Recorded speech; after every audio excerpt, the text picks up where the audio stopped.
An epic battle between two teams of superhumans is about to begin. Besides facing each other in an 11 vs 11 arena, they also have to deal with the worst monsters in existence. The blue team is up against venomous spiders and a giant snake. Meanwhile, the other team was gathered planning their strategy in the arena, when two players get hit by a spear that came from very far away. Just like that, the boys' counter jumps to 2 kills. The other 9 decided to split up and run in different directions. The boy spots a group and leaps from his hiding spot right into the middle of them. The red team thought they had him surrounded, but the boy dodges every attack and takes out another one, jumping to 3 kills. He grabs his spear and rips off another one's head. The last one panicked and tried to run but met the same sad ending. The boy's counter was already at 5 kills. Everyone was in shock watching a single boy wipe out an entire team. The boy jumps into the middle of them. The enemies surround him and try to attack, but the boy is locked in and takes out another one. Another enemy tries to get close and eats a punch to the face, and the counter jumps to 7 kills. The others are trembling in fear of this demonic boy. He goes on a rampage, jumping to 8 kills, 9 kills, leaving only the leader and another guy shaking in his boots. The moment the scared one looked away, he got hit in the chest and was eliminated instantly. The leader, the strongest superhuman on the team, backs off begging for mercy, but the boy is hungry for more and lands a shield strike, so powerful it made the entire arena shake. Everyone was in shock watching him eliminate all 11 superhumans, becoming the first man to ever wipe a full team in this sport called Battlefield. But to understand who this boy is, we need to go back in time. Because before Battlefield became a sport, it was a reality. This very boy lived through. Everyone was living a normal life until the unexpected happened. The boy bumps into someone, and when he goes to fight, he finds out the person is a demon. And that's where it all started. Monsters emerged, and the destruction of the world began. In the middle of this war, superhumans were created to fight them. In the final dungeon, the heroes had to flee, or they would be killed by the great demon. But the greatest hero, Seo Moon-ye, decided to stay behind and sacrifice himself, saying, "I hope you guys write a biography about me." And so the gate of the final dungeon was sealed thanks to him. When the world returned to normal, a ceremony was held to unveil the statue of the great warrior. What nobody expected was that 17 years later, something would fall from the sky, right in front of Yeyu's statue. Everyone was curious to find out what it was, but what nobody expected was that it would be the hero himself, Yeyu, rising from the ashes. The great hero wakes up in the hospital in shock, completely lost in time. A nurse had to turn on the TV to convince him that the year was 2021. In the middle of so many changes, he received the worst news. His fortune had been donated to an orphanage. According to his will, his house was turned into a museum in his honor, and his car was auctioned off to charity. In the end, the savior of humanity was completely broke and homeless. While processing all of this, Ye used his scanner eyes on himself and was shocked by what he saw. Not only were his attributes still at the same level as before, but he had unlocked a new ability, immortality, which made him immune to physical death. He concluded that the act of sacrificing himself had activated this power. When the door to the room opened, in walked back Jeho, his old friend and fellow member of the 7 heroes. The two headed to the rooftop, and Xiaobei started catching his friend up on everything that had changed. That's how JP found out about Battlefield, a virtual reality sport where teams of espers compete in digital dungeons, the most popular pastime in the world since the end of the war. When Yepu asked about his country's ranking, Xiaobei simply didn't know how to say it. The answer was, last place. The MC couldn't believe it. Xiaobei decides to take his friend to stay at his place for the time being. On the way, he asks if Yepi would be interested in Battlefield, and Yepi says he doesn't want to live as a superhuman anymore. Looking out the window, he spots a female superhuman on a billboard. The MC is amazed and says she's sexy, but when Xiaobei tells him that's his daughter, the protagonist freezes, because the last time he saw her she was 6 years old. Settled in at Xiaobei's place, Yepi made it clear to everyone that his only plan was to binge every show he had missed over the years. The next morning, when they opened the curtains, there were reporters everywhere trying to get to him. The MC gets up and decides to speak once and for all. At a luxury hotel, he holds a press conference. Basically, he said he's not grateful for any of it and takes the chance to say everything on his mind because he's never giving another interview again. During the press conference, an old man asked if he has any intention of becoming a Battlefield player. He simply said, no. The old man questioned why, and he said he doesn't find it exciting. The bald guy asked if it was lack of excitement or fear of failure, but our protagonist fired right back. The only thing that's a failure is that bald head of his. On his way out, a guy called out to him and said a player named Gerald Walker claimed the 7 heroes are nothing. The protagonist was like, who is this guy? But the boy explained he's the top 3 Battlefield players in the world. Ye Po sent a big go fuck yourself to that guy. Everyone was watching this. When Walker saw it, he was furious and decided right then to fly to Korea and meet Ye Bar face to face. The bald guy lost it and is dying to get his hands on the MC. Holy shit, dude! The next day, someone received the startling news of a match with the US. As Jeho complained that this was too sudden, the legendary hero found his screaming annoying, and just as Jeho began to scream at him, Yeyu closed the call. When asked about the matter, the head coach revealed that there is an official match with America in 2 weeks. While the hero claimed that he couldn't care less, Jerho affirmed that this was his fault for provoking Gerald Walker. The protagonist failed to recognize this name, so the head coach reminded him that this was the man he had flipped off on live TV, while claiming that he would teach him a lesson. According to the head coach, Gerald was greatly pissed off by what the protagonist said about him, which he found rather petty. The American also decided to take out his anger on the Korean team, as the one who claimed that he wasn't even among the strongest players refused to enter the game. Yayu found this rather odd, as he had no relation to the Korean team. As the head coach needed to deal with the mess his friend made, Yayu claimed that he would enjoy life for now. Only then did our hero realize something about the upcoming match. Haein would also be participating, seeing how she was playing for the Korean team. Later on, someone screamed that they had arrived home. Yayu was startled by the sound, but as he turned around to see who it was, he was left quite shocked. The girl had returned home early. Haein claimed that she wanted to see her parents, but most of all her uncle who went missing 17 years ago. When she asked about his whereabouts, her mom revealed that he was in the living room. As soon as the legendary hero greeted her, Haein was left quite overjoyed. So she rushed forward and hugged her uncle Yayu. Yayu reminded her she was an adult now, as her hug turned into a tackle. She claimed that she was happy with his return. He had feared that his niece had forgotten about him in those 17 long years. Haein claimed that she could never forget about him, as he always spent time with her and gave her the snacks that her parents refused to buy. As he pointed out how fast she had grown up, the girl revealed that she was now 23. Yayu then asked his niece if she had come back for the match, making her reveal that her main reason for returning was to see him. Haein then suddenly leaned in closer. She wanted to know if her uncle truly didn't want to enter battlefield. Yayu assumed that the girl's father had put her up to this, and affirmed that he wouldn't become an athlete. When asked about the reason, our hero claimed that he had a lot of shows he needed to catch up with. Haein tried to beg nicely, yet the protagonist refused. This made the girl claim that her uncle had changed, only for him to state that it was the other way around. As she pointed out that he used to give her anything she desired, he claimed that back then, the most she would ask for was snacks. Only then did the girl get an idea. Seeing how her uncle refused to become an athlete, she asked him to at least come with her for the avatar check at the league. The legendary hero tried to state that he had a final episode to watch, but after seeing his niece resort to her puppy eyes, the man found himself with no choice but to accept and ask about their destination. Haein claimed that he would see once he got there. A little later, uncle and niece were welcomed to the Korean Battlefield Association. The staff member urged them to follow him. Our hero began to examine the room carefully. The man then stated that they would begin with the avatar check for the athlete. With the weapon and armor having been analyzed, the synchronization of the avatar was a success. The girl braced herself before finally connecting, and just like that, Haein was now on screen. The girl then urged her uncle to observe carefully, as she asked the man for a monster in order to test the avatar. As the professional athlete braced herself, a werewolf-like monster appeared on the battlefield. Yayo was greatly shocked by this. The man explained that since Battlefield was a VR sport, they could recreate constructions, players and creatures alike in the virtual world. As he explained that new players needed to make their avatar in this association, the protagonist found it not far from his reality. With that being said, he decided to check the skills of his niece. The werewolf decided to make the first move, charging headfirst at the Korean athlete. She immediately resorted to her whip, and with a swift move of the wrist, she was able to get a hold on the neck of the hound.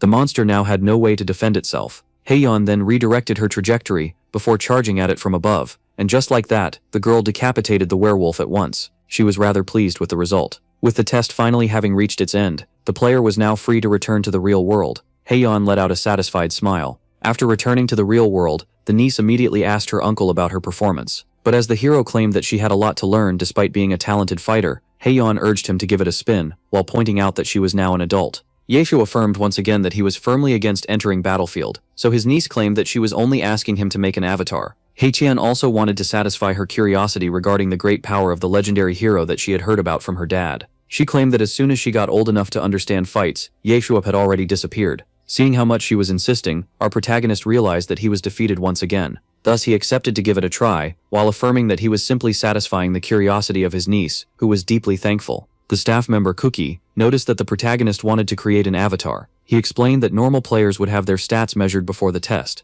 yet Yeshu was free to immediately enter the virtual world, as he wouldn't be partaking in any match. Yeshubov then asked if he could enter the VR as he was, so the man explained that by doing so he would enter the dungeon with no weapons, and in his current attire. Thus he urged him to take a weapon with him. Our hero claimed that those weapons exhausted their users. The carriers were light for their size, making the man claim that those were normal weapons for the testing room. When asked if he would like something else instead, Yeshubov contented himself with what he had, as he claimed that the shield would only get in his way, and that the spear was enough for him. And just like that, the legendary hero finally agreed to enter the virtual dungeon. Once the loading was done and everything had been analyzed, the scan finally ended, and the avatar based on the protagonist was about to be created. As soon as he opened his eyes, the man asked our hero if he could hear him. It was explained to the legendary hero that this virtual reality was an exact copy of the testing facility. Yahello was shocked, as he almost felt like he was truly going inside a real dungeon gate. The man then explained to the hero that his avatar synchronization would be very easy. As his niece wished him good fortune, the legendary hero asked for a monster with the same stats as the one that his niece had faced. And so, with the press of a button, it began to generate. The pixels quickly began to take form, and just like that, the protagonist found himself in front of a giant monster that he immediately recognized as a Salaboon. As Yahello pointed out that these monsters seemed too different from the ones he had faced, the man noted that those were a special kind that were only weak to aura. The protagonist was also informed that data had been gathered in order to code the strongest possible form of the monster. With that being said, the Salaboon charged at the legendary hero. This one didn't flinch and kept on waiting. Only then did the perfect opportunity arrive. The disappointed protagonist quickly threw his spear, claiming that it wouldn't be necessary. He then braced himself before ending the monster with a single attack. Those watching him from the real world were left baffled. The professional athlete was particularly shocked. When asked if he truly had defeated a Salaboon with a single finger, our hero stated that it was an easy feat before criticizing the corpse animation of the monster. The man explained that this breed of monster wasn't particularly reputed for its power, but it also wasn't weak enough to be slain by a single finger. Yahello then urged the man to give him another, better monster, claiming that he needed to put something to the test.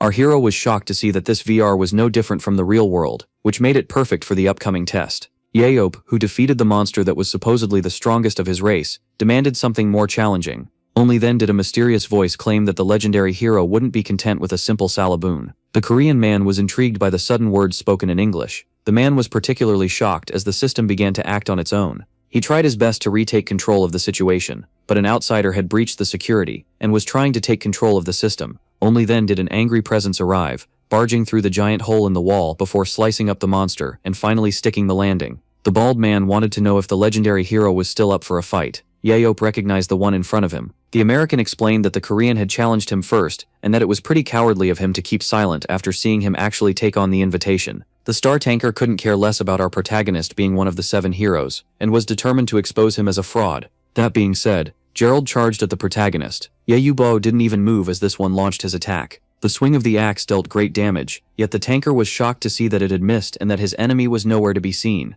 Shock turned into startlement, as the other one, who had snuck behind him, claimed that he wasn't afraid. At last, the legendary hero had found a worthy challenge. With that being said, the Korean and the American were now face to face, and as tensions slowly began to escalate between the two, they were being watched on the big screen.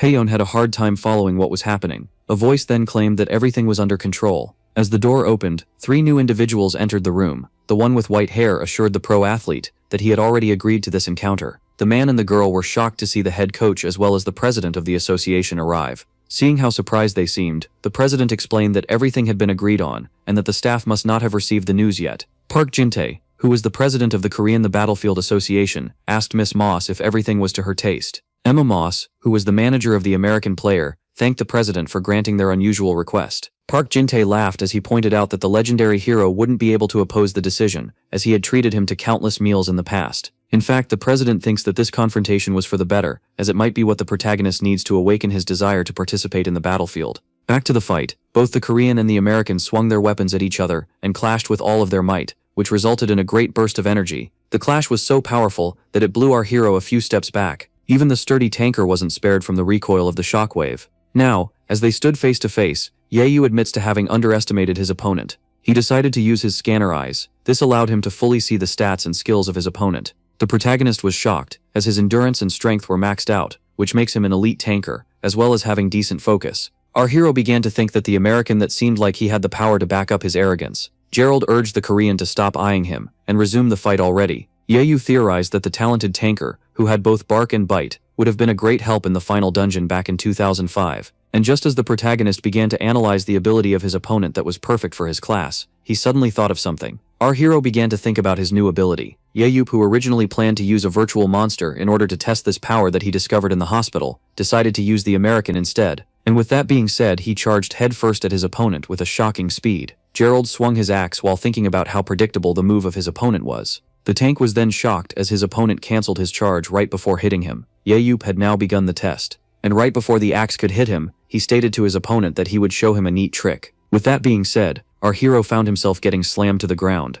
Haitian was shocked to see this happen, as the niece asked her uncle for the reason he refused to evade an attack that he could have easily dodged. Gerald found it rather odd that his opponent stood still in front of his attack, as if he aimed to be hit. But just as he tried to analyze the situation, a voice suddenly claimed that it didn't expect to feel so much pain from a single attack. After hearing this, the American was left startled. Gerald then did his best in order to evade the incoming projectile at the last second. The man was shocked by all of this, and was even more intrigued. Upon realizing that a spear had been thrown at him, he found this unbelievable, as the Korean should have been eliminated after refusing to defend against an incoming attack. The tank was even more shocked, as he began to hear coughs. Yahello was surprised to see that the programmers took the time to even add the smoke. Those in the control room were left utterly shocked, while the tank found himself unable to believe his own two eyes. Thus, as the smoke began to dissipate, the unscratched legendary hero revealed himself. And just like that, he fulfilled his promise by showing his opponent the said neat trick. The immortality skill that allows the protagonist to escape physical death had been activated.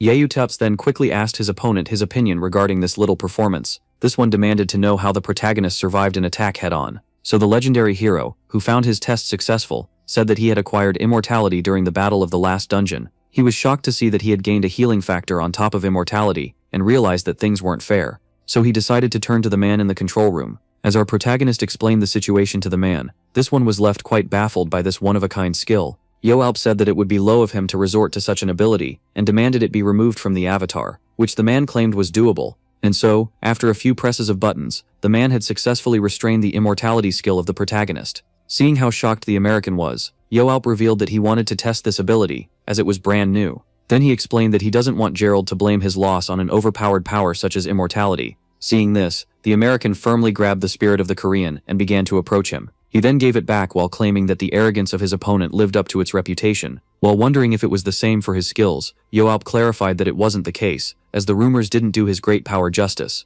The tank claimed that he would like to see it for himself, while urging the protagonist to resume their fight, as it was finally a fair one-on-one. The legendary hero tried to argue that the American should at least go defeat the top 3 before challenging him for a second round. And as soon as he insinuated that he wasn't the strongest in the league, Gerald was left quite angered. Upon seeing the big one charge at him, the protagonist realized that his words must have hit home. Gerald was determined not to hold back, and so began a relentless rampage of axe swings. And in the end, the most powerful of the slashes ultimately missed the target that suddenly vanished. Only then did the tank realize that the spearman was right behind him, and as soon as he turned around, the American noticed that the Korean was striking him with an unexpected move, and despite being quite surprised, the heavy one managed to escape just in time from the swift blow. The legendary hero couldn't help but acknowledge the skill of his opponent, who clearly had a reduced vision field due to his giant shield. Even so, he decided to finally end the fight. And so, after bracing himself, the Korean launched his spear with all of his might. The tank managed to catch it with his shield at the right moment. Even so, the throw was so powerful that it managed to blow him away a few feet.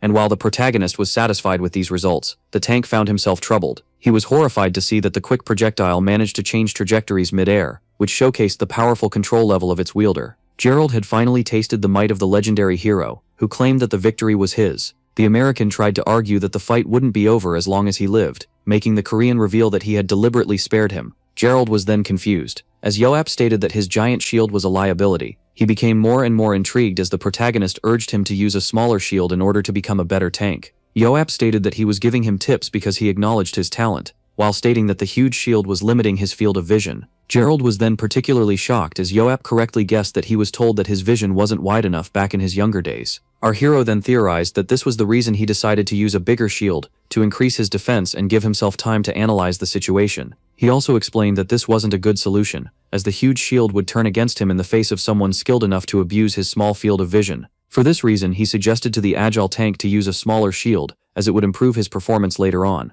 When asked if he was serious about those steps, Yahello revealed that even with them, the tank wouldn't be able to take him down. In the end, the American claimed that it might be beneficial to pick up a smaller shield. After seeing this on the big screen, the head coach was left shocked that his friend was helping the already powerful enemy player improve his game. That being said, the protagonist decided to leave and rush back to his shows back home. Yet before leaving, he claimed that he would charge Gerald a tuition fee for all the great tips that he had granted him. The man agreed, but affirmed that he had his own terms. This left the protagonist rather confused. Gerald demanded Yahello grant him a second fight during the official match. Hearing this, the legendary hero, who was too busy with his shows, affirmed that he doesn't care about Battlefield, and even cancelled the tuition fee. The tank grabbed the Korean by the shoulder, clarifying that he would do anything in order to see him participate, yet Yayu refused to go back on his decision. Seeing how the American firmly demanded a second fight, the Korean realized that he was dealing with a madman. Gerald screamed at the legendary hero for daring to waste his potential, making Yayu claim that he was free to use his power as he pleased. And so, as the two of them kept on arguing in the virtual reality, those in the real world watched in bafflement. Only then did something strike the mind of Park Jin-tae. The president suddenly had a sneaky idea to use the situation for his own benefit. The next day at the Bake residence, as he kept on watching his show, our protagonist began to wonder if the two main characters would finally become a couple, when suddenly, a flash news alert interrupted him. Important binge-watching left him quite disappointed. As things were just getting interesting, the news declared that the legendary hero who claimed that he wouldn't become an athlete might change his mind after his spar with the American tank. This one watched as the journalist revealed that this scoop was built on a low-quality video sent to them by an anonymous individual. It was also revealed that America's terms were that if they managed to win against Korea with a crushing defeat, Seo Moon-yeop would be forced to enter the next match. And as it was reported that the legendary hero himself had agreed to this condition, our protagonist was left baffled, seeing how they were suddenly putting words in his mouth. Later on, at the Korean Battlefield Association, a Karen stormed the building. This one demanded an explanation and urged the president to clarify everything. Our hero demanded to know who was the one that gave the video to the media, and he wanted to deal with them personally. He then demanded an explanation about the video itself, as the part where he refuses to enter the competition was clearly cut out. And so as the protagonist claimed that he would kill the culprit, many were shocked as the president of the association formally apologized for the inconvenience. Park Jin-tae revealed that since the tank was supported by the powerful US, and with the media and the superiors pressuring him, he had no choice but to comply. Despite understanding the struggle of his friend, the protagonist still wanted to argue. For this, he quickly assured him, calling the president by name, that he had a brilliant tactic in order to keep his friend out of battlefield, as Yayu would only be forced to participate if the United States wins without suffering a single death. The president revealed that he had told the US that the legendary hero would only participate if they had proven their worth. Yet, as he explained that their not-so-weak Korean team would surely take out a few Americans, Yayu immediately refused, affirming once again that he doesn't want to participate. Park Jin-tae revealed that this term, unlikely to be satisfied, was the only way to arrange things, before playing the friendship card and asking the protagonist for this one favor. The president even began to beg, claiming that all of the funds would be given to a charity of the hero's choice. Despite being irritated by this matter, Yayu knew that he couldn't simply discard his long-term friendship with Park Jin-tae. Thus, he finally agreed, leaving the old man overjoyed. The president was so pleased that he rushed to kiss Yayu, who desperately tried to keep him away. The legendary hero then affirmed that the association has to stop pressuring him to join, if even one of the Americans goes down. Park Jin-tae gave his old friend his word. And so, as the president proposed going to a nice restaurant, Europe wanted to know if the president would be inviting him. The man who knew a nice place confirmed that he would be the one treating. Despite wanting to keep his promise, the president felt sorry for the legendary hero, as the battle simulations made things very clear. A little later, at the house of the head coach, the news revealed that the Battlefield Association had personally confirmed that Europe had agreed to the terms and conditions of the US app. Another channel was also announcing the same, as well as a third. Seeing how the news was everywhere on television, the protagonist couldn't take it any longer, as the scoop about him replaced every show. Seeing how much his friendship with the president was complicating things, he began considering discarding their friendship. And so, as yet another one of his shows had been replaced with some breaking news about him, the legendary binge watcher was left extremely irritated. Thus, he decided to turn off the television and look outside. And just as the protagonist was about to pity his misfortune, his attention was suddenly grabbed by something coming from the backyard. Yeop rushed to check it out. As soon as she touched the cone, Haeyeon used her incredible speed in order to dash toward the other. This left her uncle somewhat impressed. The father then tossed a ball that the little girl immediately noticed. In a flash, the athlete resorted to her web in order to quickly catch it. Upon seeing this, the uncle realized that his niece must be practicing. Jiangbao praised his daughter for her speed, but claimed that she needed to be even faster in order to help her teammates, seeing how she was an assistant stealer. Yeop claimed that his friend was being too severe on his own daughter, and so he decided to use his scanner eyes, and just like that, the stats of his niece were already revealed to him. Yeop quickly noticed that the girl had excellent speed and agility, with the second one having already been maxed out, yet it was safe. To say that her potential in these categories was clearly inferior to her father's meant she wouldn't be able to reach the level he expected, but seeing how she outclassed him in strength and resistance, it wouldn't be right to make her an assistant stealer. The legendary hero concluded that the training method that was excellent for his friend might not be the best choice for his daughter. Haeyeon was exhausted and demanded a small break. Our hero began to worry, seeing how the one who had just noticed him was the strongest player on the national team, and yet with this kind of training, she wouldn't be able to take out a single American player. Haeyeon asked her uncle if he had watched her practice, so he confirmed and claimed that this training might not be suited for her. Xiaobei tried to claim that his daughter just needed a little more practice in order to acquire the necessary speed, so the legendary hero affirmed to his friend that he and his daughter were two different people. Yayu revealed that agility and speed training weren't necessary any longer, as the girl didn't have as much potential as him regarding these categories. According to him, her skills with the web as well as her agility had already reached their full potential. Yayu then guessed that the head coach wanted to train his daughter to assume the same role as him due to her speed skills, yet this wouldn't suit her. The uncle then turned his attention to his niece. When asked about the next step after catching the target with the whip, the girl claimed that she would destabilize it before giving it to her team. Yayu claimed that this wasn't right, and that she needed to kill it by herself. He revealed that she wouldn't be as good of an assistance dealer as her father, as she didn't have his speed or agility, or even allies to deal the finishing blow. Thus he urged her to focus on her swordsmanship as well as strength in order to deal the finishing blow. The protagonist then picked her weapons up before deciding to show them a demonstration. Now, in front of the training dummy, he quickly resorted to the whip in order to successfully catch the target. The legendary hero then explained that as soon as the enemy had been immobilized, they needed to be finished off with the sword immediately. Yayu Bei then asked father and daughter if they had understood him, but those two stood speechless after seeing this. The legendary hero then explained that since a whip alone can't secure a kill, it would be in her best interest to maximize her swordsmanship as well as her strength. With that being said, he personally changed the girl's position to a close-range dealer. Yet, as he addressed her father, both of them were left confused, and as Yayu ordered the girl to start a strength training that consisted of 500 sets, father and daughter were left blown away. The legendary hero then urged the girl to start already. Yayu clarified that they only had 2 weeks until the official match, and that he would personally train his niece until the day of the battle arrived. Meanwhile, in the hotel where the American team were staying and using as a training ground, John Kim, who was the agent and the manager, pointed out how Gerald Walker had improved a lot in a short amount of time. Gerald was left surprised as he asked the manager if he had progressed this much, and John confirmed. John Kim revealed that he had assumed Gerald to be fooling around upon seeing him pick up a smaller shield after his spar with the legendary hero. He then stated that he noticed that the tank had patched up his weakness in the last few days, claiming that this build might finally make him top 3. The manager then added that Gerald would need to practice his new style a little more in order to go up against speedsters like Nathan. The athlete then asked how much money this new improvement could bring him. John estimated that with the right negotiation, Gerald could increase his next salary to 10 million. After hearing this, the bald man began to think for a short moment. He then demanded this exact sum to be sent to the protagonist. The manager was left shocked, as Gerald claimed that this was a tuition fee. Gerald was determined to make Yope an ally regardless of the cost. He was eager to have his rematch against the one and only legendary hero. And so, 2 weeks later at the International Stadium of the capital, the day of the match opposing Korea to the USA had finally arrived. The commentators claimed that most of the viewers must be excited for the final result, as it would determine whether or not Yope would face the American team. With that being said, it came time to make an overview of the players of the match. Each team was ready. The Korean team was composed of 3 tankers, 2 supporters, 4 proximity dealers, and 3 long-distance dealers. As for the Americans, they had 5 tankers, 2 supporters, 1 systems dealer, 2 proximity dealers, as well as 1 distance dealer. All were eager to see this match, especially with the Korean star Baek Hae-yeon featuring in it, as well as Gerald Walker, the pride of the USA. One of the commentators claimed that he was eager to see the performance of the player who had just changed her position. Our hero prayed for his niece to have good luck on the field. The dungeon for today's match would be an underground castle guarded by skeletons. This place was known as Marta Born's Palace. It had 3 floors, each inhabited by a certain boss. The first level was home to the skeleton warrior. The boss of the second would be the Death Knight. As for the third and final level, it was guarded by 1 dragon and a lich. Seeing how there might be some new fans watching today's match, the commentators decided to briefly explain the rules of the game.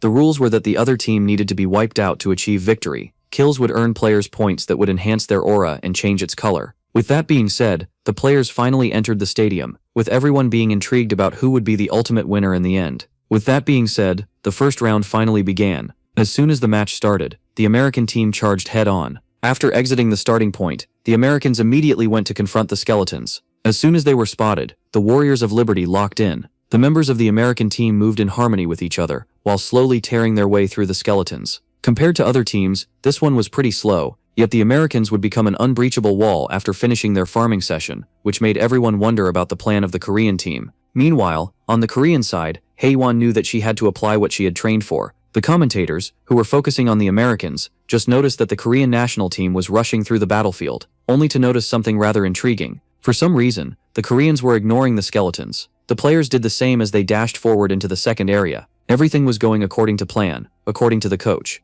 If this little maneuver was successful, they just might achieve victory. All were left intrigued as the Koreans decided to adopt a rather aggressive approach by charging at the boss instead of farming like they normally did. This was a high-risk, high-reward tactic that could potentially earn them a lot of haunting points. Taking out the skeleton warrior would also make the floor that he was guarding close shortly after. Thus, if they managed to successfully kill the boss, the Koreans might just be able to foil the plans of the Americans. Only then did the Koreans arrive at the boss room, and just like that, the players immediately charged at the skeleton warrior. All were left on the edge of their seats as the national team immediately jumped into the boss battle. Only then did someone alert the tank about a sudden development. That person was none other than Paul Ward, the recon of the Americans. Gerald couldn't quite understand what he meant, and urged him to elaborate. The tank was then startled upon learning that the Koreans were actually going with a solid plan by trying to take the boss first. Hearing this, Gerald's teammates proposed to immediately escape to the second floor, yet he urged them to stop what they were doing and rush to the boss room. Meanwhile, back with the Korean team, the boss was almost down. All charged in as their ace was now able to secure the kill. The Koreans decided to protect her until she could finally eliminate the boss. But just then, something unexpected happened, and before the girl could even react, she was hit from the side by a giant tall, bald man. Hyun hadn't seen the tank coming. While her teammates began to panic, they were now in front of Gerald Walker. The head coach began to panic as it was explained that the tank had used the storm ability of a teammate to catapult himself through the air. After taking so much damage and being blasted, Baek Hyun was eliminated. Just like that, the pride of the Korean team was the first to fall. The tank commended the Koreans for their brilliant plan of tackling the boss first, only to then firmly affirm that they were destined to be defeated regardless of the outcome. Suddenly, the American attackers appeared from behind the boss, achieving a sneaky final hit. Just like that, Gerald and his team stole the kill of the first boss, forcing the level to close in 10 minutes. With that being said, the Americans decided to put an end to this round, as they charged in and slashed each of the opponents one by one. Not only was the American team able to steal the boss, but they also started to wipe out the enemy. The national team was immediately overwhelmed, and just like that, their defeat was almost at hand. In the end, as everything went silent, only one feeble Korean athlete remained breathing. Thus, Gerald decided to immediately secure the first round, and just like that, the skull of the last Asian was split in half. With that being said, the first round ended with a crushing 11-0 victory for the Americans. And so, as the second round was to begin after a break, the Korean ace was left devastated. Haeyeon was shocked to see herself lose once again. But just as she was about to think of how powerless she was, even with the help of the legendary hero, someone decided to use this chance, as the entire team was gathered, to give his opinion on the Korean team regarding their performance. Our hero claimed that he would have rather dragged his eyes through glass than witness their incompetence. Thus, he would show pity by giving them advice. One of the players tried to state that the legendary hero wasn't their coach, only to be quickly silenced by him. The girl was shocked to see her uncle in the locker room, as he explained that he was only doing this in order to avoid becoming their teammate. Yahello stated that it was no surprise to see their plan fail, as they were far weaker than their opponents, with the mental tolerance of a blonde with a broken nail,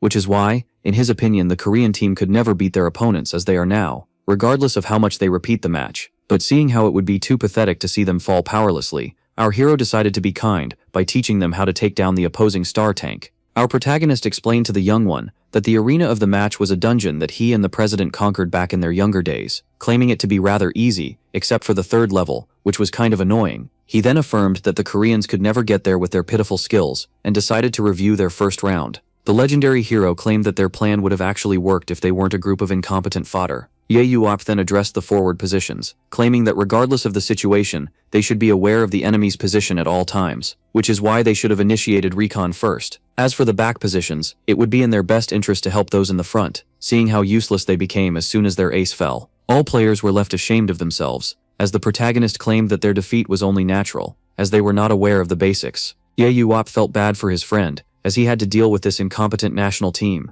And so, after making the Korean team doubt their very reasons to exist, our hero concluded his review of the first round. With that being said, he decided to directly inform them of the plan for the second round. Later on, as soon as the second set began, the Americans made their move by splitting into two teams. After splitting into teams of 5 and 6, the team with the most players, which was also the fastest, would try to conquer the hunting grounds, allowing the team of 5, led by the star player, to farm monsters without any interruptions. According to the presenters, this tactic would allow Gerald to use his talents to the fullest. Yet as the camera turned towards the Korean team, all were left quite shocked, as the ace of the Korean team, who was missing, suddenly appeared out of nowhere. Just like the first round, the Korean team was dashing forward. All found this rather odd, as not only was the national team ditching their defensive tactics, but their star player had also changed her position. Everything was going according to the plan of the legendary hero. He knew very well that as long as they obeyed his command, things would turn out well. Baek Haeyeon was determined to achieve victory. Meanwhile, with the recon agent of the American team in the boss room, the man affirmed to the tank that the enemy team was nowhere to be seen. He claimed that since this was a one-way path dungeon,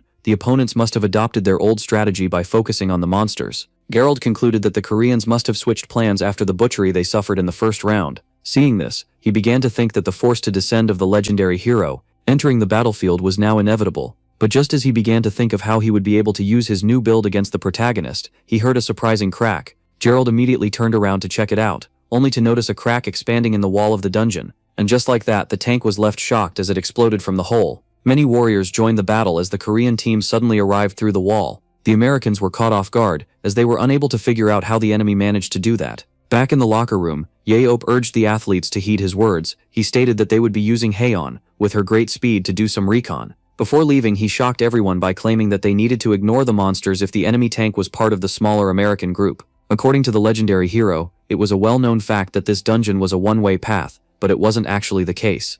Back in the day, the burrowers created hidden tunnels they would use for sneak attacks and scouting. Before urging Haejin to use them in order to fulfill her task, Yahello decided to inform the team of a way to uncover the entrance to the secret tunnels. As it looked exactly like a random wall, he explained that after entering it, the Koreans would be able to reach the Americans without being detected. All 11 members of the team were supposed to unite, attacking the two split American groups. And just like that, Korea managed to take the United States by surprise, and finally take them from behind. Back to the present, as soon as the ace of the Koreans landed, she recalled the advice of her uncle regarding using the legs of the tank as targets. Haejin theorized that this might not be a good strategy, as Gerald was known for being a tank that always stood tall, meaning that his legs must be pretty powerful. Yahello explained that since he was using a small shield that he hadn't mastered yet, he wouldn't be able to guard his entire body, and would have a hard time protecting his allies. Then again, the legendary hero stated that Gerald was talented enough to quickly master the small shield, and that his legs couldn't exactly be labeled as weak. Yet Yahello was certain that a group of 5, certain of its victory, would be caught off guard by the sneak attack of an entire team with the speedy Haeyeon at its head. The legendary hero was certain that his plan would make a difference, which is why he urged the national team to follow it. With that, the niece felt deeply thankful toward her uncle, and just like that she dashed forward. The Koreans were trying to launch an attack before the enemy could even recompose themselves. The commentators guessed that the Korean, backed by the focused fire of her ally, would be the one to take on Gerald Walker. Focused fire was a skill that enhances the abilities of the target. And just like that, the girl, along with 2 allies, charged toward the axe wielder, only for these 2 allies to be quickly slain with a single swing. The tank was shocked to see Haeyeon escape his attack with her teleportation. Only then did he realize that he was never in the first place. And so, as the girl scored 2 kills, the man quickly realized that the Koreans were targeting the backlines, while a player tried to sneak him from behind. Only then did he quickly notice before unleashing an instant counterattack. After taking out a 3rd player, Gerald urged the rest of the vanguard to fall back and reposition. Seeing how there was still some time before the rest of the team came back, the 3 Americans were forced to face 8 Koreans on their own. And just like that, the assault immediately began, with each of the remaining Americans having many enemies on them. Yet the Star Tank was certain that they wouldn't be overpowered by such a weak team. Before throwing his axe in order to secure himself the 4th kill, she decided to grab the opportunity. Gerald was left startled, upon noticing someone behind him. He quickly turned around and took a defensive stance, only to realize that the opponent was nowhere to be seen. When suddenly, the ace of the Koreans reappeared in front of him. Haejin then delivered her blow and successfully amputated the leg of the middle-aged man. She then proceeded to grab the one he had left with her whip before making him fall to the ground. The American group fought well, but was overpowered by numbers, and was forced to fall, yet took out 7 Koreans with them. Now the pride of the US found himself facing an unavoidable demise. Gerald asked the girl if the legendary hero had given him any advice. They advised them, seeing how they had changed their tactic. Yet this one didn't reply as Yu simply pointed her sword at him. In the end, the impressed Gerald couldn't help but smile as he suffered a final blow. And just like that, the unexpected happened. Curio managed to turn the tables and actually won a round against the United States. Upon seeing this, the head coach was left baffled. And just like that, our protagonist had fulfilled his promise by teaching the national team how to take down the powerful tank. Shortly after, the second round came to its end. The commentators immediately pointed out the excellent performance of the national team that surprised everyone. Even so, they were still unable to secure a single round against the American team. The Koreans might have been able to survive if they hadn't found themselves in front of the second American group after slaying the first one. The American tank turned around as the commentators pointed out that, even in the face of the strong American team, their supposedly weak national athletes were able to secure 5 kills. No one expected the Koreans to suddenly emerge from the wall, which made the match even more interesting. All spectators began to cheer as the MVP of the Korean team arrived. This lady had single-handedly scored 4 kills out of 5, and was labeled as the strongest Korean player. This person in question was none other than Baek Haeyeon. Shortly after, during the interview time, a reporter from XBC Sports approached the head coach of the Korean team. She wanted to know his opinion regarding the unexpected approach that his team took during the match. Jang Kao claimed that despite the defeat, he and the players learned a lot, as a good performance against a powerful opponent was great for motivation. The reporters then asked him how he had thought of the brilliant idea of letting his team use the secret passage. Jang Kao affirmed that this was a brilliant plan, and decided to reveal to the public that he wasn't the one to come up with the strategy for the second round. Only then did the protagonist realize that his old friend was looking at him. This left him rather annoyed, as you know very well that he was still trying to persuade him. Shortly after came the time to interview the star player. The reporter asked her about the training that she had undergone, seeing how she showcased the best performance in the match. Haecheon revealed that her uncle had trained her, and that after following his advice, she changed her position. With that, the legendary hero was left greatly annoyed. He was irritated by the fact that Haecheon and Jaeho were both praising him on camera. Only then did someone claim that they were just spitting facts. The president of the association claimed that his friend still gets irritated when flattered. Jaeho stated that the president of the association should be in front of the cameras for the interviews. Park Jin-tae stated that he was too old to interest anyone. As the protagonist asked him about the matter, he decided to annoy him this time. The president pointed out how rude his friend was, as you are simply here to remember the old days, and asked Jaeho if he had come up with the plan. The legendary hero confirmed, revealing that it wasn't very fair to use a secret tunnel that only a few knew about in order to win a sports match. He claimed that he wanted to use speed in order to overpower the tanky Americans, only to opt for a safer plan in order to remain off the battlefield. The president then stated how the niece of the protagonist had found a position that suited her after training with him. He then pointed out that it was refreshing to see his plans in action once again, while pointing out that his potential was too good to be wasted. Jaeho humbly affirmed that he was unbeatable. Only then did Park Jin-tae suggest that the little hero abuse his abilities for a longer time. Jaeho was left confused, as he had clearly won the bet. The president promised to never bother him again before finally explaining himself. He revealed that the Korean Battlefield Pro League season will begin in a few days. Jaeho assumed that the man wanted him to enter it as an athlete. This one immediately denied, claiming that it would be way too ridiculous, and that he just wanted the legendary hero to face some star players in charity matches before the start of the league. And just as the president assumed that his friend was about to refuse, Jaeho stated that he would think about it. This left the old man shocked, and as he asked the protagonist to repeat what he said, Jaeho claimed that he would give it some thought, while thinking that his friend was starting to lose his hearing. Park Jin-tae knew very well that his friend, the hothead, would immediately say no if he dislikes the idea. Only this time, he doesn't seem opposed to it.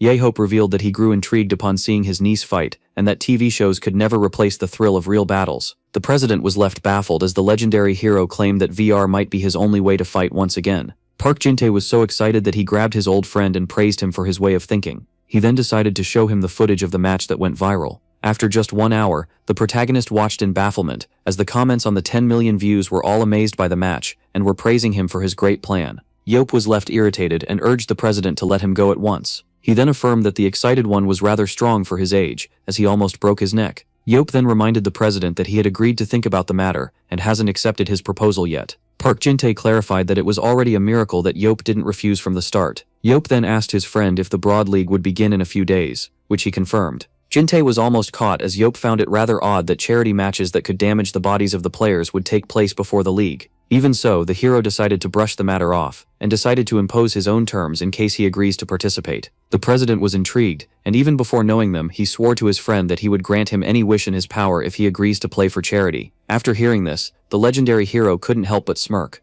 The next day, at the residence of the head coach, with his foot on the ground and his sword in hand, Jangbo was left utterly confused. The baffled man began to demand an explanation. Yeyu claimed that it was obvious, and that he had agreed to enter charity matches as the president accepted to follow his terms. The legendary hero revealed that at first he wanted to use the rest of his life to watch TV shows, before going into complete silence as he realized what he had just said. Xiaobei grew concerned for his friend. The protagonist revealed that he wanted to brace himself for the matches, despite the fact that they should be easy, seeing how the national team of the country was badly trained, which made the head coach apologize. Xiaobei was happy to see his friend pick up the spear again, yet failed to understand why he needed to regain his sword, only to be then triggered by the protagonist, who wanted to drag him along to share his pain, as the only decent Korean player left was Haeyeon. Xiaobei stated that it was a bad idea, as he hadn't done this in 17 years, which made Yoap tease him about his fear of being ridiculous in public. The protagonist assured the head coach that he only needed a few training sessions in order to regain his sense of battle. The head coach tried to argue that he was a man on the doorstep of his 50s who hadn't fought in 17 years, so the legendary hero decided to remind him that he never makes mistakes. Thus Yoap resorted to his scanner, eyes on his friend.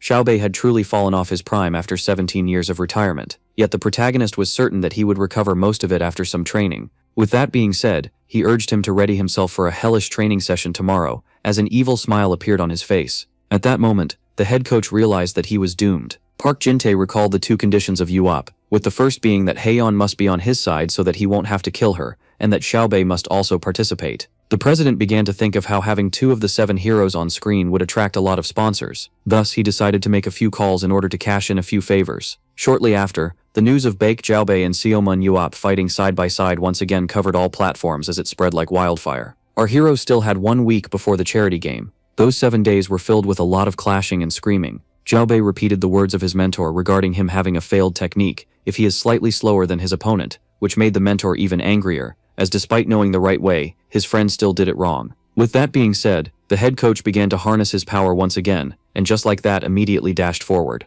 The middle-aged man then charged at the legendary hero and began to bombard his shield with a tempest of sword slashes before finally taking a few steps back. Xiaobei was pleased with his performance. Yet his coach claimed that it was acceptable before recalling a time when he could stab an enemy 3 times in the split of a second.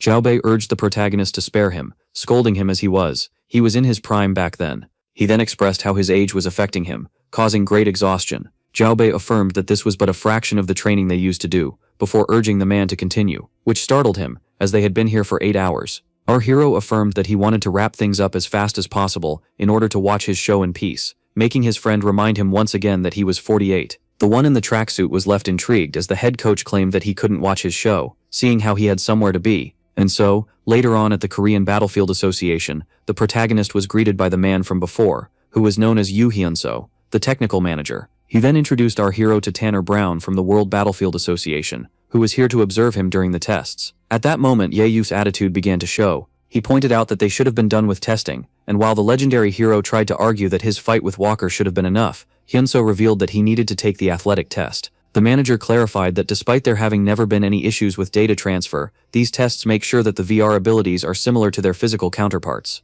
Ye Yu was shocked to see how accurate their application process was. Hyun-soo revealed that the technology was powerful enough to perfectly scan and replicate the data of the players, and as he revealed that it can even detect abilities that were still dormant. The protagonist was baffled by the technological advancement of the year 2021. The manager claimed that this was due to a well-guarded secret of the World Association that manages the system, which was created from certain espers. After hearing this, the man couldn't help but compare the word association to burrowers. Thus, the veteran demanded to know if they were certain that the World Battlefield Association wasn't governed by some enemy survivors. Upon hearing that they weren't, he revealed that he would have butchered them all if it was, which made the manager realize that he was dealing with a maniac. A little while later came the time to start the agility, aura, and strength tests in order to create an accurate avatar for him. First, the association needed to measure Ye Yubup's strength. As soon as he learned that he simply needed to pull the lever, the protagonist did so with all of his might before finally letting it go, and as his score of 813 showed up, the manager asked him to repeat the test once again. Thus, the 30-year-old pulled the lever 2 more times, and upon seeing his score, he realized that this must be the limit for his strength. Inside the control room, the manager was intrigued, as he had expected the legendary hero to have abnormal strength. Now came the time for the speed test, with Ye Yubup having to go from the first switch to the other as fast as possible until he heard the bell. Thus, as soon as the starting signal was given, the legendary hero locked his target in and charged at the first switch before quickly going to the other. Inside the room, all were shocked to see that a tanker class possessed such incredible speed, with the exception of his fellow hero. Shortly after the test came to an end, the protagonist asked for his result, which the manager revealed to be a surprising 9063. Ye Yubao began to claim that he could have scored 970 if he had put his back into it. With that being said, came the time to repeat the test for a second time. On his second try, the legendary hero scored a 971. The manager as well as Mr. Brown were baffled to see that the tank had actually lived up to his words. Ye Yubao then asked about the speed test high score, and was told that it was 107. He suspected that the record holder was Nathan Bernard. Our hero had seen the player in footage sent to him by the head coach. After that, he had agreed to enter the charity matches. Ye Yubao found himself intrigued by the young man whose speed rivaled even Prime Jemyu, who used to have 100 points of agility. With that being said, the protagonist was having fun, and decided to retake the test and try to score 975. He then began to ready himself. The legendary hero began to concentrate. For some unknown reason, our protagonist was feeling as if he was at his peak, and so, after gathering his forces, he decided to unleash them, and just like that, the third attempt began. As he proceeded to go from one switch to another as fast as he could, everyone in the room, even his fellow heroes, was shocked to see that his speed had once again increased. Shortly after, as the test ended, the protagonist finally caught his breath. As he asked about his score, all were left baffled. Yahello, who claimed that he should have scored a little higher than before, was baffled to see himself get a 107, similar to the highest score ever recorded. He found this rather odd, as his speed should be slightly lower than Jaehyoo's and Nathan's, meaning that he shouldn't have scored this high. For some reason, the protagonist had surpassed the imposed limits. In order to confirm his suspicions, he demanded to retake the strength test. As it was explained to him that he just had to pull the lever once again, the protagonist began to concentrate, and just like that he pulled it with all of his might. Once again, he left everyone in the control room utterly baffled. The score of the legendary hero managed to immensely increase, reaching 8-9. The manager assumed that the protagonist was warming up before making him reveal that it wasn't the case, and that it was related to focus. Yahello couldn't figure out how he was able to surpass his strength and speed limits. This shouldn't be possible, as according to his scanner eyes, he had already reached his peak, yet his results were telling him otherwise. Yahello was certain that this new feeling wasn't alien, and only then did he realize where he had felt it before. This emotion was the same as the one he had when he was left alone in the last dungeon. The legendary hero had managed to surpass the human limit of concentration during his last experience with near death. He then realized that the focus category must have some hidden power, as it was strengthening his other stats after going over his limit. Yahello was now annoyed, having realized that he was now an immortal with great power who had no real wars to fight. For some reason he couldn't help but feel that he was being forced to enter the battlefield. With that being said, came the time to use the giant marble for the aura test.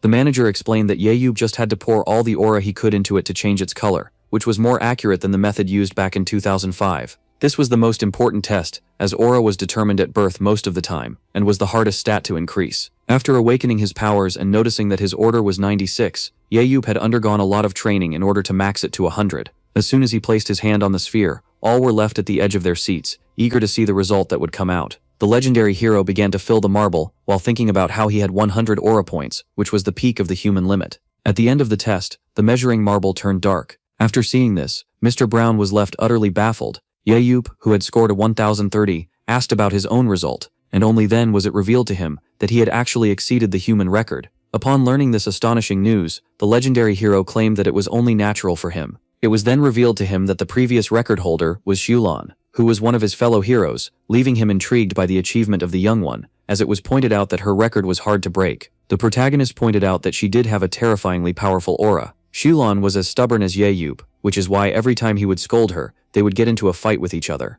Our hero was certain that his previous colleague would become infuriated if she learned that he had actually broken her record. As the tests were finally concluded, the manager decided to notify the protagonist of something important, as it was revealed to him that his immortality would be forbidden in the matches. Yahello found it only natural, as he would automatically win if he was unkillable. The association formally apologized for limiting his abilities, promising compensation. Yahello couldn't care less, as he would only play once. The legendary hero then gladly welcomed the offered compensation, while claiming that his immortality skill was useless anyway. Meanwhile, somewhere else, Appointee Hood affirmed to the others that their only hope and savior was that one individual, which is why they needed to hold on to their faith. He then firmly claimed that their faith had been rewarded with a great revelation, and just like that, this one person had been revealed. The Pointy Hoods claimed the legendary hero as the one and only immortal savior, who had recently returned, the dead. Now just like that, they decided to go prove their faith to him, as they began to cheer and chant his name. Sometime later the protagonist noticed an odd crowd in front of the house.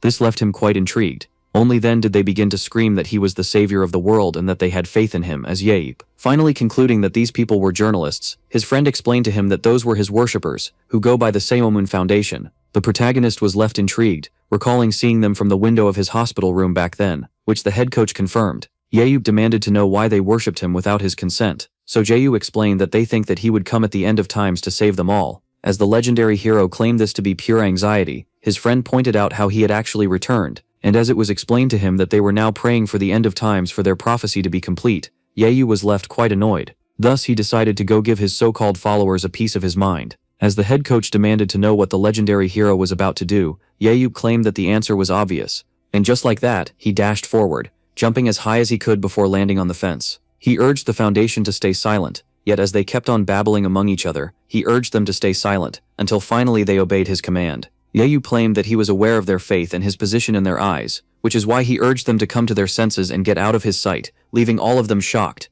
Yahello angrily screamed at them for doing this instead of finding a job, and affirmed that he would terminate their leader at once. At first the followers were shocked to see that their deity was refusing their faith, before then collectively agreeing that he must be testing their strength. The protagonist was then left quite shocked, as none of them moved from their spot. As soon as they kept on worshipping him, he was left quite intrigued. He was now certain that those people were fully delusional. Upon seeing how annoyed his friend was, the coach realized that a disaster was about to unravel. Yahyup gave the association 10 seconds to get out of his sight before he knocked some sense into them. Jego desperately tried to calm down the craziest of them all, as Yahyup affirmed that laws don't apply to him, meaning that he was free to rough them up.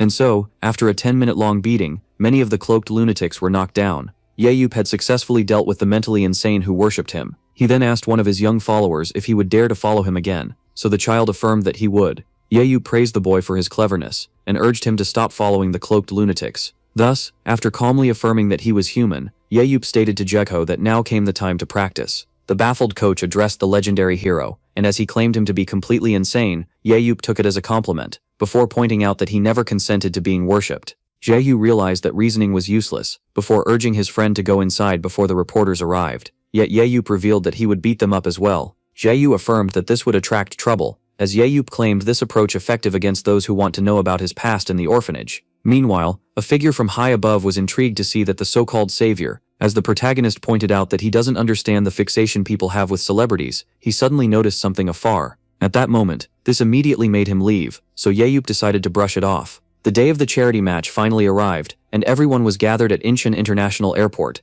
All the big names in the field were here for the protagonist, including the American battlefield agent, known as Joe Fellman. Joe explained that the last time he came to Korea was 15 years ago, as it was filled with great potential that made the American agency #1 after recruiting. As the man claimed that it was a shame that they couldn't get Jeoto, his assistant pointed out how he and the rest of the heroes weren't into battlefield at the time. Xiulan, who finally decided to become an athlete, immediately resigned after that. She had been nerfed at the time. This was the only possible option, as her power and extinction ray would have wiped out a team of 11 in a few seconds. He had missed 2 heroes in the past. Joe was determined to finally get his hands on their leader, who, he was the strongest of all. Only then did something catch the attention of the Americans. They were left quite shocked as another foreigner set foot on Korean soil. This was none other than Jake Rand. The European battlefield agent was also an Esper. Just like that, he appeared in front of the Americans. The focus of the media immediately shifted toward the arriving European. As Jake pointed out that they needed to keep their competition fair, Joe realized that things had just gotten complicated. And so, as tension immediately settled between the 2 men who were here for the legendary hero,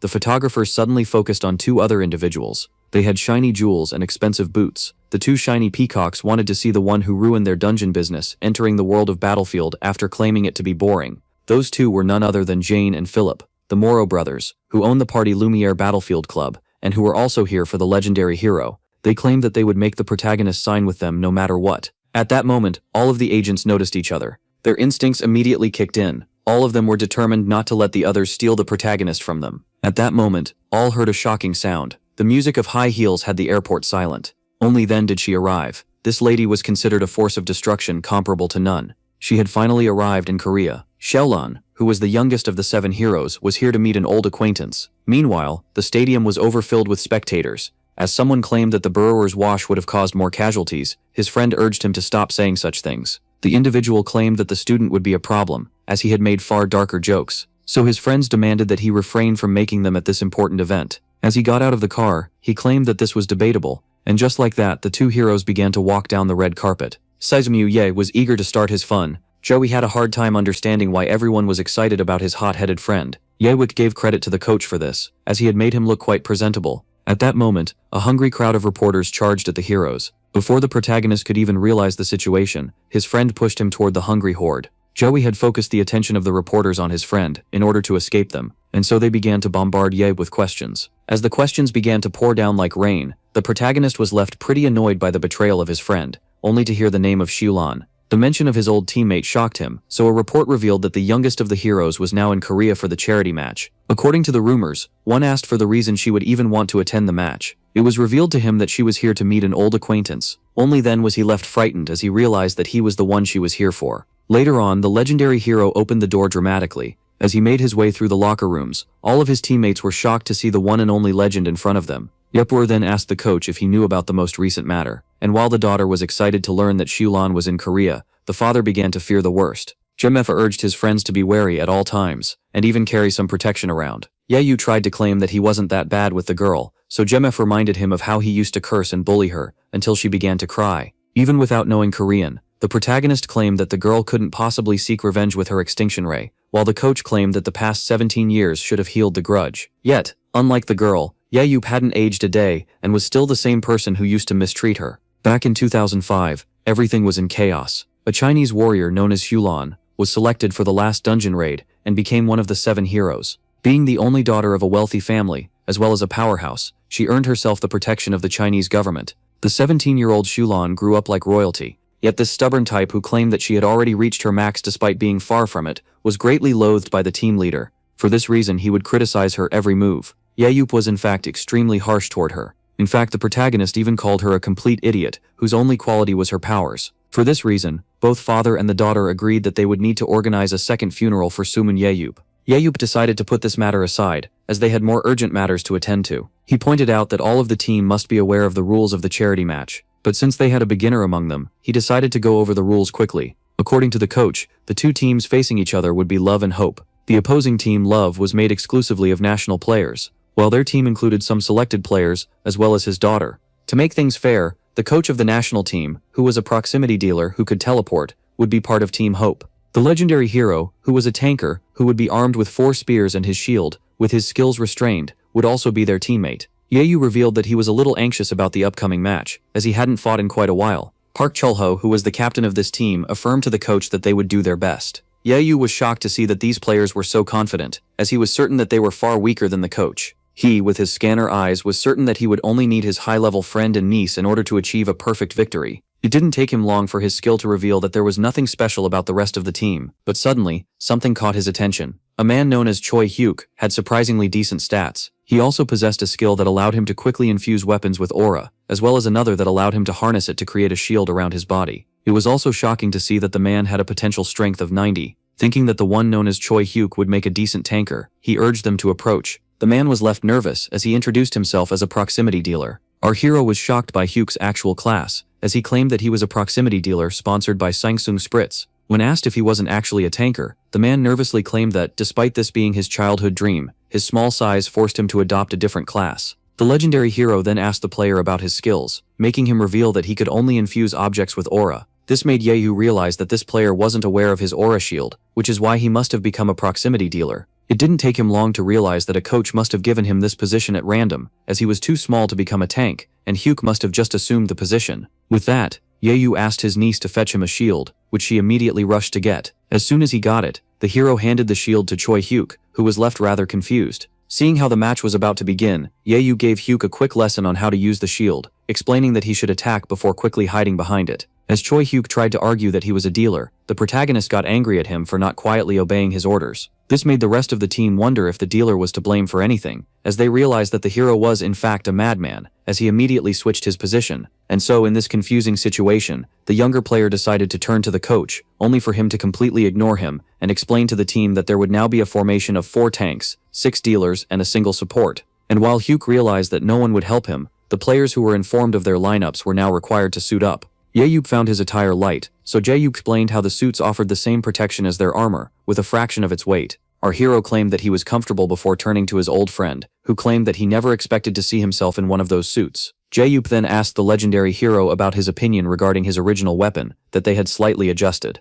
After taking a good look at his equipment, Yahyup declared that he was satisfied with the modifications, as Jahyup revealed that this spear had received special care. The coach tried to explain that this spear was now considered a historic relic, yet Yahyup could only see a simple item he had received last year. Jahyup then urged the legendary hero to be wary on the field, as he was used to fighting monsters and burrowers. He revealed that despite the national team being mediocre, they were still pro players, especially trained and experienced to fight humans. Unlike the protagonist, Yahyup thanked the coach. The coach gave his warning before claiming that they would now see firsthand the prowess of the new generation. Shortly after, cheers from the crowd began to fill the stadium. All were eager to see the match between Team Hope and Team Love. The protagonist's scanner eyes revealed that the average national player was stronger than his teammates, yet he was intrigued to see no real talent among them. He then confirmed his suspicions by asking Jaho about the player picking process, making him reveal that they mostly relied on total points. Yahyup realized that none of the players were actually talented in a certain category, as they were picked based on overall points. Only then did he notice something intriguing, as a blonde player on the opposing team was eyeing him.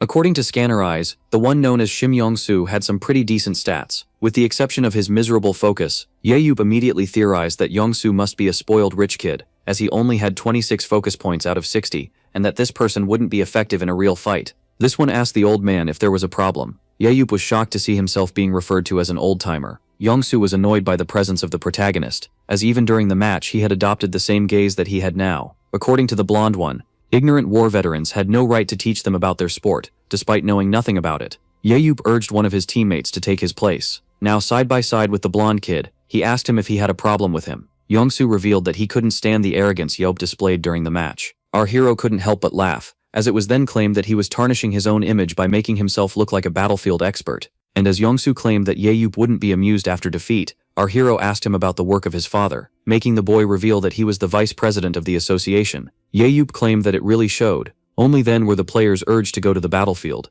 Yongsoo was left quite irritated, as the hero treated him like a spoiled kid. Yahyup revealed that he wanted to know about the type of man that could possibly raise a failure such as the blonde one. Due to his harsh past, he disliked pampered children who were born with a silver spoon in their mouth. Now Yahyup was excited for the game, as it would allow him to give one of them a piece of the real world. As soon as the players entered the field, all began shouting the name of the protagonist. Everyone was left overjoyed, as the legendary hero finally agreed to enter the world of the battlefield, which is why this charity match would attract a lot of viewers. There were also some pretty big names in the audience, such as Gerald Walker, Joe Fellman, and Jake Grant. No one could forget the Morrill brothers, as well as the youngest of the 7 heroes, Shilon. And just like that, the long-awaited charity match began. The commentators declared that today's battle arena would be Azaz's spiraling cave. It is made of 3 circular zones with a secret tunnel leading to the concealed basement. Many types of monsters work in this dungeon, including skeletons, arachne, and serpent. As Team Love was made of national players, and Team Hope had heroes on their side, everyone was eager to see who would win. In the end, 10 minutes before the match, the coach decided to summarize everything for his team. He explained that they would start in Zone 5, while the enemy would spawn in Zone 1.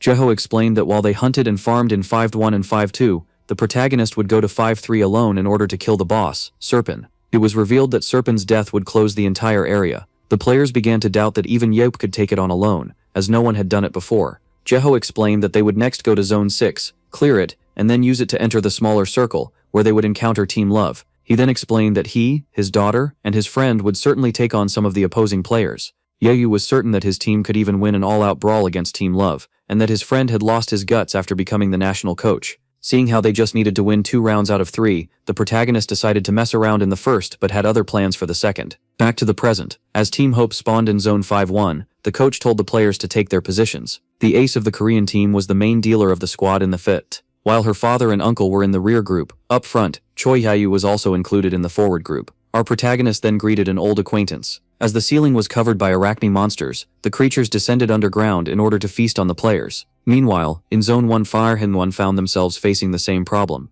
Chae Woo-hyun, who was the team leader, commanded Young-soo to attack, but the blonde one, blasting fire, claimed that he didn't need to be ordered around. Just like that, the giant bugs were getting incinerated, yet the player couldn't be more annoyed. He said he couldn't believe that the so-called legendary hero was looking down on him. Young-soo thought that the 7 heroes were overhyped, especially their leader. As he took out his anger on the enemy, he was determined to personally eliminate the protagonist out of the game. Meanwhile, the legendary hero claimed to his friend that it was now time for that move. And so, after dashing forward at incredible speed, Jeho used the protagonist's shield as a stepping stone before getting launched like a cannonball. Now, in between the giant monsters, the coach began to swing his blade as fast as possible, and as soon as he began to fall, Jeho would arrive just in time to offer his shield as a trampoline. The teamwork was immaculate, and the monsters were getting easily wiped out. Upon seeing this, everyone was amazed by the legendary duo. Despite there being an entire swarm of arachne, the monsters were getting easily wiped out by the heroes. And so, as all the bugs on the ceiling had been incinerated, the coach began to complain about his back.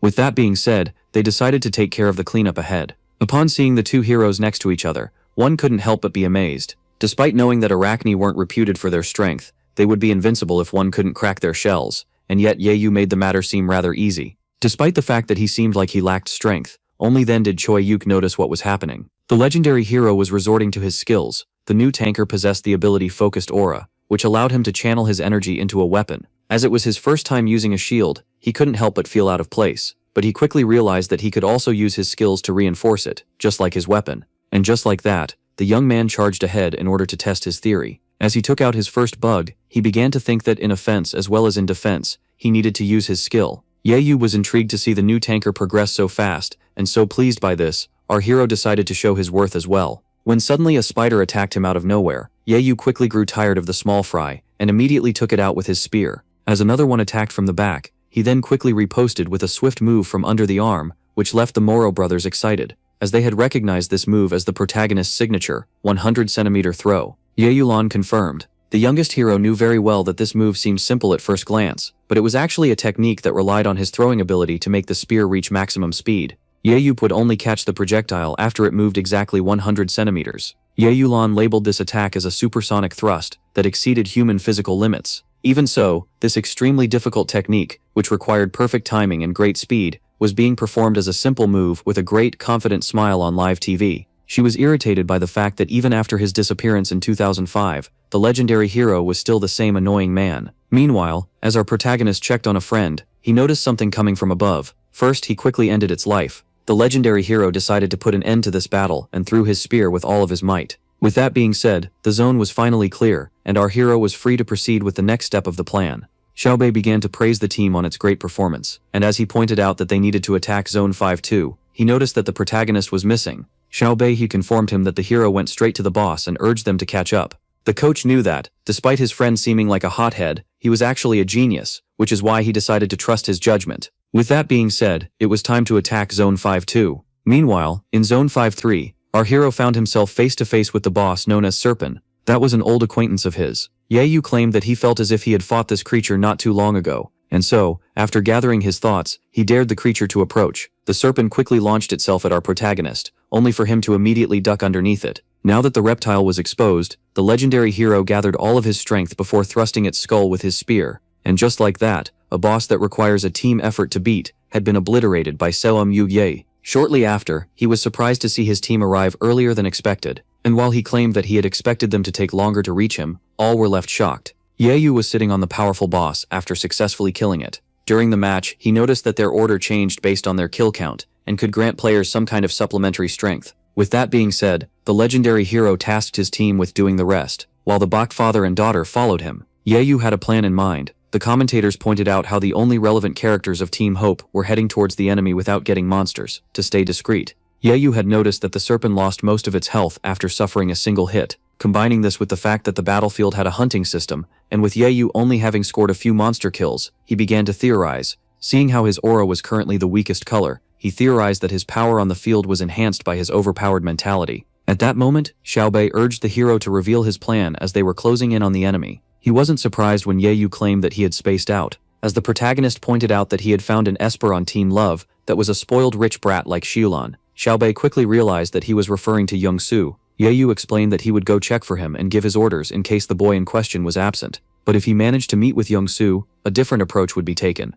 Meanwhile, Team Love established their camp in Zone 12, which they had just wiped out. The captain decided to split his team into two groups, with 6 players going to Zone 11, and the 5 others to Zone 9. And with that being said, the players were dispatched. Shortly after, in Zone 9, the 5-man team found themselves facing a horde of arachne. Among them was Youngsu, who was blasting his flames. Due to the hunting strategy that his team was using, the player had already gained a purple aura. He found himself excited to meet face to face with the protagonist, as his group decided to clear the next zone. But as he began to fantasize about his victory, one of his teammates arrived just in time to save him. The projectile bounced off the shield before landing near the players. Youngsu found himself shocked as he began to bleed. At that moment, the boy realized that they had walked into a trap, and just like that, the 5-man group was left agitated. Meanwhile, in Zone 11, the rest of their teammates were also dealing with the same problem, and feared the presence of the legendary hero. But just as the captain was about to give his orders, arrows landed on the ground. The 6 members of Team Love found themselves in front of 8 members of the opposing team.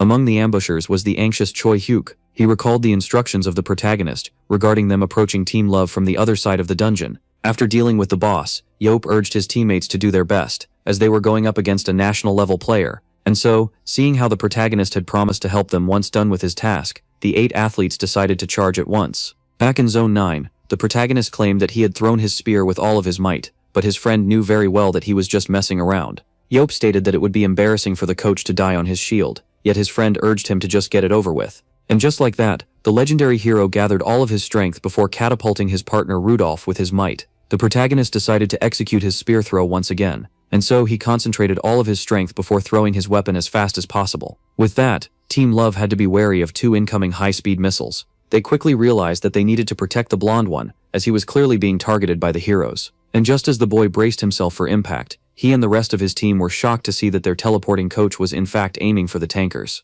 One of the players urged his teammates to deal with the proximity dealer first, only to be terminated in the blink of an eye by a spear throw. The members of Team Love decided to attack the coach at once, before his teleportation skill could reset. Only then did the ace of the Korean team come to the rescue. After grabbing her father with her whip, the girl blasted him away, and just as she was about to hit the ground, she used her teleportation powers to disappear. With that being said, both Bakes returned to the side of the protagonist. Yayu asked his partner if he was happy to feel the thrill of battle after so long. Yet the 48-year-old couldn't be more annoyed. Due to their last move, Yayu and his allies had wiped out the enemy tankers. And so, as those in blue braced themselves for a fair 3-on-3, their opponents were left in a tough situation. Yayu claimed that each of them would select his opponent, leaving the son of the vice president horrified. Meanwhile, back at the stadium, all were amazed by the ingenuity of that tactic. According to the commentators, it was amazing to see his team make a perfect escape after taking out the tankers while pretending to go for Yongsu. They claimed that the legendary hero, with his average Esper skill, was once a true master of his craft as he saved his friend with a simple spear throw. The commentators then pointed out that Yayup was still throwing Jehu.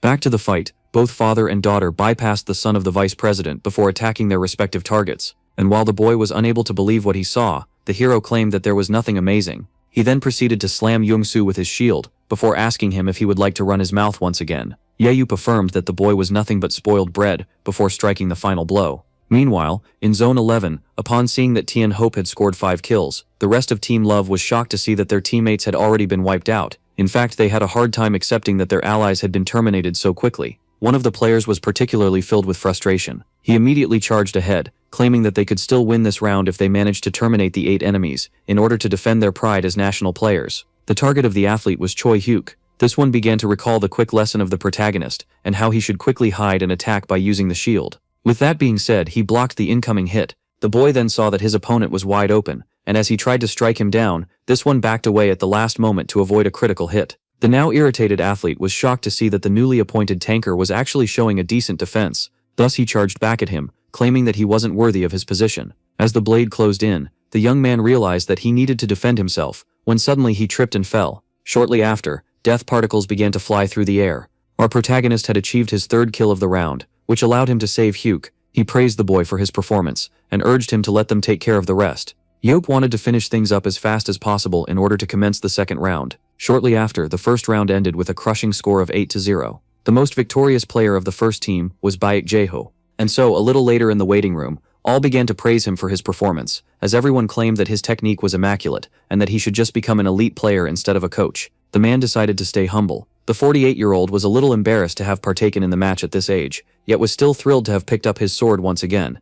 Even so, the MVP of the game knew very well that all the credit for his victory went to his friend, the protagonist. The legend here was immersed in the show, and was left baffled by the unraveling of the plot. Now came the time to start the 2nd round inside what was described as a confusing arena made of confusing and dangerous rooms and stairs. The 2nd round would take place in the dungeon known as the Labyrinth of the Damned. This dungeon was reputed for having killed many espers, until the arrival of the legendary hero, who conquered it. For this reason, all eyes would surely be on Ye, as he was the first person to conquer this very place. Meanwhile, the protagonist was rather annoyed. Most of his social interactions in 2021 had been with little pricks so far, starting off with the reporter that caused the rift between him and Walker, to the cult of the insane, that worships him, and now the son of the vice president wanted to witness the skill of the protagonist firsthand. Whether they doubt him or just want to have him tested, the legendary hero puts on his helmet in order to demonstrate what they want. Even so, Yeop decided to add his own personal twist to the upcoming show. Shortly after, at the starting point of Team Hope, the coach decided to summarize the plan for his teammates. But before he could even explain the details of the labyrinth, he was suddenly interrupted.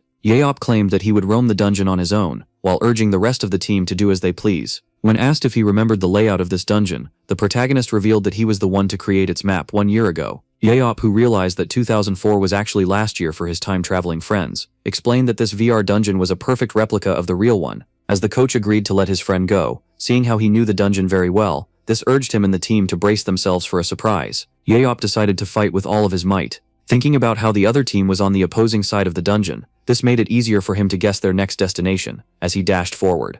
Haeyeon was concerned about her uncle going in alone, so her father reassured her that despite Yeop being a lazy bum, he was an invincible genius inside dungeons. And as he claimed that Yeop must have a plan, Haeyeon couldn't help but find Yeop outstanding. Even so, the coach began to doubt his own words, as Yeop was crazy enough to charge forward recklessly, Suddenly, the legendary hero stumbled upon some monsters. Now faced with some skeleton soldiers, a small sense of nostalgia began to kick in. Thus, Yaop decided to greet his old opponents, the skeletons, by charging them shield first. Our hero then braced himself, and as soon as the right opportunity arrived, he executed a circular attack that hit the 3 skeletons at once, and even countered one of them. Yet the 2 other monsters weren't defeated just yet. For this reason, the tank slammed one of them with his shield, before dashing forward at maximum speed in order to impale the second one as well. After successfully taking out the monsters, he began to think of how this dungeon had been conquered last year for him, but 18 years ago for the rest of the world. In the Labyrinth of the Dead, it was easy for one to die from fall damage, as gravity was 10 times stronger where there was no footing. The protagonist was aware of this, and threw his spear, in order to pin it against the wall. He knew what would happen if the right technique was employed. Yautui then used his spear as a way to catch himself and ease his fall. And just like that, he turned one of the dungeon's greatest dangers into a helpful shortcut. Shortly after, Tian Love was shocked to see the legendary hero land in front of them. They were horrified to see him arrive so quickly, as the first 10 minutes of the round hadn't been over yet. Yaut revealed that he had completely analyzed his opponent in the first round. All were left on their guard, only for him to affirm that they were nothing but a bunch of mediocre athletes. The captain urged his team to stay calm and ordered the retreat. She Wuyun affirmed that this was the only way, as the protagonist must be here with some of his teammates. The protagonist was actually here alone, and couldn't help but comment on the captain's decision to run away. Yaut knew that he would have won the match immediately if they had chosen to face him, and decided to show appreciation by letting the game last a little longer. With that being said, the legendary hero resorted to his scanner eyes. He began to look for a certain fighter among the enemy players, and as soon as he located him, Yaut immediately eliminated this player. The captain couldn't help but stand helplessly as Yaut scored the first blood. The protagonist knew very well that this player's poor speed couldn't have possibly dodged his attack. Yaut was disappointed by the fact that he couldn't retrieve his spear, but he didn't actually mind, as he had 3 others left. Despite seeing that his prey had escaped, the legendary hero kept a cool head, and decided to go to that one place. Meanwhile, Tian Love had retreated to one of the lower levels of the dungeon. As the captain pointed out that they had been caught by surprise, his teammates claimed that it might have been better to fight Yaut head-on, as he seemed to be on his own. But the captain affirmed that they couldn't risk it, as they would have suffered great casualties if it turned out that the enemy had been lurking in the shadows. And so, as he theorized that the protagonist might try to strike them once again, the commentators were left intrigued by the protagonist, who was now standing on one of the high grounds while staring at the bottom. After realizing that he had found a good point for retreat, Yayu began to calculate the position of the enemy based on their speed and the time that had passed. His chances of actually needing the location of the enemy were similar to the odds of a flip of a coin. Thus he began to pour aura into his spear. Yayu positioned himself for the throw. He then got quite excited as he launched his weapon with all of his might, while recalling a quote he had just heard from his TV show. And just like that, the spear began to make its way to the bottom of the dungeon. Its speed was infuriating. One could even label it a supersonic projectile. The enemy team, which was discussing the battle plan, failed to notice the spear that struck one of them like a falling lightning bolt. The captain of Love was left incredibly shocked as the spear just appeared out of nowhere. The commentators were stunned as well. Yayu managed to achieve his second kill of the game by nailing the flip of the coin. According to the commentators, the very scene they had witnessed just now was the most stunning kill ever recorded in Korea. And so, seeing how the protagonist had scored his second kill with great ease, Young-soo was left irritated, claiming that they needed to fight, as the tanker was obviously alone. The captain desperately tried to calm the boy, who stated that they needed to deal with the protagonist at once, to hunt in peace, and send a group to pressure his team. Che Woo-yun revealed that the student was right, as they were short on members, which made the blonde one ask him about his plan. Upon seeing the commotion, the legendary hero quickly realized that his prey were arguing among each other. Young-soo called his allies spineless cowards. He tried to explain that his ability would be enough to take out the protagonist, yet the captain asked him to restrain himself, as his power consumes a lot of aura. At that moment, the boy grew tired of orders, and decided to let loose and do as he pleased while attacking our hero. And just like that, his fireball resulted in a spectacular explosion. Young-soo proudly claimed that he had immediately figured out the hiding spot of the legendary hero. At that moment, Yop called him a total idiot. The one who successfully blocked the fireball with his shield revealed that he had actually made his presence known on purpose in order to be noticed. He then proceeded to leap forward, while claiming that the blonde one had poor acting skills. Team Love was shocked to see that the legendary hero had blocked a head-on hit from Young-soo's fire abilities. Due to his great firepower, the blonde kid became the core dealer of the Korean team. Despite having the mental abilities of a toddler, they couldn't overlook the fact that his powerful fire blast had been casually blocked. The captain split his forces into 2 teams, with the first one tasked with farming, and the second one composed of dealers in charge of tracking down the protagonist. He asked the 3 dealers to pretend like they were going for recon on the western path to catch their target by surprise, and overwhelm him with numbers. The captain claimed that, assuming they could assess him, they would be able to take the powerful one down.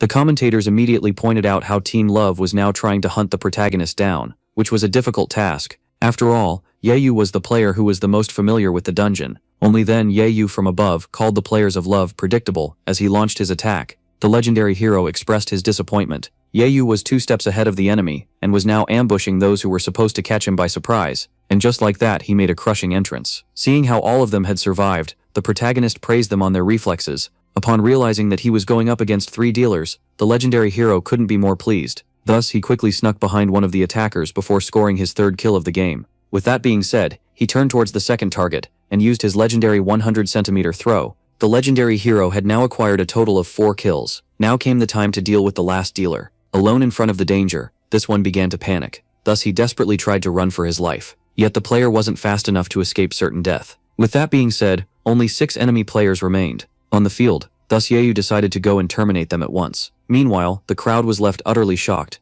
A Korean athlete had actually managed to take down 3 national players in a few seconds. All were left baffled by how fast the legendary hero had taken out the enemy. This made the commentators wonder what would actually happen if the warriors of the past fought against the athletes of today. After seeing this performance, Sheldon was unable to believe her own 2 eyes. She was now certain that the legendary hero had truly returned. While the commentators claimed that he was dominating the game, back in the dungeon, the team of the hero demanded to know how he had scored 5 kills, so he revealed that his aura had turned red. The team was pleased by this fast progress, and decided to join him in Zone 3-1. Xiaobei claimed that the match would end before his team could join him. With that he decided to cut all communications in order to focus on the battle ahead, and just like that, the tanker leaped forward. Yahello then proceeded to land in front of the remaining opponents. He apologized for making them wait, claiming that he did his best to arrive sooner. The captain asked his team to keep a cool head while ordering them to get into formation. Yahello was entertained, as it seemed like they had come up with a strategy to take him down. He quickly noticed that players were coming at him from all sides,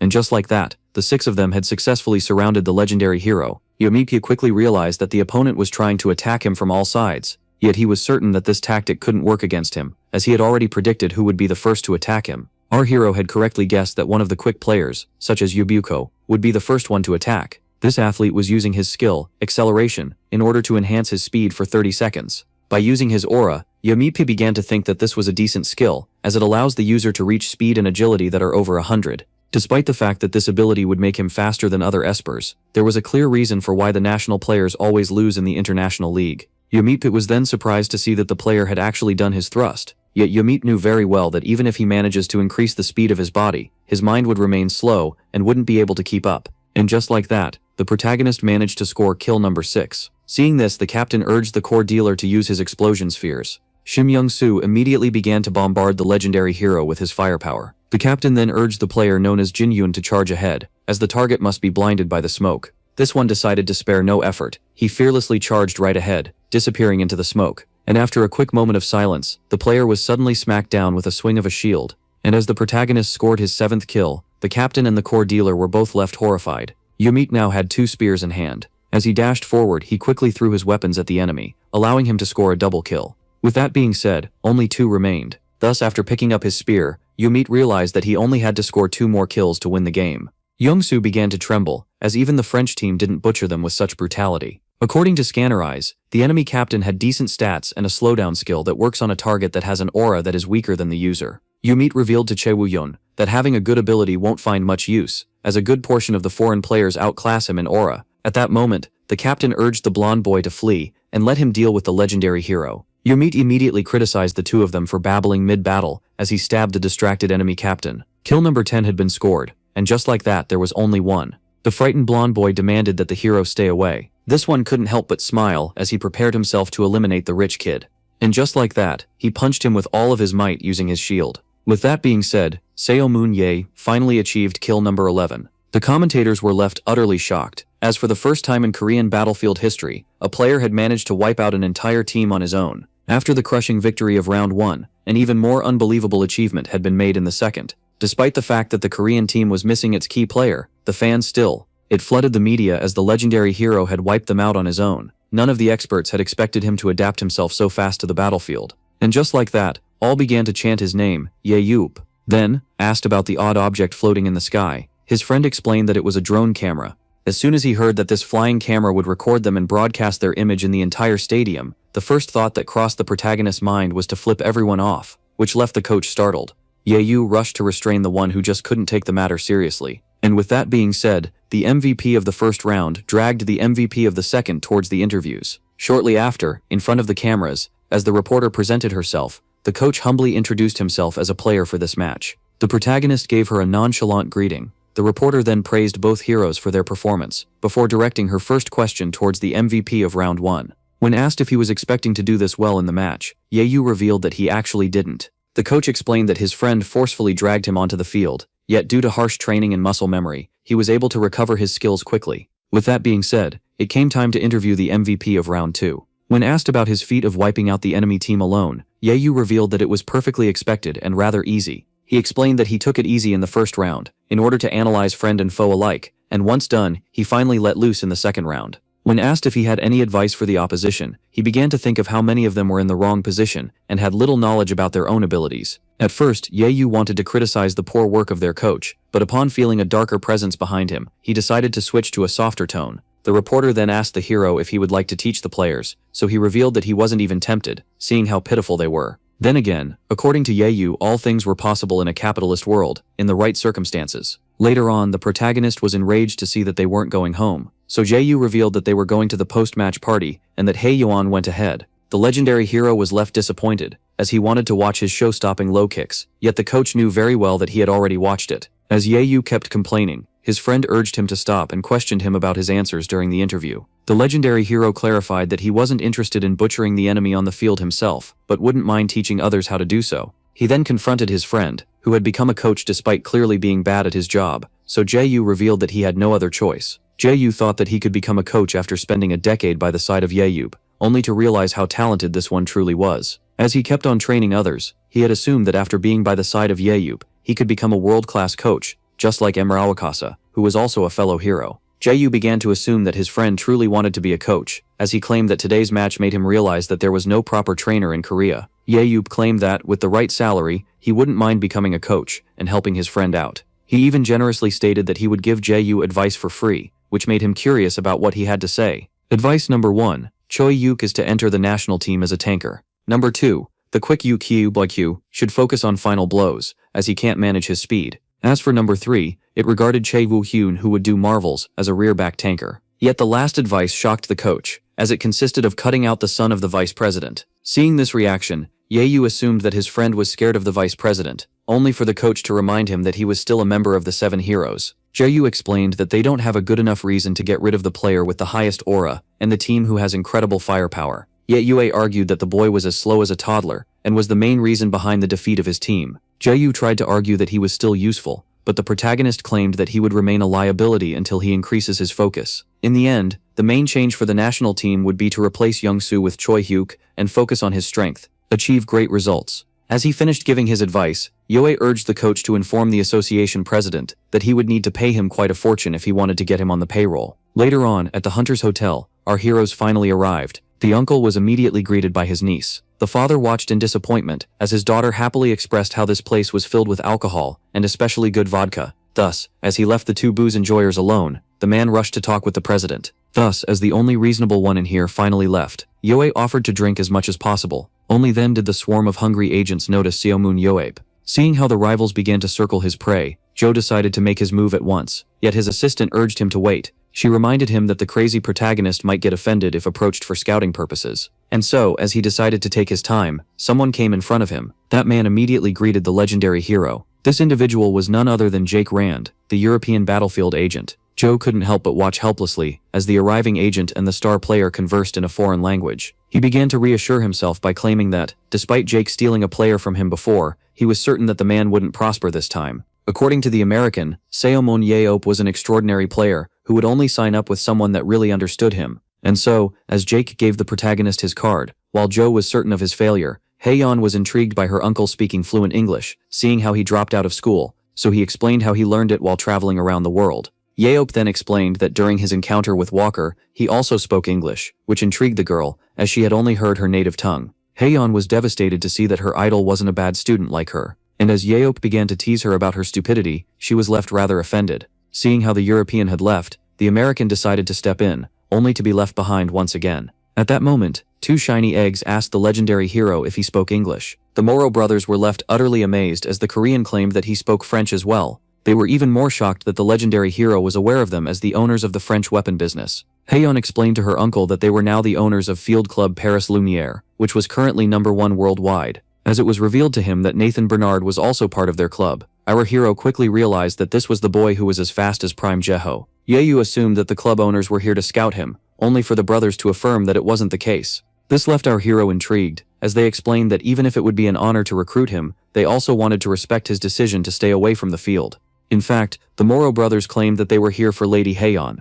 Haeyeon was shocked to see that Club Lumiere was aiming to scout her. After her French-speaking uncle explained the situation, the uncle urged his niece not to overdo it. As she thanked the bald men for considering her, they claimed that they had been observing her for some time. The shocked protagonist demanded to know if this was a ruse to enlist him, yet the French affirmed that they only spoke the truth with players. The brothers revealed that they didn't want the girl at first, as she would hesitate to score the kill. Yet after her position swap, she suddenly gained what she lacked.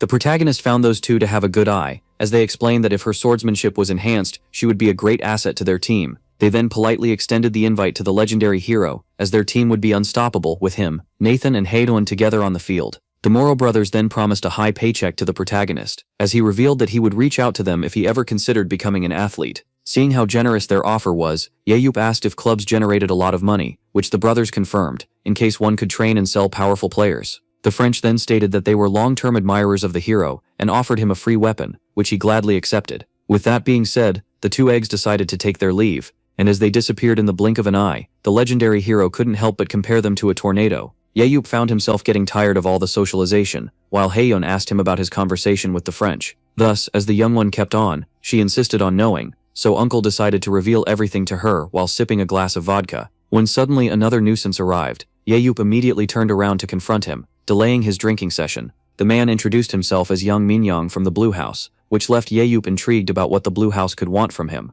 When asked if he was familiar with the Esper Meritorious system, Yeyu explained that it was a fake program that promised to reward all those who contributed during the war. Yet Yang claimed that the monthly pension of the Tier 1 contributor, the legendary hero, was very much real and had been compounding since 2005. The man revealed that the Blue House wanted to give him all the money he had earned since the day he disappeared. After learning that he would acquire a sum amounting to more than 2.5 billion won tax-free, the protagonist was left shocked. Even after a little while, Yeyu was still amazed by the huge sum of money he would receive from the Blue House. This ridiculous amount was slowly taking over his mind. As he began to calculate how much his net worth would amount to now, Haeyeon asked him why he was muttering to himself. Only then did someone else approach him. The American agent quickly introduced himself. Seeing how Jaeyu was obviously here to scout him, the exhausted Yeyu urged him to leave at once. After hearing this, Jaeyu affirmed that he would keep it short. The agent explained that the legendary hero must still be adapting to this new world that was now free of wars and the burrs he had sworn to take out. Yeyu was then left curious, as this one claimed that those were simply issues that would be resolved with time.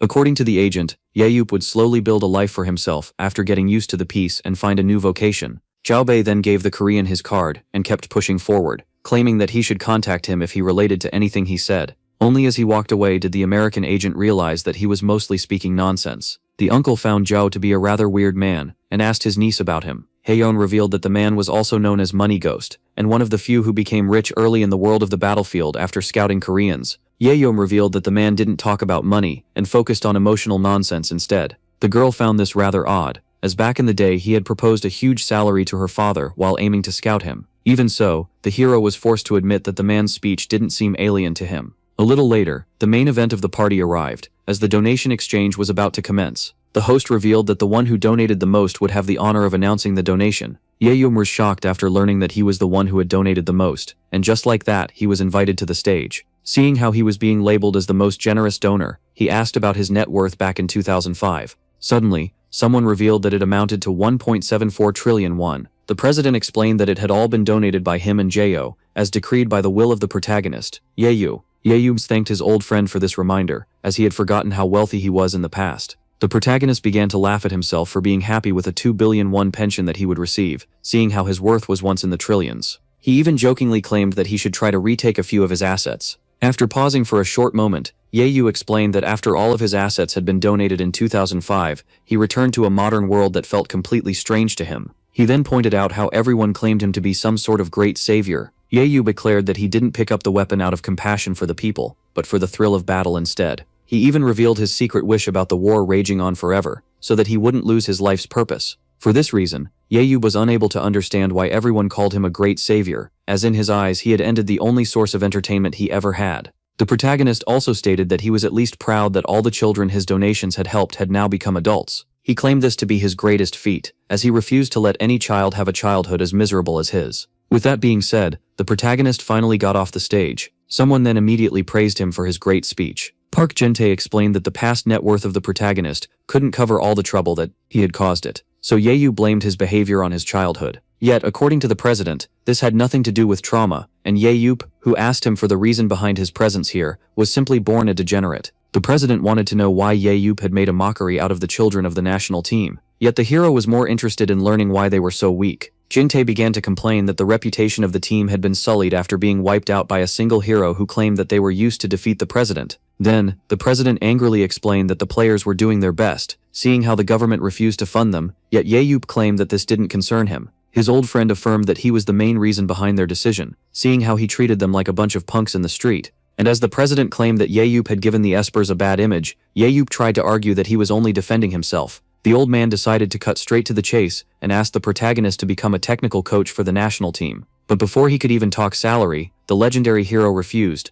claiming that he had some plans in mind. Later on, while in the car, as Yayu talked about how 16 billion should suffice, Xiaobei grew intrigued. The coach was then utterly shocked, as he learned that his friend wanted to buy a club. Yayu claimed that as a Korean he couldn't stand athletes so weak, which is why he wanted to train his own players to improve the national team. Xiaobei explained that he would need at least 20 billion to buy a first division club, so Yayu declared that starting and improving a second division club would grant him more money. Only then did the coach realize that his friend wasn't trying to help his own country and simply wanted to fill his pockets instead. Yayu couldn't help but laugh, as if to say it should have been obvious from the start. As soon as they arrived, Xiaobei urged the protagonist to get out of his sight. Only then did Yayu notice something intriguing. He spotted a figure near the house that seemed quite familiar. Xiaobei rushed to greet Xiaolan, who claimed to be here to resolve some personal matters. The legendary hero was left intrigued, as back in the day he could easily read the emotions of the girl, who now seemed calm, and so feeding her extinction gray, he decided to scan her stats. Upon seeing the girl's powers, the protagonist was left shocked.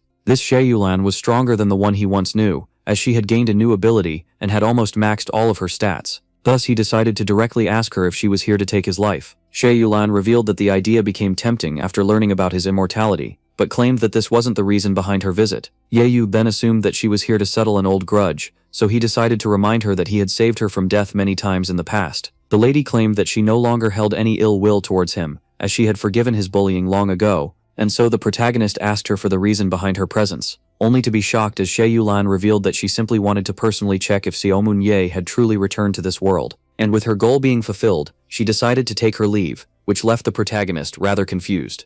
In the end, the Koreans were unable to understand the reason behind the presence of the Chinese lady. Yayu Deep then began to remember the old days. Back then, Yayu Deep would scream at her for her incompetence. Yayu Lan couldn't help but cry, and claim that she was unable to get any stronger. The girl then noticed something alarming. Suddenly, a giant monster appeared behind her. Yayu Lan immediately rushed to use her ability, yet found herself at the complete mercy of the monster, as she didn't have enough energy for the extinction ray. And just like that, the monster dealt a powerful blow. Only then did the savior of the girl criticize her, as she was about to get herself killed by such a weak creature. The legendary hero, who saved Yolan's life at the last moment, asked her if she was injured. The baffled teenager couldn't help but blush. Back to the present, the lady was happy to see that the one who had saved her many times had truly returned. The next day, as the protagonist received the promised money from the Blue House, he began to wonder which club to buy. Jinga was surprised to see that his friend had learned about mobile banking, and asked him if he truly wished to get himself a battlefield club. The protagonist confirmed, claiming that he needed a new hobby.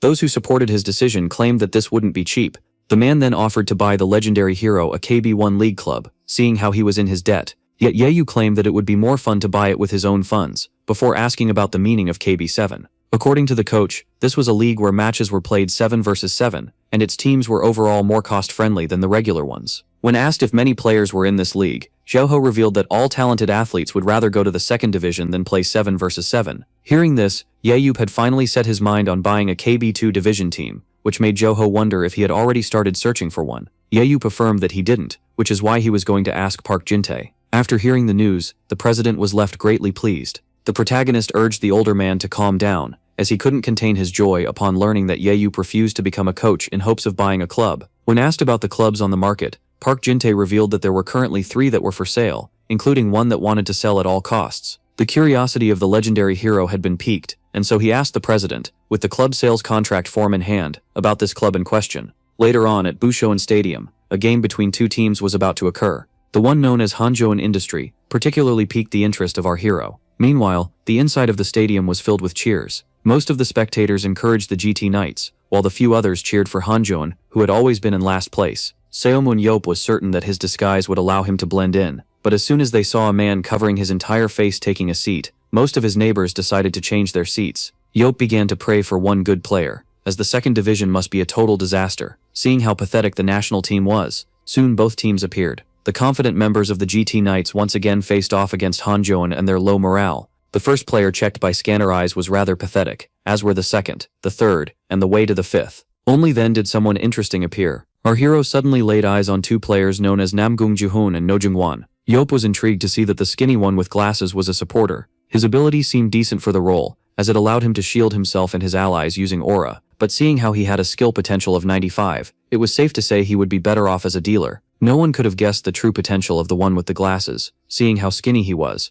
And just as our hero was about to label the others as trash, he noticed a player with stats comparable to Chae Woo-hyun. This one also possessed a common but powerful ability that greatly buffed his strength. Yahello was surprised to find 2 diamonds in the middle of these lousy players, before taking a look at the benchwarmers. Only then did he find something stunning. A player known as Lee Na-yeon had some intriguing stats. Upon seeing her jumping ability, the legendary hero couldn't help but compare her to a flea. The stats of the girl were pitiful, yet she could still be useful with a bow. In fact, this player could even become a frightening force if she manages to reach her speed limit of 100. And so, 60 minutes later, Yahello was left quite amazed.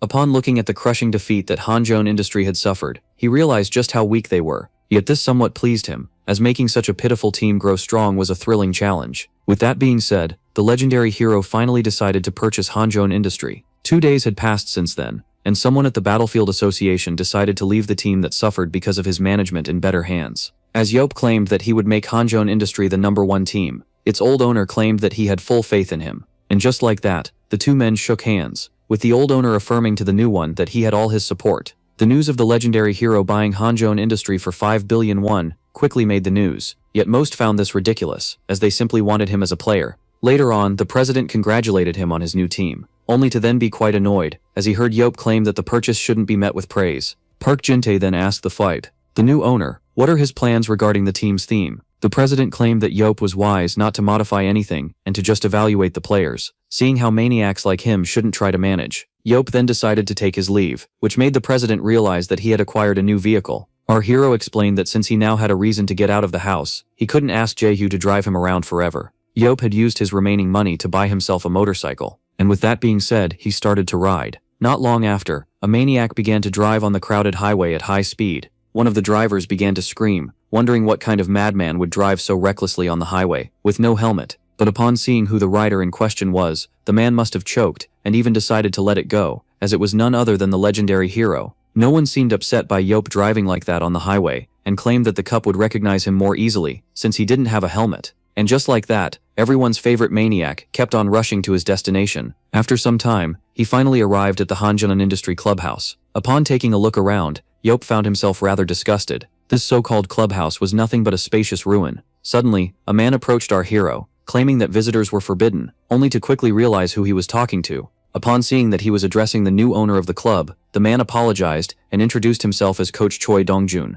Yop then confirmed his doubts regarding the man being an esper, and concluded that he was a supporter. Back in the day, due to his stats, when asked about his age, the confused coach revealed that he was 43 years old. He was then left even more intrigued, as the new owner claimed that he was 47. Choi Dongjun, in front of the menacing aura, had no choice but to admit that his 30-year-old boss was in fact his senior. And so, as Yop decided to address his new employee casually, this one referred to him as Sir. Once asked for a tour of the place, the coach showed the owner everything, ranging from the cafeteria to the dormitory that housed their 14 players. Yop stated that the number of players was far too small, yet was pleased by how spacious the old place was, as the coach claimed that they had installed all necessities. At the end of the tour, the legendary hero was brought to the training arena. Yop was left curious, as there were only 11 pods in this old and wide building despite the team having 14 players. The coach explained that they lacked the funds to secure 14 pods, which the owner found ridiculous, as his recovery ability could earn him quite some money. The legendary hero realized that the coach was worth keeping around, and that his main problem was the players. Choi Dongjun was then shocked, as the new owner demanded to meet the players right away.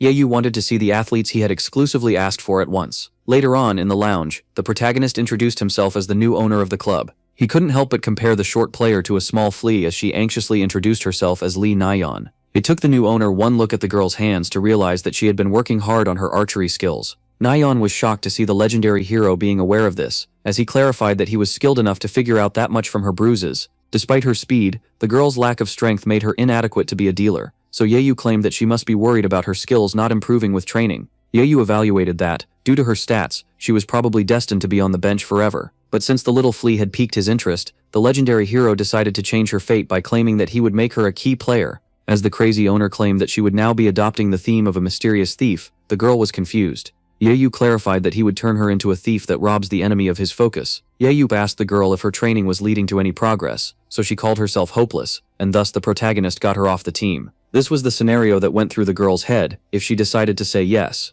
Yayu then reassured her that he intended to keep her on the team. In fact, he was being very serious when he claimed that he wanted her to become a key player. As the legendary hero claimed that she had one specific ability she excels at, the athlete immediately assumed that he was referring to her archery. Only for him, he went so far as to claim that even the most mediocre of espers would be useful with a bow in hand, leaving her quite shocked. According to the new owner, the greatest strength of the girl was her speed. He claimed that she should try to increase her running speed in order to pair it with her jump skill, a quick and bouncy marksman with the ideal to steal the kill of the enemy and quickly escape before getting caught. Lee Nayeon realized that her main job would be to bully the opponents, which the legendary hero Yape confirmed. Yape then firmly affirmed that this would be her one and only job, as you would need to escape as fast as possible, seeing how the enemy would loathe a kill thief. In other words, Yape wanted Lee Nayeon to be an amusing troublemaker on the field. Thus he claimed that he would ask the coach to focus on her speed, and declared that, after acquiring a decent speed, she would be able to enter the matches. Lee Nayeon asked if she could truly become a key player, so the protagonist confirmed, claiming that she had the potential to even make it to the national team.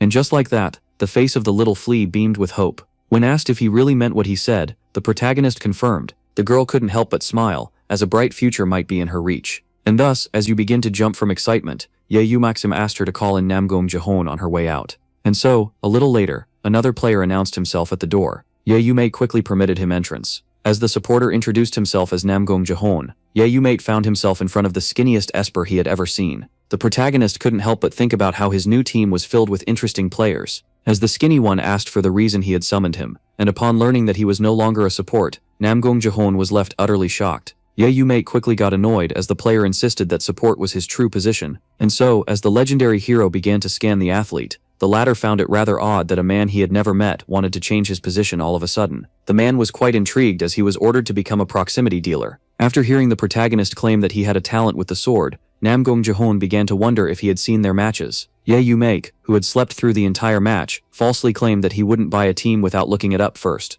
The skinny one tried to argue that he had pitiful physical stats, so the hero blamed it on the fact that he only spams his ability in the back. Yayumake then quickly got angered as the athlete dared to refuse his wisdom by insisting on staying a support. Supporter was the class that was most despised by the legendary hero, as 90% of its users were useless liabilities that doze off in the back. Yet the remaining 10% are the only real supporters. Seeing how they possessed more than one ability, these types of players could truly help their team while being safe in the back. Thus, seeing how the skinny one only had a single ability, the protagonist would offer him a second skill. The legendary hero was particularly triggered as Namgong Jahon understood that he wanted to turn him into a sword-wielding support. Thus he decided to politely correct him and claim that he wanted a proximity dealer with support powers on his team. Yoraup then came to suspect that the skinny one didn't want to change classes because he was terrified of the front lines. The owner affirmed to the player that he needed to follow his advice and change his mentality in order to become a key player. When asked if this would truly open up the path to success, the protagonist confirmed, but claimed that Namgong Jahon needed to work hard as well. Yoraup revealed that he would gladly throw the athlete out if he refused to switch his role.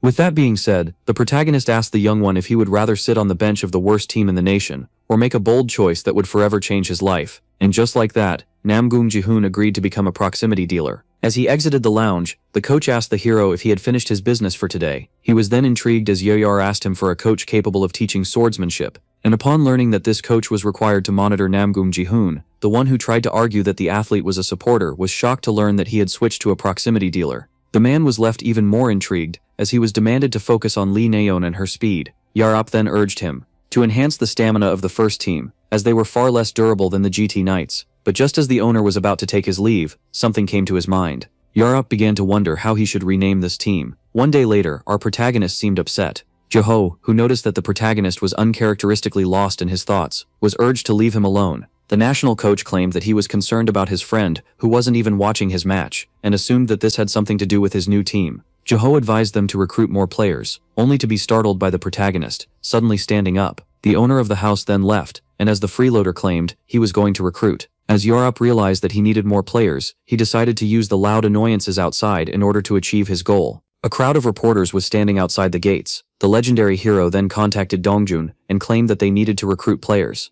The man was intrigued and claimed that they didn't have the funds or the resources to afford more than 14 players. The annoyed protagonist offered to personally buy pods in case they received new players. Yeyu then asked about the cost of a single pod, making his employee answer that it amounted to 200 million won. Upon hearing this, the hero was left quite annoyed by the cheap management, as this was a laughable sum. With that being said, Dongjun was ordered to place the ad at once and make sure it only lasted 3 days. The coach tried to argue that they would need more time, as he recommended, seeing how not many players would be interested in the second division. The protagonist revealed that he had it all figured out. And so, as the swarm of reporters kept camping in front of the residence, the gates were suddenly opened. All were left shocked as they received a polite greeting as soon as they saw the protagonist. The journalists bombarded him with questions. Yeop agreed to satisfy their curiosity, but required a service in return. When asked about it, he affirmed that it was something very simple. Yeop wanted the reporters to let the world know that his team would be holding an open audition for 3 days only. And just like that, the mailbox of the recruitment department was flooded with emails. Shortly after, the coach affirmed to the owner that they had received an insane amount of applications. When asked about an exact number, he estimated something in the thousands.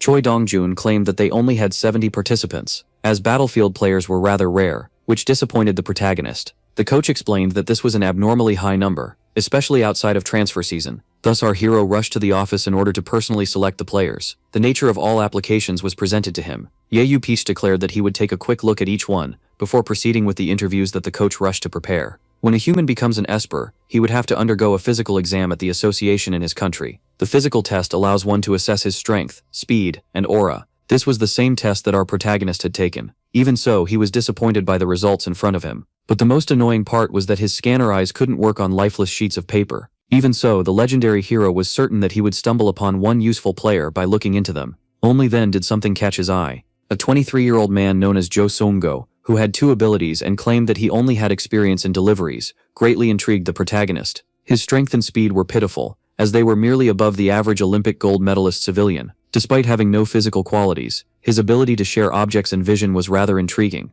And just like that, the legendary hero finally found a player that piqued his interest. The day of the interview finally arrived. One of the candidates excitedly greeted the protagonist, claiming that he was an admirer. According to the CV of the young man, he had played Battlefield in high school, so he claimed that he didn't see himself as a pro athlete after graduating. Yobi assumed that his presence here meant that he had a change of heart, but to his shock, this individual was simply here to get his autograph. Thus, he ordered him to get out of the room. Yobi ordered the young man to disappear from his sight. The boy tried to argue that the legendary hero couldn't talk to him like that, as it would tarnish his reputation, only to then receive a stapler to the skull. Yobi affirmed that the entire world knows that he is a madman, yet urged the boy to remember that once again. And so, as the coach desperately tried to calm the owner, the latter asked for the next candidate to enter. Upon seeing an unconscious body being escorted out of the room, all the other candidates became anxious. Now came the time to interview Jo Sinko. The nervous young man quickly introduced himself. The coach was shocked to see how bad this young man's stats were. Thus he decided to ask his superior why he had agreed to interview the boy,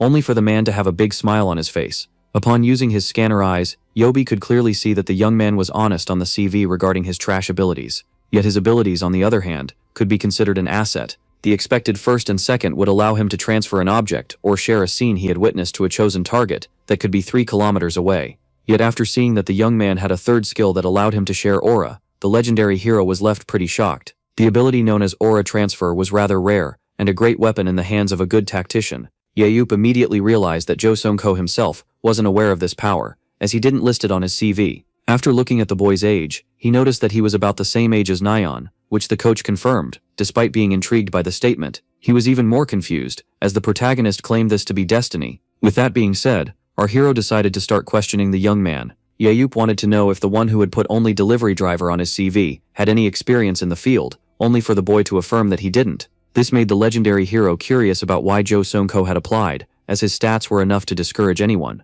The young man explained that he was well aware of his pathetic stats, yet revealed that the battlefield was his lifelong dream. In the past, he would always use his weakness as a reason to quickly give up, and while others might think that he was applying for the fun of it, the boy who heard about the auditions while making one of his deliveries fully intended to try accomplishing his dream. After hearing this, our hero decided to proceed with the rest of the questions. When asked about the maximum range at which he could transport an object using his ability, Jo Seung-ko claimed it to be 2.5 kilometers, yet Yayu Moik knew that it was 3. While being questioned, the boy revealed that he would first use the aura location of his skill in order to triangulate the target that must receive the item. This made Yayu realize that Jo Seung-ko could detect anyone in the range of his skill. The young man tried to explain that he would need some time to locate every target, yet Yayu didn't mind it, as dungeons usually have few hiding places. The legendary hero realized that this ability was more useful than it seemed, as it turned out to be perfect for recon. The coach was then left intrigued as the owner claimed that all thieves require an assistant. Thus, as the protagonist asked the boy for his name once again, he revealed to him that he had actually gotten the position, and while the one with weak stats was left overjoyed, the coach was baffled. The man was even more intrigued, as Yayu explained that Jo Seung-ko would pair well with Lee Nyon. The legendary hero had decided to build his entire strategy around these two, claiming that they would give any opponent a run for his money. Later that day, a party was organized in order to celebrate the new owner of Hanjeon Industries. The members of the team had thrown a great cookout. Yayu was happy to see that the players were merry with each other and had high morale. Only then was he approached by the player known as No Jungwon, who was the captain of the team. After taking a look at his stats, the protagonist realized that this was one of the players who had caught his eye during the match with the GT Knights. Yayu labeled this young man as an above-average tank, who was still overqualified for this weak team. The captain personally thanked the owner for attending to their needs and promised to live up to his expectations, so Yayu stated that he wasn't looking for instant results. Thus the polite player bowed, as he claimed that he and his peers would be in the care of the great hero. After this small interaction, Yayu could safely say that No Jungwon was perfect to be a leader. Only then did he notice the thief and the delivery man interacting with each other. Yayu found Nyon to be rather extroverted, thus the owner asked these two players to come forth. When asked if they had already met, Nyon confirmed, claiming that they were coincidentally both freshmen on the team, and about the same age. The boy and the girl were rather intrigued, as the pleased owner revealed that they should get along, as they would become a duo from now on. Both youngsters were intrigued as the legendary hero explained that every grand thief needs an ally in the shadows. Thus it was revealed to the little flea that the delivery man would become her new secret partner. The owner then urged the two players to go enjoy themselves, as he would reveal the rest of the tactic another day. And so, as the two of them began to walk away, Yayu began to think of how he had finally obtained what could be called a team. He only had one matter left to attend to. As he looked at the name of the team behind him, our protagonist decided to rename it. Thus he demanded the attention of all present players, and revealed that their team would adopt a new name. And then they came along to pick the one that would represent him the most. 3 months had passed since then. In today's match, everyone expected a lot from the new Hanjeon Industry team, that had now become USM. The commentators revealed that despite the fact that Yayu had bought the club 3 months ago, no remarkable changes had been recorded. Yet today was the first time that the new players would finally enter the field. Yayu urged all of the players to stick to the plan, especially Jo Seung-ko. As the boy expressed his doubts, the owner revealed that this tactic would enhance performance and make a great show. With that being said, the legendary hero urged his trainees to get out on the field and finally demonstrate the fruit of their 3 months of harsh training. And with that being said, the first round, opposing Yao SM to Incheon BC, finally started. Someone felt great about the invite of the Dragonist, as they hadn't been to a stadium in a long time. The mother of Haechan said that she went a couple of times to cheer for her daughter at the start of her career. As for the matches of her husband, she claimed that he didn't want to invite her as long as the team was bad. Thus, as Yop realized that the choice of Jae-ho had forbidden his wife from watching a national match until now, it left him pretty pissed off. When asked if his team was anything like the Korean team, the protagonist claimed that they would be interesting to watch. And just like that, he promised his old friend a grand spectacle. The dungeon of round 1 would be Wizard Canyon. It was a beautiful fantasy-like place that also allowed aerial and aquatic combat, which meant that players would need to adapt quickly in order to achieve victory. The commentators claimed that everyone was taking interest in the YSM team, seeing how they had changed their key players 3 months before the match.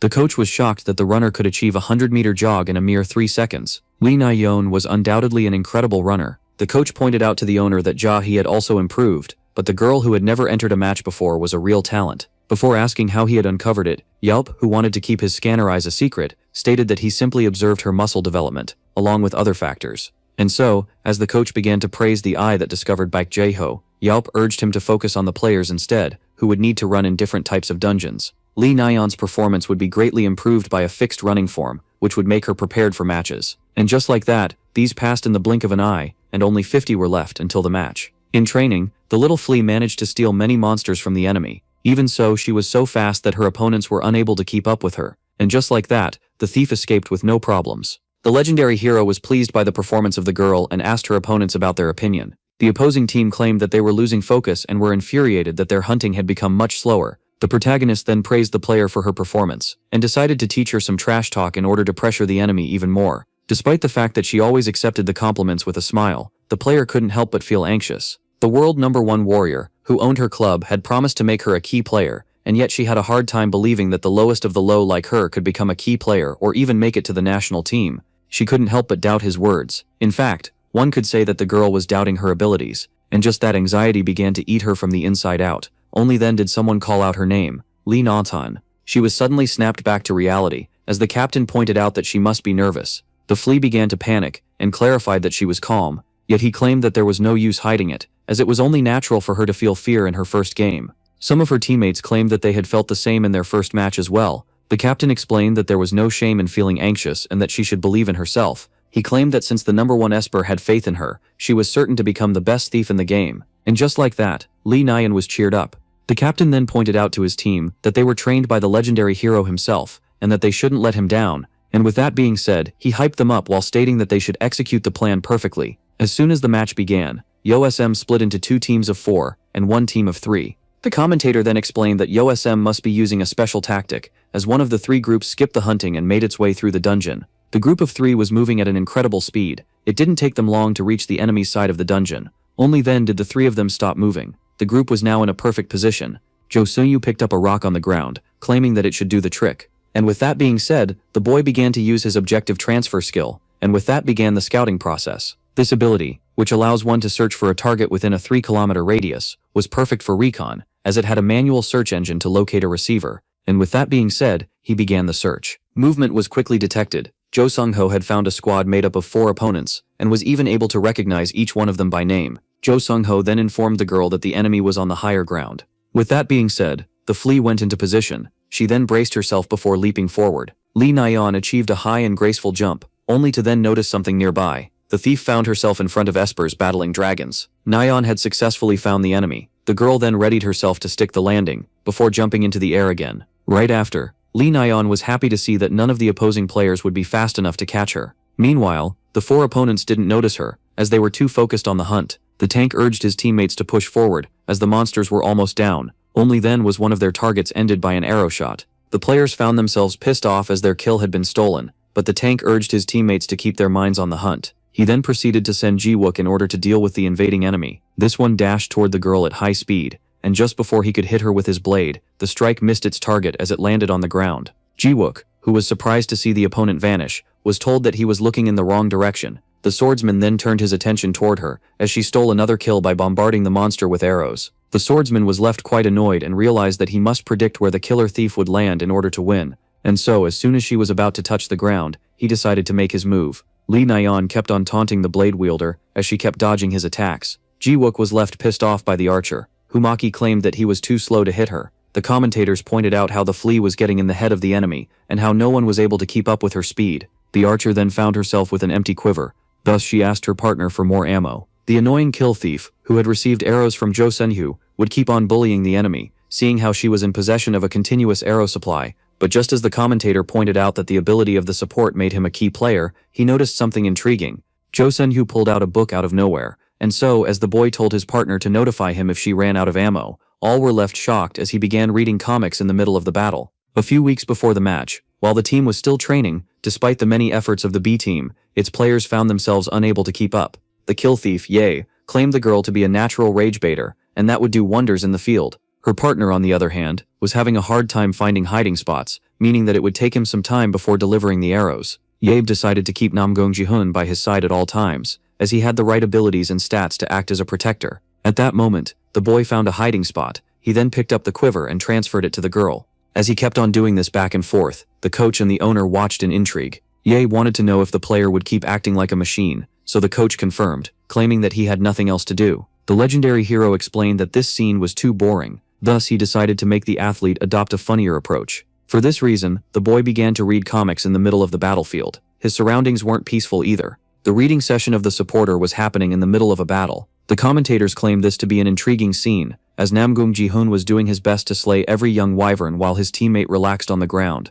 The crowd found this to be rather ridiculous and were unable to believe that In-chin was struggling against this joke of a team. As soon as the thief notified her partner that she ran out of ammo, he quickly picked up a quiver and transferred it to her. After seeing this, the legendary hero couldn't help but burst out laughing. The woman realized that he was the one who had told the team to act as such, and so, as the legendary hero began to show off, proud of his good eye for talent, the lady asked him to use his gifts to help her husband. Ye revealed that Zhang Bao had ignored his advice regarding replacing the son of the vice president with Choi Hyuk on the team. The woman explained that despite her husband being out of the house for his job, she was aware of a conflict between him and the boy in question, which intrigued the protagonist. Ye decided to put this matter aside, claiming that his friend should be more professional regarding his coaching career. Only then did the attention of these two turn towards the match once again. 2 additional players had joined the hunt for the flea, who was now in danger. Yet even with more players, they were still struggling to catch the thief. Her partner asked her to keep dodging the blows and flee by using a specific path. Nayeon agreed. As the boy asked if she would be okay, the nervous girl confirmed. While the enemy was still on her tail, Nayeon was now experiencing her first fight against an enemy team. Yet upon remembering the faith that the owner of the club had in her, as well as that of her teammates, the archer began to believe in herself. Upon remembering that their team was fighting in order not to disappoint Seo Moon-yabe, the girl realized that fleeing wasn't an option, and just like that she kept on evading the incoming blows. The flea jumped back as fast as possible. All were left greatly annoyed, as she began to call them out on their laughable speed. Nayeon was running as fast as she could while a total of 6 espers desperately tried to eliminate her. Even so, her speed and jumping abilities allowed her to escape death many times. Everything was going according to the plan. Nayeon had predicted that the opposing team wouldn't abandon the chase so easily. The opposing players were determined to get their hands on the kill thief at once, in order to stop wasting time and finally farm in peace. When suddenly, the girl stopped. She had nowhere left to run. The opponent asked her to take a look behind her. Nayeon found herself on the edge of a cliff. They were so high up that even her jumping ability wouldn't allow her to land perfectly on her feet. The flea had no choice but to agree with the enemy. She shouted with a smile that she was now cornered and had nowhere to escape. The team was confused as she pointed out that they would certainly not spare her, only to then be surprised by an unexpected twist. Suddenly, the rest of USM appeared from behind a giant rock. As her allies landed on the platform, the thief playfully claimed that they would not spare them as well. Nayeon claimed that the enemy was now doomed. All were left shocked by this, as no one had expected the USM athletes to appear from behind the rock. And just like that, Incheon, who couldn't hunt properly, was forced to face a team that took its sweet time farming. In other words, the red team had no way of fighting back. And so, as the 6 members were getting butchered, the remaining players of the thief rushed to assist them, yet it was pointless. And just like that, the team that scored the lowest on the leaderboard surprised everyone with its crushing victory. The commentators claimed that, in this entertaining match, they had discovered 2 new talented athletes. The players in question were the thief and her partner. As everyone was excited to witness their future games, just like that, Lee Nayeon and Jo Seung-ho were bathed in admiration in their first match. Even so, the 2 surprised players had a hard time believing this. The girl that noticed something intriguing, as she turned to the owner of the club Yaep, recalled his words to her. He had fulfilled his promise, and the flea was now a key player. And so, upon receiving a thumbs up from the #1 esper in the world, the 2 young athletes couldn't help but be flattered. With that being said, round 1 ended with a crushing victory. No one had expected Yaepam to win. This outcome was so surprising that it completely destabilized the enemy team. YSM used the same containment tactic as set 1, and the second round left Incheon powerless to fight back. And just like that, the team that was on the bottom of the leaderboard achieved a perfect win in both rounds. Everyone had already predicted who was to be nominated MVP. Lee Nayeon claimed that she was honored by the title, and that she would like to thank the man who spotted her talent and taught her how to rob people. And just like that, the legendary hero was given credit for this victory. It was safe to say that this match had broken the internet, as comments showered the girl in praises for her outstanding performance. And despite the fact that the flea was the main center of attention, her equally important partner had also received his fair share of merit. On top of making 2 beginners superstars right away, this match was able to revive the Korean League. The legendary hero who created the strategy and discovered the thief and her partner also caught the eyes of the public. And just like that, his brilliance and hunch for discovering talented players shook the world once again. Some days after the match, the protagonist was asked if he had truly discovered the thief and her partner. Yaek affirmed to Jaeho that he was telling the truth, and that he wouldn't lie in that matter, which the coach found logical. The hero then began to show off his good eye for talent, as his friend asked him if Lee Nayeon and Jo Seung-go could become an asset to the national team. For this reason, the protagonist urged him to focus on Cho Yuk first, who was refusing to become a tanker, yet Jaeho explained that he had convinced him. The boy explained to the coach that despite his desire to become a national player, his team was firmly against it, which the protagonist found to be a convincing explanation. Jaeho revealed that the Korean coaches despised him, as he was a stranger to the game yet entered the national team out of merit, so Jaeho criticized their tutoring performance. Jaeho expressed his desire to meet those so-called coaches and see if they would dare to criticize his methods. Yet Jaeho knew very well that they wouldn't dare to utter a word for fear of getting beaten up by the madman. The coach was then shocked, as his friend asked about the price of Cho-yuk. The club owner expressed his desire to buy this player. According to Gonggam News, Yesem had extended its win streak to 5, under the influence of the legendary hero. The thief became known as a force to be reckoned with, and she and her partner were now considered superstars in KB2. The coach happily showed the article to the hero, claiming that this was the first time ever that their team had won 5 matches with no defeats. With that, the man couldn't help but burst out in tears, as he had never expected the team to become so successful. Yeyu claimed that this wasn't that much of a feat, and asked about the team's previous record. After some hesitation, the coach revealed that it wasn't even 3, which pissed off the legendary hero, who began considering cutting the man. Choi Dongjun pointed out how Nayeon became a celebrity after her first match, and that the protagonist was right, seeing how surprisingly well she was performing. The man was then forced to apologize, as Yeyu recalled how he had doubted his decision to hire Jo Sungo and increase the speed of the girl. The legendary hero then explained that this wasn't the right time to celebrate. He explained that every team was now aware that Jo Sungo was the weak link of their strategy, and asked the coach's opinion regarding the matter. Dongjun, he claimed that they should prioritize his protection. He was then pretty pissed off by the arrogant owner, who claimed that he wasn't totally worthless after all. But the man quickly hid his anger as the hero looked his way. The owner then asked the coach to keep up the good work with the team. Even after the training of Jo Hoon and No Jung-won bore its fruits, Dongjun affirmed that he would. The protagonist explained that he was fond of his confidence, claiming that he expects a lot of victories. Upon learning that the owner wanted a win rate of 50%, the man was left utterly shocked. He couldn't help but shake, as the team that was already living its best days had only been able to achieve a 31% win rate so far, yet had no choice but to accept. The captain began to think of how 50% would have been impossible for the team in the past, yet was certain that the owner wasn't speaking recklessly. Despite this, the player knew that the one threatening to exercise his childhood trauma on the coach in case of failure was someone very tactical. No Jung-won was able to become an athlete due to the sponsorship he received from Henjin, and despite its new name, the captain of the team was happy to finally have a chance to repay it back. Ye Yu-men declared that since the entire team was in the restaurant, it wouldn't be right to simply bully the coach. Thus, he required the attention of all who were present in order to make an announcement. The legendary hero explained that he would invest more in the promising team if they managed to raise their win rate to 50%. And as he asked if he had been understood, all players confirmed while clapping their hands. Ye Yu-up then decided to take his leave and urged the coach not to send him off, as he disliked this custom. Once outside, the owner began to think about how he needed more players. The object transfer and scouting abilities of Jo Sungo were limited to 3 kilometers, and if the enemy focused on him and took him out, his partner would be useless. Ye Yu-up was well aware that if their strategy was countered, the glorious days of the team would be over. The legendary hero wanted to incorporate more diversity into the team and have enough players to run 11-on-11 training matches. He knew that the previous candidate just wanted to be claimed by him and began to wonder about a new way to scout. As the team's new sponsors provided the funds, and just as the protagonist began to think about getting Choi Hyuk, he suddenly received a text. Ye Yu-up was advised to look into the youth minor leagues, as despite many talented players having been scouted, there might still be some undiscovered talent. The protagonist was happy that Jae Yu was finally being useful for once. He then stated that he could start looking into the high schoolers once the second half of the year begins. YSM peaked at 6 wins, just like the protagonist had predicted.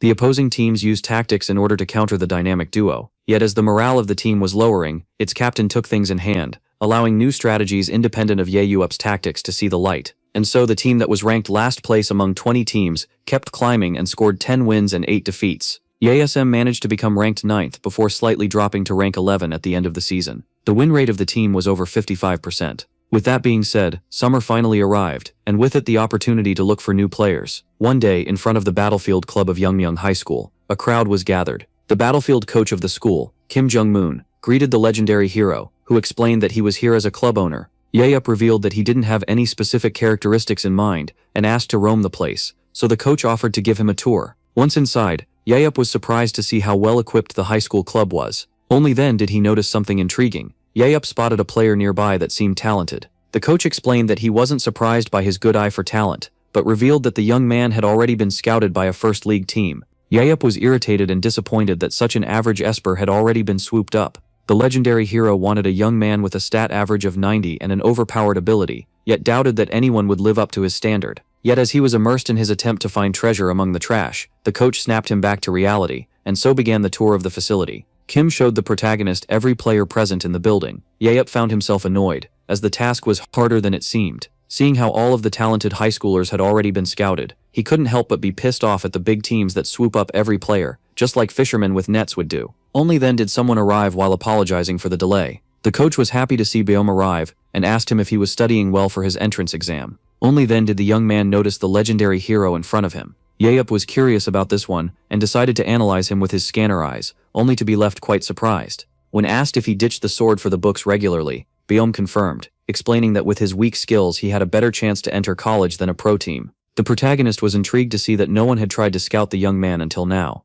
Baeom then revealed himself to be a fan of the legendary hero, who offered to shake hands. The young man was worried, as this one was known for beating up his admirers, so Yahello explained that he gets a pass. The protagonist then revealed to the boy that he wanted him on his team. Baeom, who had now been analyzed by scanner eyes, was left shocked by this. Yahello was amazed to stumble upon the ability of shadow walking. This skill increases the walking speed of the user in the shadows, and even allows him to use them as camouflage, with enough control. And so, while the owner of this ability was left utterly confused, Yahello was certain that it would make wonders in the Korean League. Thus he immediately invited Baeom to UISM, as getting him before the other teams was a must. Baeom appreciated the offer, but asked the club owner how he could decide so fast, as they had just met. In order to keep his eyes a secret, Yahello claimed that he had seen one of the boys' matches, only for this one to reveal that he had never gotten up from the bench. The legendary hero realized that he had messed up, so in order to save himself, he claimed that he had researched the boy, seeing how he wondered how someone like him could be a bencher. Yahello explained that the high schooler had hidden potential that he was unable to see. Baeom stated that the protagonist must have the wrong person, as he was weak, slow, and had a pitiful ability.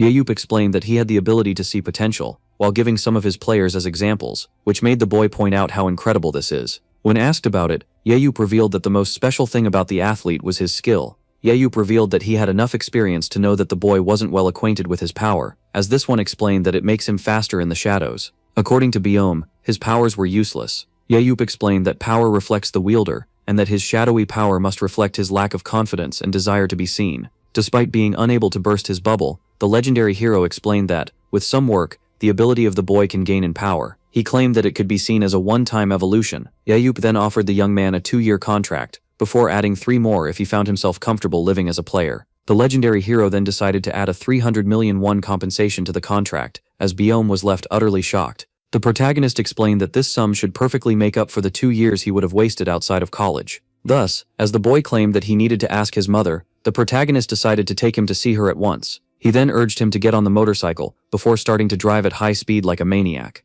Baeom signed a 2-year contract that is open to extensions, with a 55 million won bonus, 35 million won in annual income, as well as 300 million won in compensation. Yahello was left so greatly pleased by this, that he began to hope that he might find more players to join his team. For this reason, the adult was eager to visit the next school. Yet upon arriving, he was shocked to learn that all the players had already been scouted. Even so, he decided not to give up, as there were still many schools on his list. Thus, as he traveled from high school to high school, only to be met with a constant absence of talented players, the annoyed legendary hero finally reached the last establishment. Yahello decided to make this school his last stop. Shortly after, he was left pretty pissed off that the player he was here for refused to become an athlete. Choi Jungmin, a player with the skill observation that allows him to locate the weaknesses of his targets, revealed that he doesn't think professionally about Battlefield. The teacher explained to the hero that the young man, with good attributes and decent ability, was refusing to go pro, despite the many offers that were made to him. Choi Jungmin, who had asked about his parents' opinion, explained that they claimed he was wasting his talents and missing out on a good life.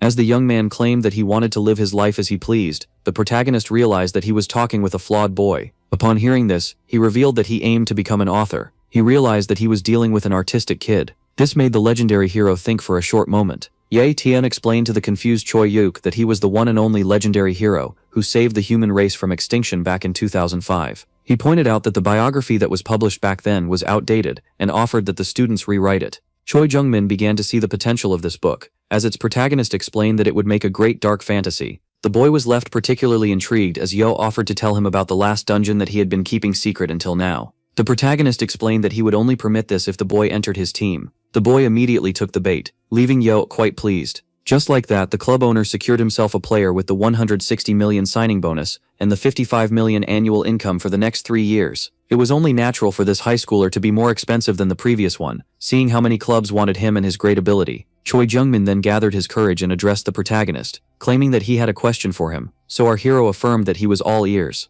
The boy wanted to know how Yeot was free of weaknesses. It was the first time that Choi Jungmin had met someone this powerful. He revealed that when he laid eyes on the French team, all of them possessed some kind of hole in their defenses. Unlike the protagonist, Yeot explained that he was one of a kind, so the boy stated that he should become a player instead of a club owner. Yeot stated that it should have been obvious, and that the charity match loathed taking the lives of humans. After fulfilling the curiosity of the young man, he urged him to get back inside and wait for a call from their team. With that being said, the legendary hero decided to tackle the most important matter at hand. Yeot called Jayo, who asked him if he had had any luck during his player hunt. The coach, who explained that all talented kids would usually be scouted by summer, was surprised to hear that his friend had found 2 players. Jayo was even more intrigued, as it seemed like Yeot, who called to let him know that he would be home late, was eager to get his hands on Choi Yeot. The protagonist wanted to see the player in person in order to have a chat. When asked about the location of this meeting, he stated that it was obvious. That night, at Sangsong Spritz Clubhouse, the protagonist decided to pay its coach a visit. As the security tried to forbid him from entering, he recalled a similar situation that he encountered back at the Blue House.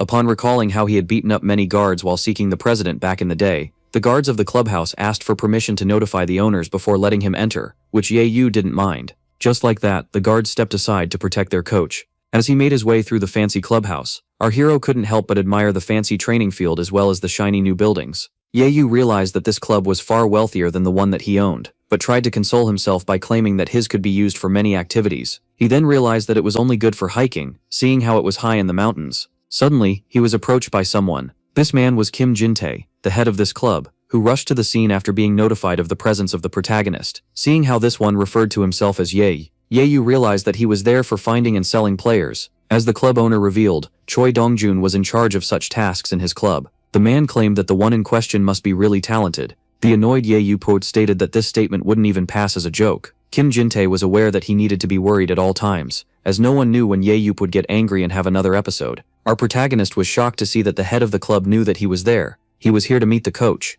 He was also aware of his intention to recruit Choi Hyuk. Everyone knows that Ye recommended Choi Hyuk as a tanker, but coach Choi Moon-sung, in an act of rebellion, refused to let him switch. Seeing how the meeting between the protagonist and the said coach would only result in disaster, the head of the club offered to negotiate with him instead. Ye repeated his words a second time and urged the man to take him to the coach. And just like that, the fat one had no choice but to comply. Shortly after, in the coach's office, Seomoon Ye introduced himself to Choi Moon-sung and explained that he was here to address official matters. But as he shook the hand of the man he still hadn't threatened, he was surprised to see him trembling. Only then did our hero realize something. He realized that the man in front of him was rather familiar, and that he must have seen him somewhere else before. As a player, the hero asked if he was acquainted with the coach. The protagonist was intrigued by his presence, so this one introduced himself as Yeom Ji-hook, the captain of this team, who had been suddenly called here by the coach, and as the one with the mustache claimed that he should stay aware of the situation of his peers, the bald one knew very well that he was here to protect the coach. The legendary hero decided to brush this matter off, yet for some reason he couldn't stop staring oddly at the coach. As Yeop was now certain that he had encountered the coach before,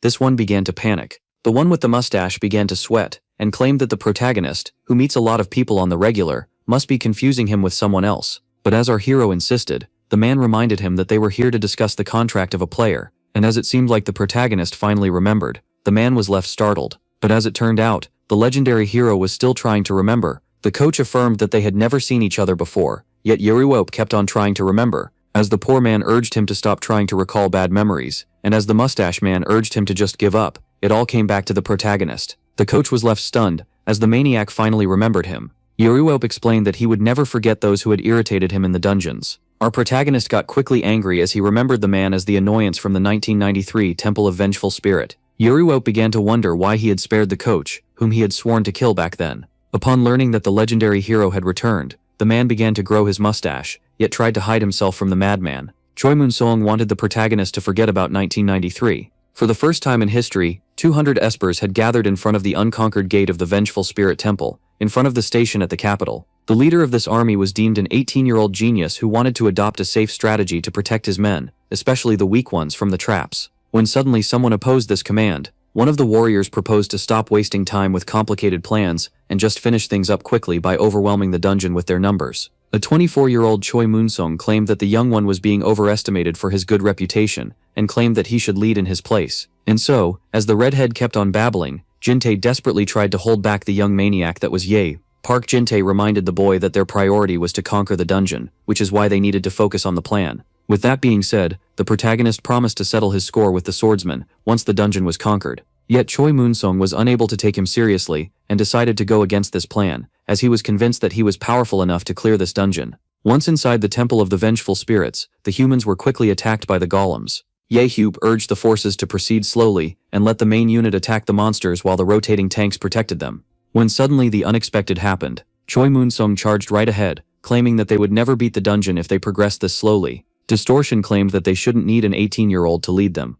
only to then step on a moving tile. At that moment, the redhead realized that he had messed up. He recalled the words of the protagonist regarding this dungeon being filled with traps, and just like that, giant boulders came flying from the ceiling. And just as the swordsman thought that he was about to meet his end, he was pulled away at the last minute and saved from a crushing death. Just like that, the path of the adventurers had been blocked, and they had no choice but to retreat and take one of the longer roads. Choi Moon-sung was left shocked as a menacing presence appeared behind him. Shock quickly turned into fear as the maniac asked for a private conversation once outside of the dungeon. Back then, Choi Moon-sung received a beating so brutal that he still trembles to this day upon remembering it. Thus, he decided to keep acting as if the legendary hero was confusing him with someone else. So Ye-hyup asked for a private conversation. Seeing how scared the man had gotten, the protagonist tried to reassure him. Yet as Yeop claimed that he would never try to settle a grudge that started back in the 90s, Choi Moon-sung wasn't so sure about that. The protagonist then asked the other two to exit the room, but revealed that he didn't mind talking in front of them. With that being said, the one with the mustache was now left cornered, so he asked the head and the captain of the team to leave them alone.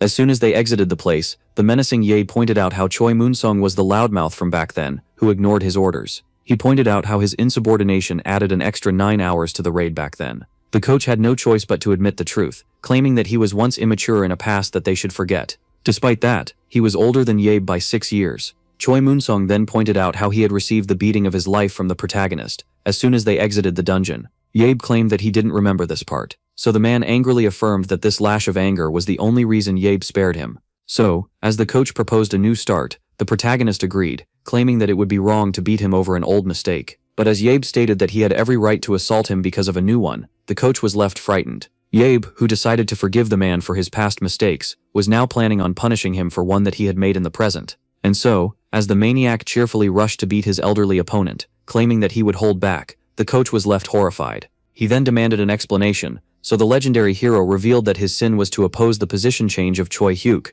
Even so, Yabe commended the man for his bravery, as he had opposed the position switch despite being aware of the one behind it. So the coach tried to argue that the player was perfect as a proximity dealer. As the club owner pointed out how he was badmouthing him and Jae-ho, the man was relieved and asked about the second method. Jae-ho revealed that he would tell the reporters about the incident of 1993 in order to tarnish the reputation of the coach. Upon hearing this, the coach threatened to sue the legendary Esper, who was immune to the law. The legendary Esper found this laughable and dared Choi to take things to court, as he promised to personally track him down. With that, the coach asked the club owner what his main purpose was. Jae-ho revealed that he was here to buy Choi Hyuk. As the hero pointed out that the player's contract would end soon, the coach stated that he would extend it to prevent the career ruiner from taking the player. Yet Jae-ho affirmed that Choi Moon-sung was the real career ruiner here, as he refused to let the boy live up to his true potential in order to satisfy his hatred. With that being said, the coach had no choice but to accept, while thinking that he had many proximity dealers to replace Choi Hyuk, and so the coach demanded a 1.2 billion won transfer fee. The protagonist found this amusing. He claimed that the coach, who was working in a rich club, was trying to hustle a poor club owner such as himself. He then revealed that he had gotten the sudden urge to strike the coach down,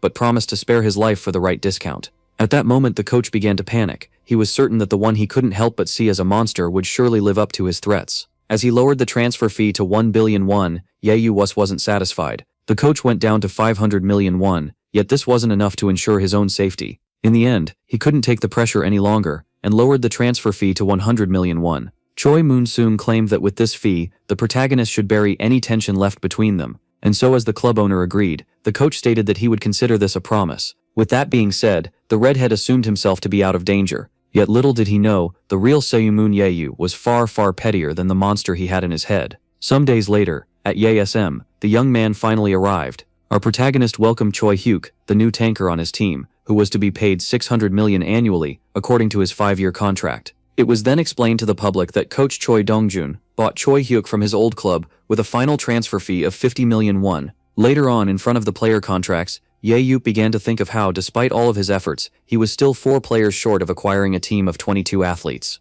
At that moment, Haeyun arrived home. She quickly noticed her uncle, whom she had rarely seen recently, and rushed to check his work. The uncle then explained that his niece was the busy one, seeing how, according to her mother, she was barely home these days. Only then did he notice the book in her hands. Upon reading the title, the protagonist assumed that it must be filled with easy French lessons. Ye began to tease Haeyun by claiming that 2021 was really wonderful, as it even had books for the mentally challenged. Seeing how hard the French was, the girl urged her uncle to come with her to France. Upon hearing this, the protagonist was intrigued. Later on, Jake Rand, the European agent, explained that the only thing left for the girl's contract to be complete was to complete the physical test in Paris. After the first half of the season, the athlete who switched her position became the MVP of the league and was praised as the #1 proximity leader. The Moro brothers, who had their eye on her for a while, immediately invited the girl to their club. Haeyeon had now signed the contract with Paris Lumiere and was about to start her journey in the European League. After realizing why his niece wanted to learn French, the uncle realized that he had been too busy to take care of her, yet was reassured, as her agent was worthy of trust. After completing the negotiation with the athlete, the agent decided to turn to the club owner. He revealed that the Moro brothers had invited the protagonist to their club, and seeing how confused he was, Jake explained to Yeojip that they wanted him as a translator for the girl, and also aimed to give him a present. At that moment, the legendary hero remembered how the brothers, who still had their advanced weapon workshop, claimed themselves to be long-term admirers, and promised him a tailored weapon. As the Korean claimed that they must want to give him the weapon, the agent explained that this was the best they could do to attract him to Paris. Yeojip claimed that he was too busy with his club to think about traveling, so Jake offered a helping hand. The hero realized that asking someone as important as him would be beneficial, and revealed that YOSM currently lacked money and players. He was then particularly intrigued as the agent proposed extending his scouting to Paris. Jake explained that Korea allowed a max of 5 foreign players per team, and that since France was more invested in the game, he might scout a decent athlete there. He then pointed out that observing the French league would greatly benefit the legendary hero as a club owner, and so after giving it some thought, Yeojip realized that this idea was genius. And just like that, the Koreans got on the plane. Later on, at the international airport of Charles de Gaulle in Paris, the plane finally landed. Yeojip, Haeyeon, and her mother finally set foot on French soil. The lady explained that she hadn't been in Paris for a long time and wished that her husband could have come along with them. Yeojip explained that his fellow hero was too busy with work and that they should just let him watch over the house while they figured out a good place for Haeyeon to stay. Yet as soon as they arrived at the airport, the Koreans were quickly spotted by the French media. The legendary hero couldn't be more annoyed, as reporters always acted like parasites, regardless of the country. Only then did the bald egg behind the commotion appear. Yeojip accused the man of bringing the reporters and demanded to know why an owner would personally welcome a player, making him reveal that he was the player manager. The egg then explained that the spotlight could only be beneficial to their new Korean recruit, which our hero couldn't deny. The legendary hero quickly realized that he was dealing with a sly man, as this one urged him to answer some questions on camera. For the sake of his niece, the reporter asked the legendary hero regarding his opinion of his first trip in 2021. He revealed that he was here as a tourist instead of a warrior, which left him pleased.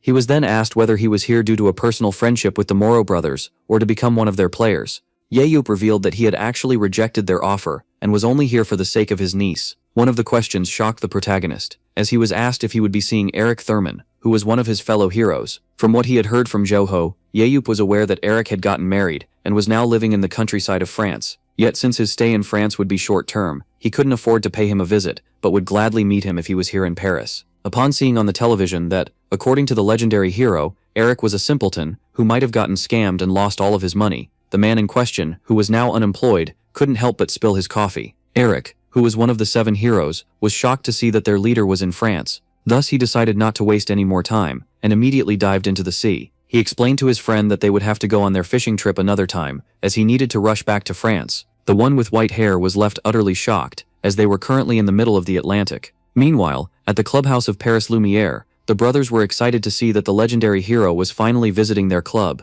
At that moment, the brothers asked their visitor once again to sign with them, yet Yep claimed that the competent Haeyeon should give them everything they need, which the French didn't doubt. With that being said, the brothers offered the protagonist to take their physical test. And so, as they began to demand many profitable things like his signature, his presence at an exhibition, or even the right to film him, Yep was left annoyed. Thus he urged the French to stop, just as they had expected. Shortly after came the time to proceed with the physical test of Haeyeon. In the control room, the French asked the girl via his translator if she was all right, which she confirmed. With that being said, they decided to commence the test. Baek Haeyeon was tasked with terminating all spawning monsters, and as it was explained that she only had 60 seconds, the girl began to move quickly. She used her incredible speed in order to dodge the monsters, and before they could even try to keep up, Haeyeon unleashed her power. She then resorted to her whip and sword in order to terminate all the monsters. And just like that, the athlete completed the test in 22 seconds. As the girl asked her mother and uncle about her performance, both affirmed that she did incredibly well. Haeyeon claimed that she was practicing regularly. As the club owner, who was blown away by her performance, rushed to sign her up. It wasn't a surprise for Yeyu to see his niece exceed all expectations, as even at 24 years old she still had some room to improve. Despite knowing that she did well because of his instruction, the protagonist realized that the coaches of Lumiere would take good care of her. Despite the fact that the girl needed to improve her skill and aura, the legendary hero theorized that she had the necessary talent to become a key player. He also knew that the brothers were extremely lucky to sign his niece for a mere 5.6 billion won. Only then did someone enter the room, asking about the protagonist. Haeyeon and her mother were both surprised to see this handsome figure arrive. There was no mistaking who this player was. That person was among the top 3 of Battlefield. Ye was intrigued by this one player, who rivaled Prime Jeho in terms of speed. The elite player Nathan Bernard was also a member of the Paris Lumiere team. The protagonist had no idea he would meet this man, so suddenly, and just like that, Seomu Yeop and Nathan Bernard were now face to face. Back in 2005, after that, the 7 heroes closed the gate of the final dungeon, and after the war finally reached its end, many espers abandoned their weapons, yet their kind was brought back to the spotlight once again, with the rise of Battlefield. Shortly after, only one topic inhabited the mind of everyone. All wanted to know who would become the successor of the legendary hero, as the #1 warrior. As Battlefield became the most popular sport, the public presented many names that could be worthy of the crown, yet only one player was always included in the debates. This man was the #1 of the French national team, and the star player of his club was also nominated Player of the Year, 3 times in a row. This man was none other than Nathan Bernard. The brothers were shocked to see their star player in the facility on his day off. So Nathan explained that he was here to see the legendary hero, Yeop. Yeop was intrigued by the gaze of the blonde Frenchman. Nathan claimed that he also wanted to greet his new teammate. Haekith did her best to say hello in French. The girl then asked her mother if she had understood a word Nathan had said, yet she was distracted by his blue eyes. Nathan then explained that it was an honor to meet Seomon Yeop. Our hero quickly noticed that this man was more polite than Walker, and was still intrigued by the look in his eyes. And just as the protagonist decided to treat him with respect, as he was the new teammate of his niece, he noticed something intriguing. At first our hero thought that he was being attacked, but just as he was about to fight back, he was shocked as the young man was going in for a hug. Yeop couldn't help but panic, as Nathan was being too emotional for him. The legendary hero, who hadn't been caught off guard in a long time, received a warm welcome from Nathan. And just as the French player wanted to introduce himself, Yeop explained that he had seen him on video before praising his skills. Nathan, once flattered to see his childhood hero compliment him, explained that he was still far from his level. Yeop realized that this young man, with his insane stats and skill, was truly worthy of his praise. The only thing that wasn't particularly exceptional about Nathan was his maximum stamina. He was also intrigued by his powerful ability, known as alter ego, which allows him to split into 2 connected copies, each of which has a fraction of his aura. Yeop noticed that the young man, who still had room to become stronger, had the potential to even surpass Prime Joro, and seeing how his skills were highly technical, if they could be combined well with his alter ego, even his weak stat, his stamina, was still higher than the average first division tanker in Korea. Yeop began to wonder about the performance of Bernard against Walker, who possessed great strength, stamina, and maximum speed. And just as he began to think that he would pay to see the 2 of them fight, he realized something horrifying. Yeop finally understood why the public likes Battlefield, as it allows them to satisfy their curiosity regarding who is the strongest esper. Bernard, who spoke the name of Walker first, explained that the tanker had been continuously praising the hero after meeting him, despite their conflict at first. Yeop revealed that he didn't consider his encounter with Walker a fight, but more of a tutoring session instead. As Bernard was left shocked, the protagonist explained that he had taught Walker about humility, and gave him advice worth $10 million.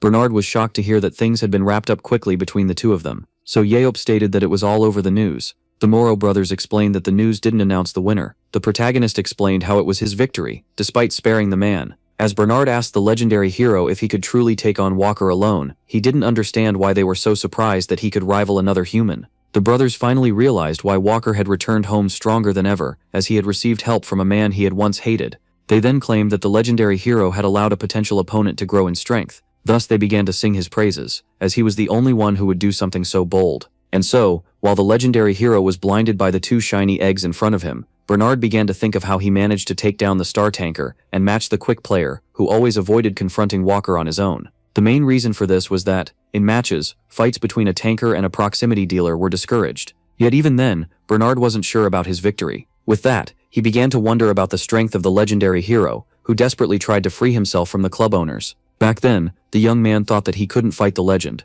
as it was presumed dead, but now, he was eager to try and take it on. Yahello began to think of how Bernard must have stolen the hearts of many ladies with his blue eyes, and so, he decided to warn his niece about him, only for her to claim that he wasn't to her taste. The mother appeared out of nowhere and asked her daughter about her type. Haejeon revealed that she had a soft spot for hot-headed men, thugs. As the protagonist began to think about whether he knew any barbaric maniac who matched his niece's taste, he failed to notice how she was looking at him. The girl's mother tried to claim that this type only attracts problems, but Haejeon explained that they achieve great feats. As the mother tried to convince her daughter to go for a man like her father, Haejeon quickly closed the matter, claiming that her love life was private. Despite the fact that only walk popped up in the hero's mind when thinking about vulgar barbarians, he wouldn't let this man date his niece. Later on, Haejeon decided to go on a shopping spree with her mother, and promised to get him something nice. Bernard Leah assured the protagonist that he would escort the ladies, without knowing that he was the one the protagonist was. Even so, due to the brand one's intervention, Yahello was spared from shopping, as the brother suggested going to visit the workshop.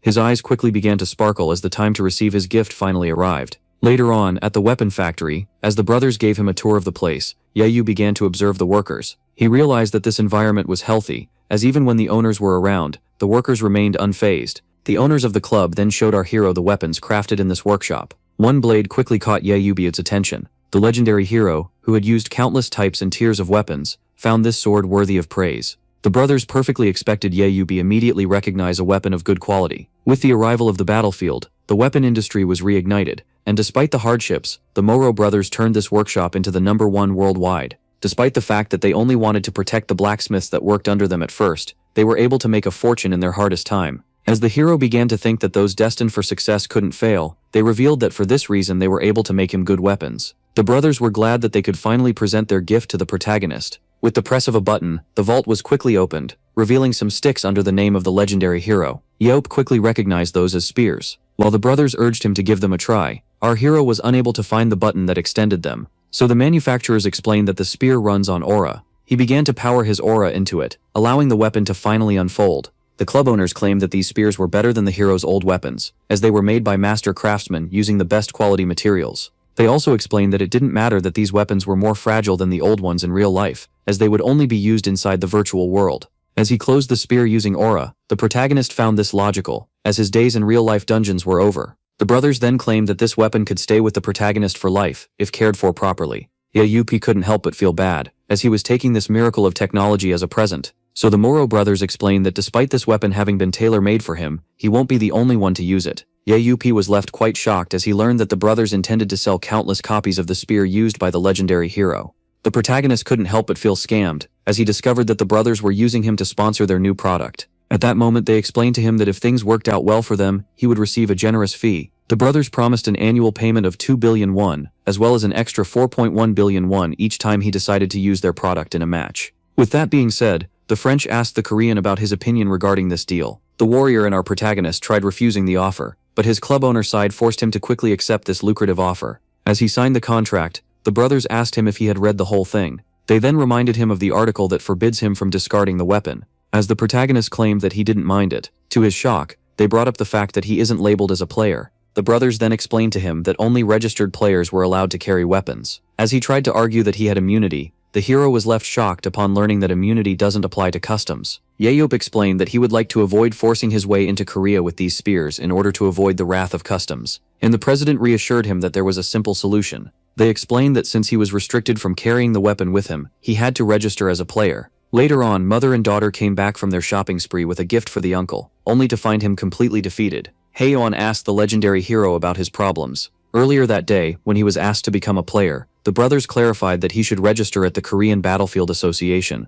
before doing the same at the international organization. They explained that since the registration process was in the hands of the international association, the protagonist could register in Korea while in France. The brothers said they could send one of their staff to execute the process, as the protagonist had already created his avatar, which made things even simpler. As the legendary hero lashed out at the club owners upon realizing that they had planned all of this, they urged him to take it easy, yet the madman was having a hard time containing his anger. Yayu began fighting the urge to scramble the eggs, who claimed that their bargaining talents allowed them to succeed, despite him being wary at all times. They then explained that there was no downside to becoming a player, only advantages, and that Yayu was bound to lose regardless of his choice. The brothers then explained that they would never harm their idol, for whom they had a collection room where they had stored his previous car, the vanity necklace he had won, and the diary he had given up on the 5th day, which they had bought at an auction. With that, Yayu was left boiling with anger, as he was forced to ask for an employee. Yayu was baffled by the fact that he was forced to become a player when he only planned to enter matches in case he needed money. The girl began to congratulate her uncle on becoming an athlete. Yayu couldn't help but be heard by her praises. Yayu explained that he wouldn't be forced to play matches, but the thought of losing to the Moro brothers enraged him. As they suddenly asked him to become one of their players, he quickly threatened them. Yang revealed that she would like to see him join Paris Lumiere so she could fight by his side, just like her father did. So the legendary hero clarified that what she considered long ago was yesterday for him. Only then did someone point out how the protagonist had gotten new spheres. This was none other than Nathan, who asked our hero to test them out. Nathan, who was on vacation, then said to train 2 times a week, as the next season was near, and that they had practice tomorrow morning. With that being said, Nathan urged his childhood hero to practice with them. Yovis realized that the young man wasn't even trying to hide his intentions. He couldn't help but be interested in Bernard, and thus accepted his invitation. As the next day dawned at the clubhouse, the players of Paris Lumiere were all gathered. Haemun was extra motivated for her first practice with the team. Her uncle asked her to take it easy, as she wouldn't look cool if she seemed overexcited. He explained that she took after her father, who was so anxious during his first mission that he fainted after 10 minutes, which made the girl laugh. And just as the legendary hero pointed out that everyone was relaxed, the atmosphere in the room suddenly changed. All the players noticed that Seo Moonye was in the room. They began to whisper about how he was immortal and the strongest of all, as well as how the Moro brothers had actually managed to drag him here. Yet one player stood silent. Haeyeon, who couldn't understand French, realized that they were all whispering about her uncle, and motivated herself by recalling that she was related to 2 heroes. Only then did a big tall black dude approach the protagonist. Yaebu stood on his guard while the player introduced himself as the main tanker of the team, Chichi Lucas, and just as the legendary hero thought that the player was here to fight, he asked him to sign his jersey. And so, after granting the wish of the giant fan, Yaeyu asked him to look over his niece, which he accepted to do while being overjoyed by the autograph. Our protagonist realized that this tanker was a kind soul and wanted to tell his niece to get closer to him. The main reason for this was his incredible stats. On top of having most of his attributes over 90, Lucas had a recovery skill as well as a defensive ability. Yaeyu realized that despite Nathan being the number 1 on the team, this player was just as powerful. He realized that the marketing must not do Chichi justice, as he had the potential to become one of the strongest players, and he even surpassed Nathan in speed. Yaeyu realized that this young man could also play as a proximity dealer. He was also intrigued by his green blessing skill. Seeing how this power didn't concern fighting, he began to assume that the tall one was a plant enthusiast. Bernard then asked the protagonist if he had already met Chichi Lucas. The blonde one explained that his tall friend was amazing. On top of being a player, he was managing a charity foundation dedicated to forest protection. Thus, after understanding why the tall one had a plant-related ability, the protagonist asked Bernard why he seemed so happy today. The young man explained that he was unable to hide his joy, as his dream was about to be realized. Bernard revealed that he had always wanted to surpass the legendary hero. Seeing how he was part of the next wave of espers, the Frenchman explained that he idolized Seo Moonye, but also considered him a wall to bypass. When he was young, he would look at the statue of the protagonist, whom he thought had perished inside the final dungeon. For this reason, Bernard thought that he could never have a chance to fight him head-on. But as it turned out, the legendary hero managed to come back alive. And so, as our hero stated that Bernard must want to defeat him, the boy explained that he had every right to dream. Bernard stated that he would keep on trying, and that he would spare no effort in today's battle. Upon hearing this, the spearman couldn't help but smile. Only then did someone make a flashy entrance. The coach of the team, Dubois Guffin, introduced himself to the protagonist. As he arrived with the club owners, he immediately proposed dividing the teams. The man explained that normally, for training matches, the players were divided between Team Chichi and Team Nathan. But since they were graced with the presence of the legendary hero, the match would pit his team against that of Nathan. Leope then asked Dubois if he split the teams based on their positions and skills, only for him to deny it. As he claimed their club had a precise technique to divide the players, Yaeyu decided to learn it, as it could be beneficial for his YSM. So the coach revealed how teams were divided, by a game of rock paper scissors. The team of the protagonist included him, Lucas, as well as his friends, along with some other side characters. As for Nathan, he had 10 of his trustworthy teammates to help him. And so, with the teams having finally been established, the players were now free to start the match. Just like that, the 22 players were transported inside the dungeon. Team Yaeyu was characterized by its blue uniforms, while their opponents were wearing white. Our hero quickly realized that this spacious dungeon was perfect for all-out team brawls, as field tactics would be useless. This made him realize that his one-on-one with Nathan was being forced, but the protagonist had no problem with it. The coach explained to the players that they had 55 seconds to discuss their formation before the 5-second countdown. With that being said, the legendary hero resorted to his scanner eyes in order to perfect the team's formation. He decided to put the main tanker in his usual position. The blonde one was to be a frontline tanker, and the one next to him a sub-tanker that would cover for the main vanguards. Yahello explained that this strategy would focus on front tankers, and that they might change the formation depending on how much their main one moved.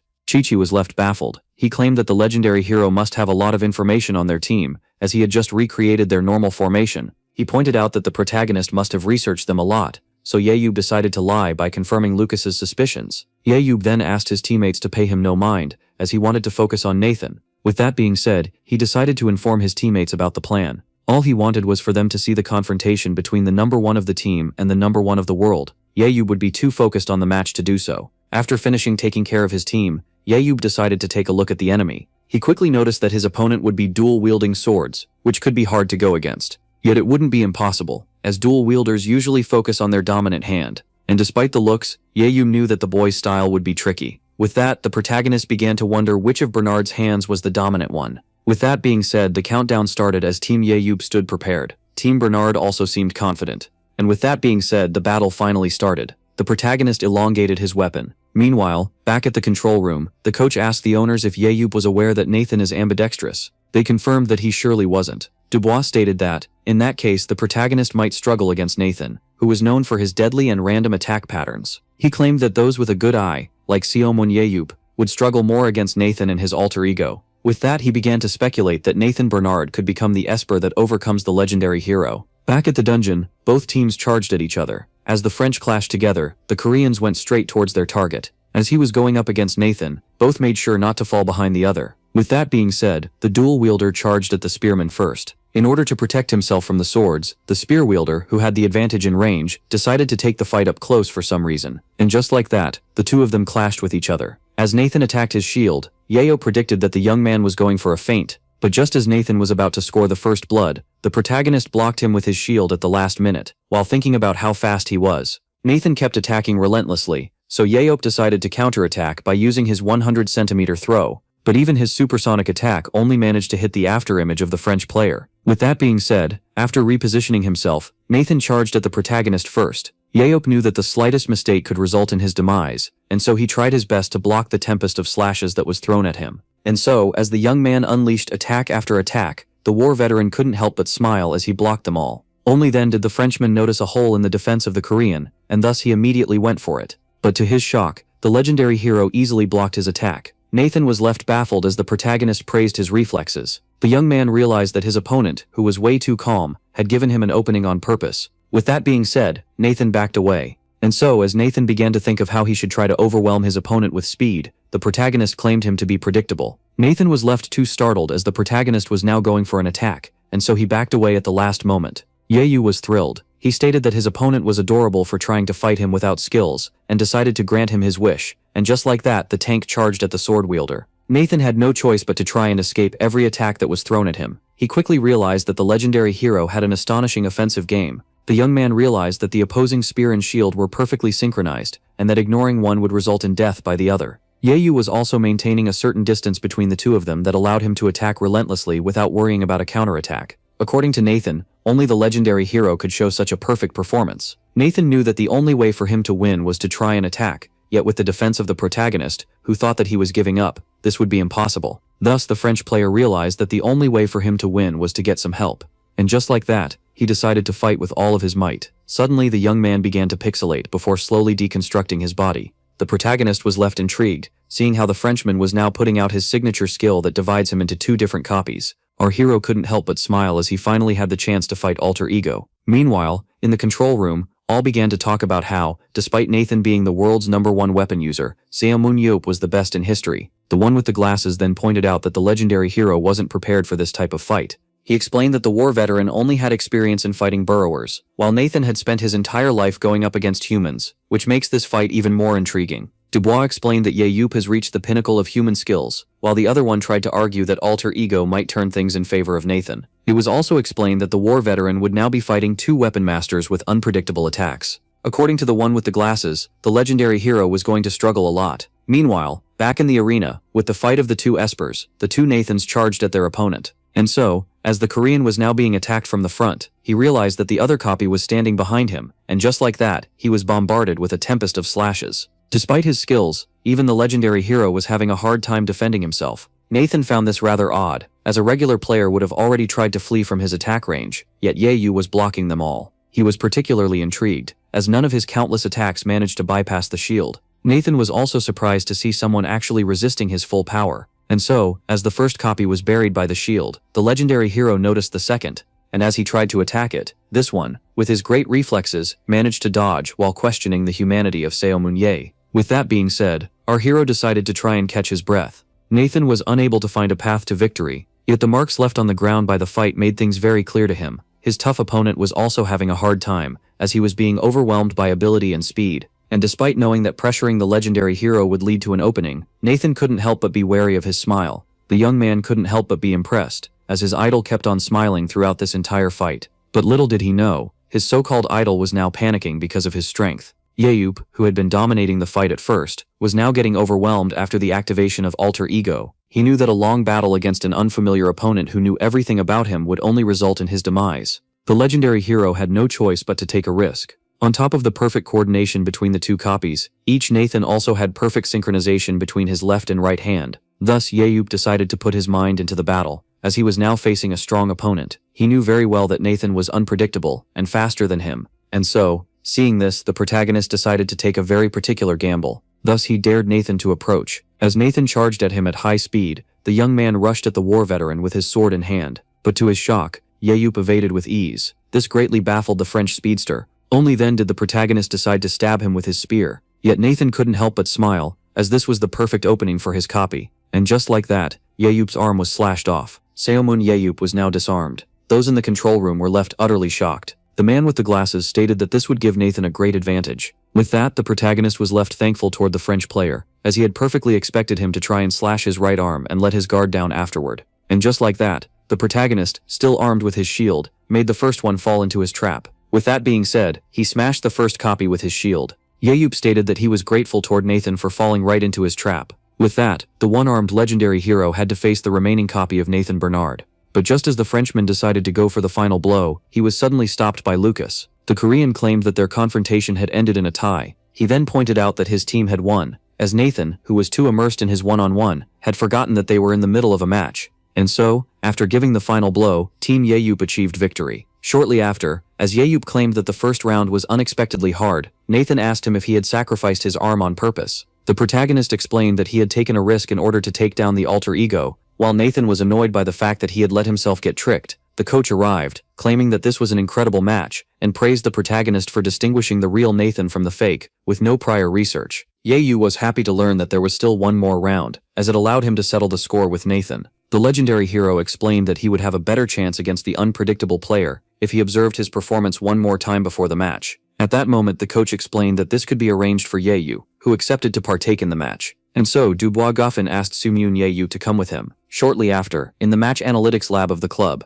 the man with the glasses praised the player for his performance during the first round. As Yahyup revealed that he was intrigued by the man he had mistaken for a coach, Dubois introduced him as Gabriel Sana, who analyzes the practice matches. The Frenchman then politely bowed to the Korean in an Asian style to show respect. The legendary hero quickly used his scanner eyes on this one. He then pointed out that Gabriel must not be a retired player, seeing how low his stats were. The one with the glasses then praised our protagonist for his observational skills. As Yahyup accepted the compliment, he then asked about the function of this lab, wondering if it was only good for replaying match footage. Gabriel reassured him that it was more complex than that, and explained that after the war, the analytics of battle greatly improved. He then introduced the hero to the Esper Analysis System, or EAS, that can record everything regarding players, such as skills, stats, and weapons. According to Gabriel, this system was far more accurate than the naked human eye, which is why all big clubs use it. Yahyup pointed out how espers with good observational skills used to earn a lot of money by improving others and leading dungeon raids. According to Gabriel, knowledge was power, which is why there was a huge gap between the teams that had EAS and those that didn't. When asked if the system was created in Paris Lumiere, The man denied it and explained how complex and expensive it was. Yahyup was curious about the price, so he was informed that it cost 3.4 billion won, not counting the huge fee demanded by the coaches who were acquainted with it. The hero, who knew that his scanner eyes were a perfect substitute for EAS, claimed that this system might be useful to his coaches. He was certain that with this precise data, he would finally be able to silence the nonsense of Choi Dong-jun. And just as our hero began to think that he was unable to spend such a fortune to make his annoying coach shut up, he suddenly got an idea. Yahyup turned to the Moro brothers with an offer in mind. Our protagonist promised that, in exchange for an EAS and being introduced to someone who had experience with it, he would give them his battle data. The brothers quickly realized that this data would be greatly beneficial to the spear and shield users in their club. They also couldn't forget that, despite their giant collection on the legendary hero, none of the videos had much of his battle data. Thus, the brothers, who idolized our protagonist, found this to be too good of a deal, and with that being said, they immediately accepted the offer of Seomun Yelp, leaving him quite pleased. The protagonist then asked everyone to brace themselves for the second round, which would be much more fun than the first one. Now in the washroom, the hero began to think of how, having fallen for the trick of the brothers, he had acquired a course for game analytics and a new weapon in France. The protagonist then began to think of how different fighting against a person felt, yet he couldn't actually call it fighting, as it was more of a sport that didn't involve lives being at stake. Yeju thought that he would die before seeing the day when he would fight in times of peace. He also couldn't deny that the confrontation with Nathan was amazing, as it was the first time in 2021 that he actually felt the thrill of battle. Yeju couldn't deny that Nathan was the strongest Esper he had ever fought. Even so, the one with the scanner eyes didn't want to be overpowered by someone so young. Only then did he notice something intriguing. Yeju had acquired a new ability called Amplification that allows him to enhance one skill or boost a physical stat by 10 points. Humanity still had a lot to learn about the abilities of Espers, yet as more and more of them began to appear, some facts were determined as certain. The abilities of Espers could be either innate or born from a traumatic experience, like the Countess's one that the protagonist had faced 1 year before. 1 year before our hero escaped the orphanage, there was one sentence that he used to hear countless times, and just like the many scars on his body, those words were forever carved into his soul. Back then, young Yeyu knew that the orphanage director had to pass by this one specific road. Only then did a car approach. This left the young hero startled, as he had to recognize the car as the one that belonged to the orphanage director. And just like that, the protagonist threw the rock in his hand towards it. It broke through the windshield and made the car crash. That day, when the life of the evil orphanage director was taken, was also the first night that Yeyu discovered his throw skill. And while some people might claim that revenge amounts to nothing, it made the young man have a revelation. Upon achieving his revenge, Seimun Yeyu smiled for the first time in his life. Back to the present, the next round was about to start. While the legendary hero was thinking about it, his new skill, he began to wonder if he had acquired it while fighting the French speedster. But he also theorized that it might have something to do with his 110 mentality. Yeyu realized that being pushed to his very best could be enabled by an intense experience. So this new skill was overpowered, as it allowed his strong stats to go over 100 and his weak ones to become all-powerful. And as the protagonist began to think of how eager he was to put it to the test in the match, he was suddenly snapped back to reality. This was none other than his niece calling him. Yeyu asked the girl about her performance in the first round, and was shocked to learn that she had died after a single assist. Hengyan explained that she was too focused on kills. It was God of Guard while using teleportation. This reminded the veteran of how, back in his time, they thought teleporting attacks were suicidal. He also stated that the French players were incompetent, like those they had back home, which is why she should use her power as a means to escape. Yeyu then decided to cheer his niece up, saying that a proximity dealer needed to be daring. She revealed that she was worried about him fighting Nathan once again, and so he affirmed to his niece that he was all-powerful. She found it to be a bunch of nonsense, as he had clearly lost an arm during the first round. And as Haeyun tried to argue that alter ego was more powerful than throwing, her uncle asked her to have faith in him. He claimed that he would defeat the Frenchman for sure this time. With that being said, the second round was about to begin. As the countdown started, Yeyu was intrigued by how the polite Nathan became a different person with a sword in hand. He then began to wonder what to amplify in order to take down the alter ego user. Yet the answer seemed pretty obvious. And just like that, the legendary hero resorted to his new skill. As soon as the match began, the blue and white teams charged at each other and clashed while exchanging blows. All players were doing their best, especially the Korean newcomer. The fight between the two teams of elite Ospreys was going wild. Despite having used his new ability, Yeyu was unable to feel any change in himself, yet he was certain that fighting would make him feel the difference. And just like that, the legendary hero found himself in front of the French ace. The two powerhouses were now face to face. Yeyu urged Nathan not to hold back, and with that being said, both of them began to prepare their signature skills. While Nathan was creating his alter ego, Yeyu braced himself to go for a throw. And with that being said, the spear was launched at supersonic speed. Its target was the blonde young man. Nathan realized that the spear was incredibly fast, but Yeyu had predicted that the young man would think himself fast enough to evade it, and only then did the spear suddenly accelerate, before changing trajectories. The second Nathan was hit in the chest, Yahello had successfully taken down his target. He knew that Nathan was fast enough to evade his projectile, but the other copy wouldn't be fast enough, seeing how it wasn't expecting to be the target of the attack. Nathan was left intrigued as the already launched spear was able to gain speed. He was left particularly confused,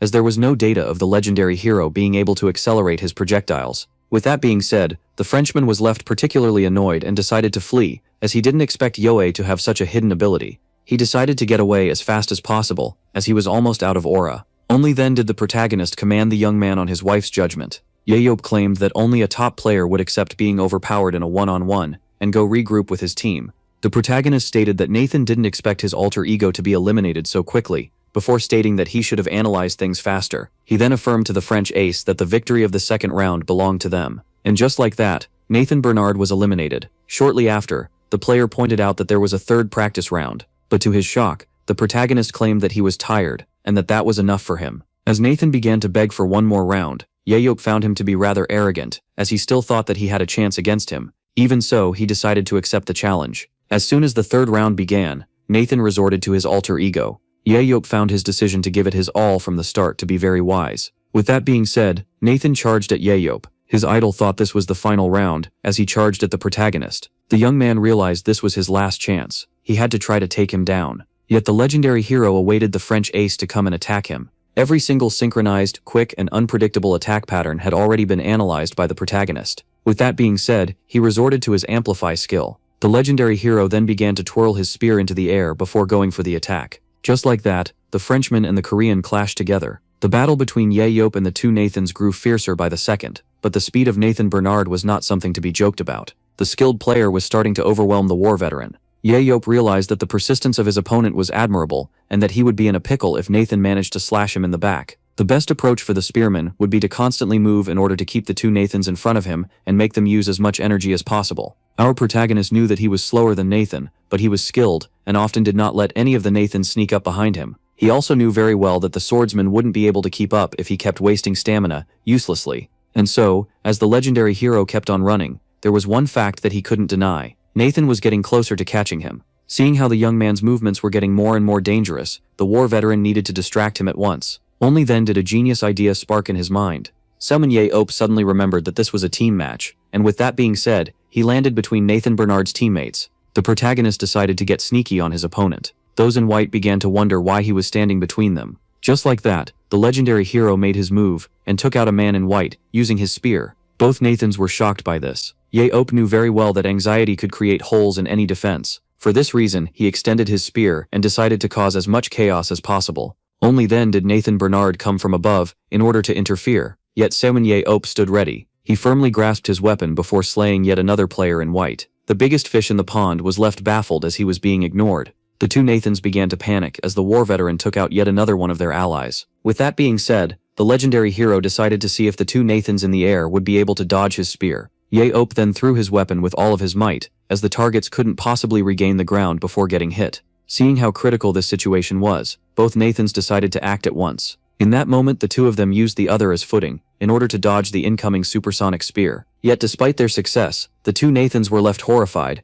as two more of their teammates went down, impaled by the protagonist. Everything was going according to the protagonist's plan. He revealed that he had used Nathan Bernard in order to take out the white team one by one. Yahello revealed that it was brilliant to use each other in order to evade the attack, but they made the mistake of blocking the view of their allies, who couldn't see it coming. The protagonist revealed that due to the quick movements of the French ace, the rest of his team wasn't able to react in time, and thus Yahello allowed Nathan to approach, while urging him to be more wary of his surroundings. Meanwhile, those in the control room were left astonished. The coach was left shocked, as what seemed to be an escape at first, turned out to be a devilish plot to limit Nathan's movements. As the brothers couldn't help but praise the legendary hero for his great performance, he began to question who they were rooting for. Dubois claimed that the pride of France surely had a hidden trick in order to turn the tables. But Gabriel doubted this, as Nathan was clearly at a disadvantage, before pointing out the spearmanship of the protagonist. For some unknown reason, Yahello was now able to perfectly parry all of Nathan's attacks. This was something that those in the control room couldn't help but find amazing. The coordination between the two Nathans was immaculate, the result of a marriage of hard work and talent that gave birth to a perfect synergy between the man and his copy. But even with this perfect synchronization, the protagonist was able to launch his attacks at the exact second his opponent would start to. This allowed him to mess with the synchronization of the two Nathans. Only then did the protagonist turn around as he noticed something startling. The Ace of France was definitely faster than the legendary hero, and the only reason Yahello was able to keep up with someone that outspeeds him was his perfect timing, which made it seem like he was reading the mind of his opponent. Only then did one of the Nathans sneak up behind Yahello. This one immediately braced himself before launching his spear at high speed, but the second copy came in clutch in order to defend the first one, and just like that, the two speedsters charged at the tank, yet the one that remained unfazed was Yahello. Then he jumped back as the blonde one approached him at high speed. Gabriel explained that the performance of the war veteran with the one-hand shield was exemplary, as it was basic but perfect. Yahello was seizing every opportunity he had to counterattack before making a run for it, in order to ensure his safety. The legendary hero had even weaponized the shield that he used to attack one of the Nathans. This one was left annoyed as he had gotten too far from his target, and before the red one could even react, Yahello was able to terminate his copy. Just like that, Nathan was left stunned. He couldn't believe his eyes, as there was no doubt left in his mind. The hero of humanity and the strongest of all, who came back from his grave back in 2005,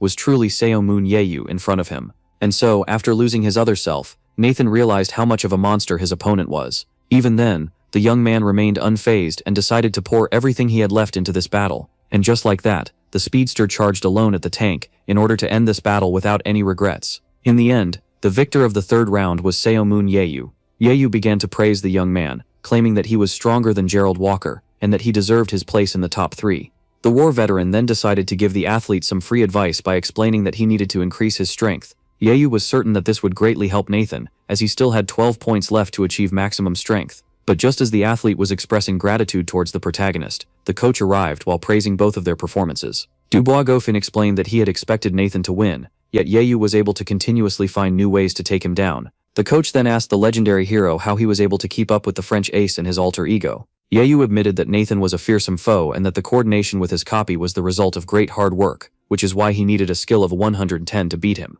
So he decided to give them the only logical explanation he could, by claiming that this feat was possible because he was the legendary hero. And with that being said, the day finally ended. The coach expressed gratitude towards the warm weather and everyone who participated in the practice. Yahello said it had been an enjoyable experience and asked the French to take care of his niece, so Dubois claimed that they would make her worthy of her salary. Baek Haeyeon seemed upset. Not only had she failed to score a single kill, but after her death in the first round she became more wary in the second and third. And so, after playing 3 matches, she was able to accumulate a mere 4 assists. Her uncle immediately tried to cheer her up, but to his shock, she firmly affirmed that her performance was acceptable for a first match. Yahello was confused as his niece turned to him with sparkling eyes while stating that she wouldn't cry over her bad performance, and promised to become a top athlete. And so, upon seeing how fired up she was, the protagonist realized that it would be pointless to worry about Haeyeon, as he had done everything in his power to help her. Now, with some free time on his hands, the legendary hero decided to put his new skill to the test. That night at the hotel, Yahello began to wonder about his new amplification skill. He was particularly interested in the part that explained that amplification could enhance other abilities.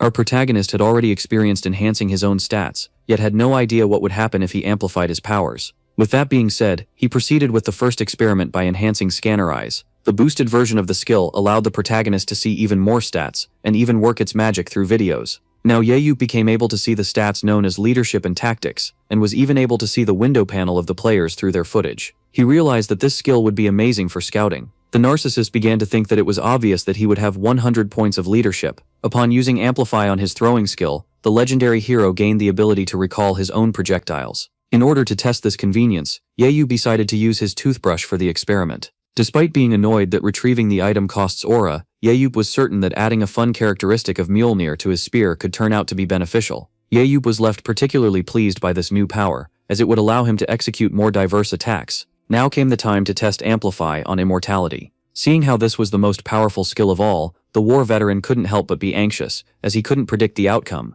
Even so, the protagonist decided to try his fortune, and only then did something intriguing start to happen. It seemed like some sort of white aura was covering the body of the immortal being. He immediately began to panic, thinking that he was about to meet a horrifying fate. But upon opening his eyes, the intriguing result of the amplified immortality showed itself. This skill allows Seomun Yahello to turn into an invulnerable aura ghost and phase through objects for 2 minutes. The legendary hero was shocked to see himself made of pure aura, so he immediately began to check himself out. While doing so, he wondered if there was a way to test the skill. Only then did he remember the phasing part in the description and decide to see if this was true. The war veteran then rushed headfirst, trying to pass through the glass window in his bathroom. Our protagonist was then left quite amazed, as he was now outside. In this astral form, Seo Moon Yeop would be immune to all attacks, yet he began to wonder if he could get offensive while in this state. But just as he began to speculate that he should return to his room to repeat the experiment with the toothbrush, he felt a dark aura rising. Yeop could recognize this dark energy anywhere, and so the legendary hero rushed at full speed to the Eiffel Tower.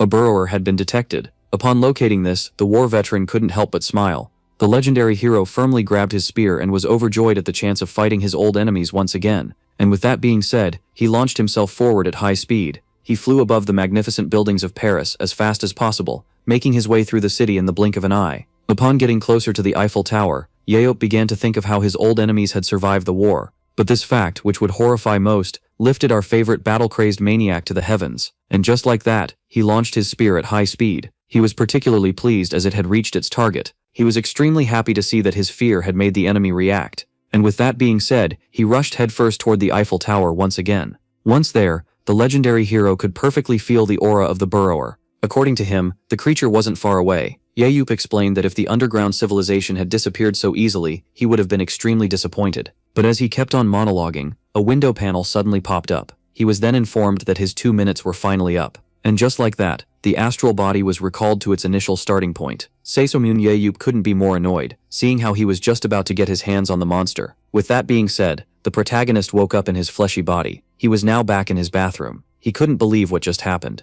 Our hero quietly stood up before expressing his anger on the wall. He couldn't believe how inconvenient the reset time turned out to be. The angered war veteran began to wonder about the reset time of amplification, as he was desperate to get back in his ghost form. Only then did he realize something intriguing. To his shock, the energy of the burrower had completely disappeared. Meanwhile, the servant apologized to the third one for failing this simple task. He tried to explain that he was impaled with a spear out of nowhere, but the third one didn't want to hear any of it, and decided to punish him by inflicting upon him eternal sleep and replacing him with another. And just like that, blood splattered everywhere. The third one, who was well aware that it was still too soon for them to act, was eager to finally lay his eyes upon the light of the beginning. Shortly after, our protagonist regained his spectral form. His first experience made him come to some conclusions. While in his astral body, the physical world would be unable to interact with the legendary hero. Yet the legendary hero would be able to act in the physical world as he pleased. Yup was left pretty annoyed, as the energy that he had felt was now gone. He knew that he could be mistaken, but seeing how he didn't find his spear at the site, he assumed that someone must have already retrieved it. Semun Yup was at least certain of one thing, his determination to get his hands on the burrower, if it ever resurfaced again. Later on, as Gabriel Sana introduced himself to the protagonist, Yup recognized him as the one from the replay lab. The Moro brothers recalled how the legendary hero had agreed to give them his battle data in exchange for a coach who knew how to run the EAS. Before pointing out how Gabriel would be going with him to Korea, Yup immediately used his amplified scanner eyes on the one with the glasses. Upon checking his stats, he realized that he had an ability that allowed him to focus on a task for 6 hours without any interruptions. Combining this with his excellent leadership and tactics, it was safe to say that this man was perfect to become a coach. The brothers explained that the genius Gabriel, who had coached the reserve team of their club 3 years ago, had recently returned to train the first division. Yup asked the man if he was truly ready to give up the strongest team in the #1 country to join a second League One in a weak country like South Korea. Gabriel explained that he was well aware of it, and that entering the YSM wasn't his original plan. But after witnessing the match, he, who was interested in strong players such as Nathan, became more attracted to the team created by the one who had beaten the young man. And so, as Gabriel explained that he would be entertained by the side of the protagonist, Yup claimed that he didn't mind his philosophy.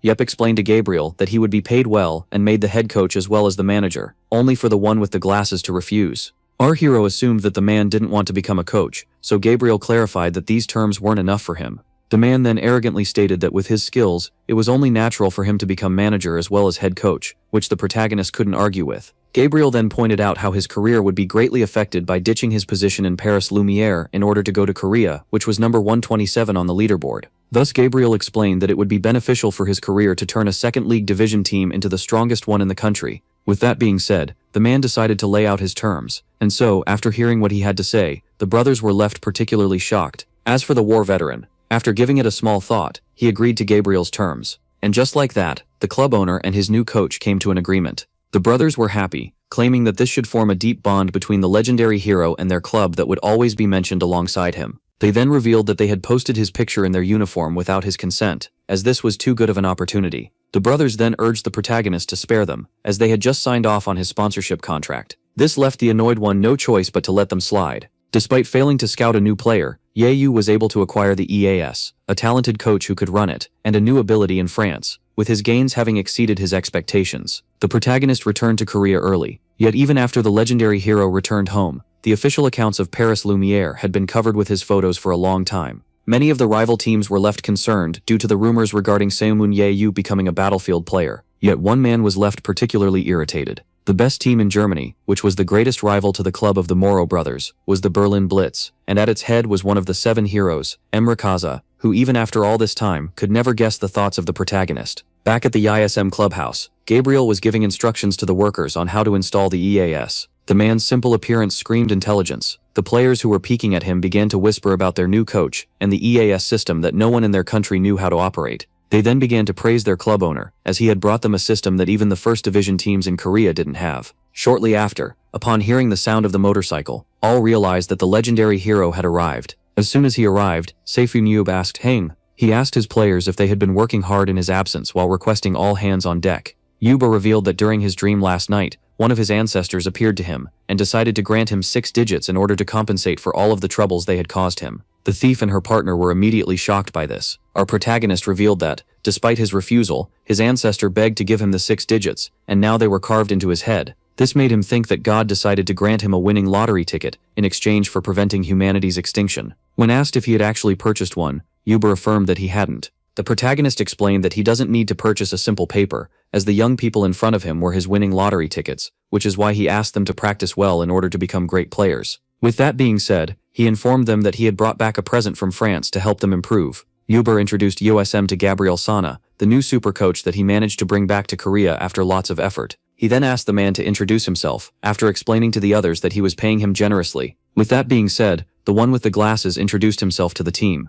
The man explained that he would receive help from the annoyed Choi Dongjun as the head coach. Before the session, we reveal his objective. All were left shocked as Gabriel explained that his goal was to make this team enter the first division this season and win it in the next one. The one with the glasses then affirmed that success would be guaranteed if all players followed his command. The players were then left utterly amazed as Gabriel explained that, in exchange for his service, this legendary hero would participate in 3 matches each year. This made the legendary hero recall their conversation in France. Back then Yeyu didn't expect Gabriel to want him to enter the field as a player. He explained that he doesn't want the hero to become a key player, as it would be unfair for other teams, but he needed to work with a talented athlete to keep his skills sharp. Gabriel promised to make Yeyu being them #1 in Korea in exchange for the skills of the one who had beaten Nathan to be put to good use. And so, after giving it some thought, the legendary hero agreed, but claimed that he would only play 3 matches a year. Gabriel was pleased, as the participation of the hero would make his mission easier, and he also decided to prove himself in the games where Yeyu would be absent.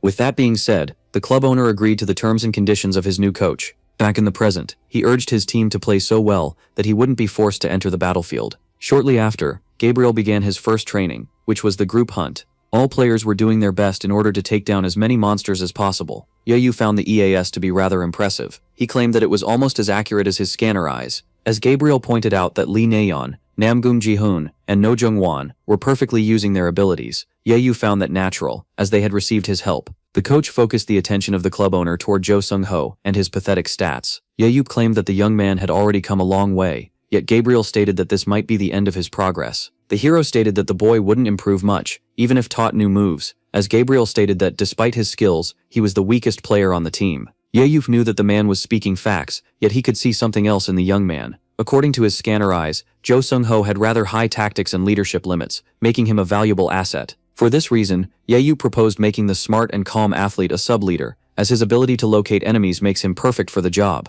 Gabriel realized that Jo Sung-ho would be able to command the team without interfering with the main orders of the captain, so he decided to personally train him. The man then decided to talk about the 2 high schoolers that the protagonist had scouted. Yeyu had brought these 2 young men into this team as he was interested in their skills. Gabriel claimed that Choi Young-min and his observation power, which allows him to not waste stamina, had great potential. As for Yoon Baeum, the one with the glasses failed to see why the legendary hero had recruited him in the first place, as, according to him, there was nothing special about this boy. The protagonist knew very well that the genius Gabriel was speaking according to the facts of the EAS, yet the protagonist's scanner eyes revealed some details about the young man that the system could never show. Walking needed 70% of aura in order to reach full power. Yeyu explained that his judgment was always accurate. This greatly intrigued Gabriel. The club owner asked him to have some patience, as the young man would reveal his true potential after acquiring 1 more point. Now, With the ISM player training program in hand, the one with the glasses began to question it all. Gabriel explained that it was a miracle to see ISM perform so well with such a bad training program. As he gave all credit to the club owner, his fellow coach was left speechless. With that being said, the man decided to rearrange the entire program and focus on the basics before the second season starts. The first training demanded by the program from the one with the glasses was aimed at increasing speed. Due to her excellent stats, the flea of the team ranked first in the race. Meanwhile, Yun Biom struggled to achieve rank 14. As the young man complained that his legs were about to give out, the captain revealed that Gabriel had a doctorate in sports medicine and that this training was beneficial. It was then revealed to the boy that Gabriel had adjusted the training of Paris Lumiere for them, meaning that the French players endure this training every day. With that being said, the captain dashed forward in order to catch up with the others. Yun Biom was unable to keep running and found himself far behind his teammates. Shortly after, in the coach's office, Gabriel was left intrigued. Even after watching the practice matches countless times, the performance of the players was what one would expect from a second division team. Yet Gabriel couldn't understand how such players were able to progress so quickly. With 5 athletes distinguishing themselves from the others, the KDA of the team's captain greatly improved after training stamina. The skinny player with his protection skill became deadly after becoming a proximity dealer. The thief and her partner were able to enhance kill steal and scout tactics by training their speed, while Choi Hyuk gained strength after switching to a tanker. All 5 of these players had been found and trained by the club owner. Gabriel began to think that with these 5 treasures, the legendary hero participating, and 3 matches each year, reaching the first league would be easy. Yet there were some things that even the genius trainer didn't understand. According to him, Choi Hyuk had just as much value as a proximity dealer as he did as a tanker. Just as he began to question the decision of his superior, he noticed something intriguing. Gabriel rushed to check his suspicions. Upon seeing how Choi Hyuk was receiving less damage than he should, he realized that the young player had a passive ability. He began to think that the club owner switched the player's position after noticing this detail. As Gabriel recalled how the legendary hero claimed that he never made mistakes, he began to question his humanity. Meanwhile, Yun Biom curled up somewhere to cry over his misery. Only then was he noticed by the club owner, who asked the startled boy to address him more casually. Now that the player was calling him by his first name, the war veteran was pleased. With that being said, he asked about what was weighing him down. Biom immediately began to complain about being the weakest link on the team. Seeing how his junior Young Min was already a key player, he began to question if being a professional athlete was his real vocation. Yahello explained that this was because the other boy was talented, which made Biom feel even worse. He asked for the reason he had been scouted in the first place. He had a hard time believing that the club owner wanted him for his ability, as even with it he was much slower than the thief. Thus Yahello was forced to remind him once again that good training would allow powers to evolve. When asked if he was certain about it, the hero revealed that he was just gambling on the boy's ability. This made Biom think that the club owner didn't care about his future. Seeing this, the club owner reminded the crybaby that he would receive 300 million won if he quit the team, according to the contract. The protagonist realized that he needed to take some special measures and began to drag the young man with him. Shortly after, the boy was left intrigued, as he was forced on a sudden hike. Yahello stated that he didn't want to pay the young man, so he would get him a better mindset, so that he would stay as a player instead of holding on to reality. Biom claimed that it was intriguing to see an adult. He gave such bad advice that the annoyed orphan explained that he was never properly educated. The boy was then shocked as the club owner claimed that he had put together the perfect Hola training for him in the mountains. Yahello revealed that an Esper's aura evolves in a place that matches it, which is why he was able to grow so much in the dungeons. Our hero explained that he had found a use for himself inside the dungeons, leaving the young one intrigued. Our protagonist then began to recall some harsh words that were regularly said to him during his childhood. Back at the orphanage, the director was a particularly mean person who entertained himself by beating the children.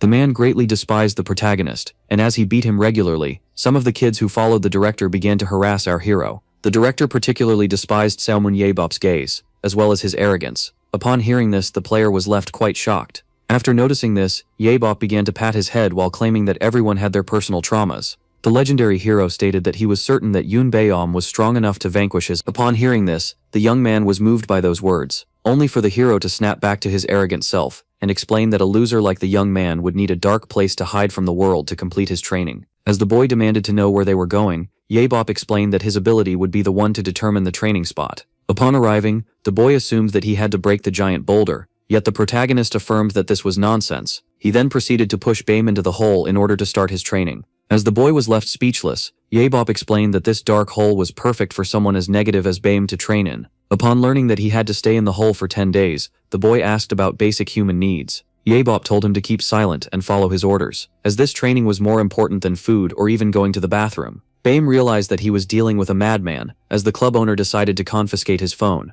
The boy doubted his ability to survive this training, and began to plan his escape, only for the legendary hero to remind him that there would be consequences if he tried to ditch the training. Just like that, the young man was doomed. With the protagonist finally leaving the scene, the young man was irritated by the craziness that he had to endure. The exhausted player lay down on the ground. Young Baim was certain that he was unable to complete such training. While playing for his high school club, the boy spent his time on the bench. Even in the few opportunities he got to play, everyone would just ignore him. In reality, young Baim deeply desired to become a useful and skilled battlefield player. Yet upon seeing his own pitiful performance, the boy grew more aware of his weaknesses. Just as he was about to give up, young Baim remembered the day someone invited him to their team. Upon recalling how the protagonist claimed that his ability had the power to evolve, the boy began to question his own talent. He found some courage in himself, after thinking about how the world's best Esper had faith in him, and with that being said, Baim began to focus on his aura. Meanwhile, someone was observing him from above. The duration of the training was finally over. The protagonist was happy to see that his investment was still alive,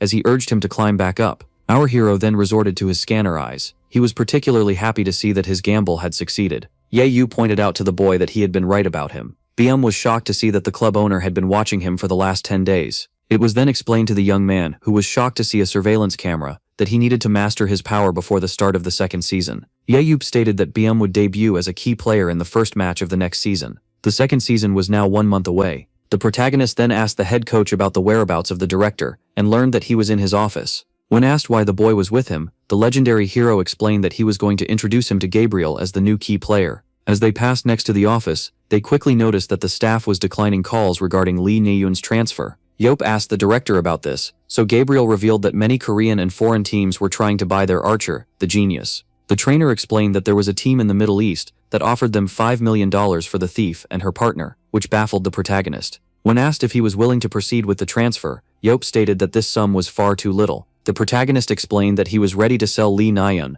but not Jo Seung-ho, as he was far too precious to discard. Gabriel, who trained Jo, claimed that he had a great sense of tactics and was pretty skilled with his powers, making him a perfect match for Yope and his shenanigans. Our hero agreed, as he had already thought of many tactics that involved the young man, while Gabriel explained that Daniel Mance would be a great model for him. The mention of the German name intrigued the protagonist, so the coach explained how this boy was among the top 3 in Battlefield and the #1 support in the world. Gabriel explained that Yope might be familiar with his coach, Emre Kasa, who was one of his fellow heroes back in the day. This man would try to control the movements of the protagonist. For example, he would forbid him from drinking his body weight in vodka, in order to set a good example for the rest of the team. Yope wasn't quite surprised to learn that his serious colleague was now leading a team. Despite not being interested in his fellow hero, Yope was interested in the young man, whom he would like to meet, as he is in the top 3 despite being a support. The protagonist then decided to address a more important matter with the coach, seeing how they needed to take YSM to the first division before thinking of challenging the Germans. Yope claimed that he wanted Yoon Baeum to be a key player. This greatly confused Gabriel, as the young man hadn't shown any progress lately. So Yope reassured the Frenchman that he would change his mind after seeing the player in action,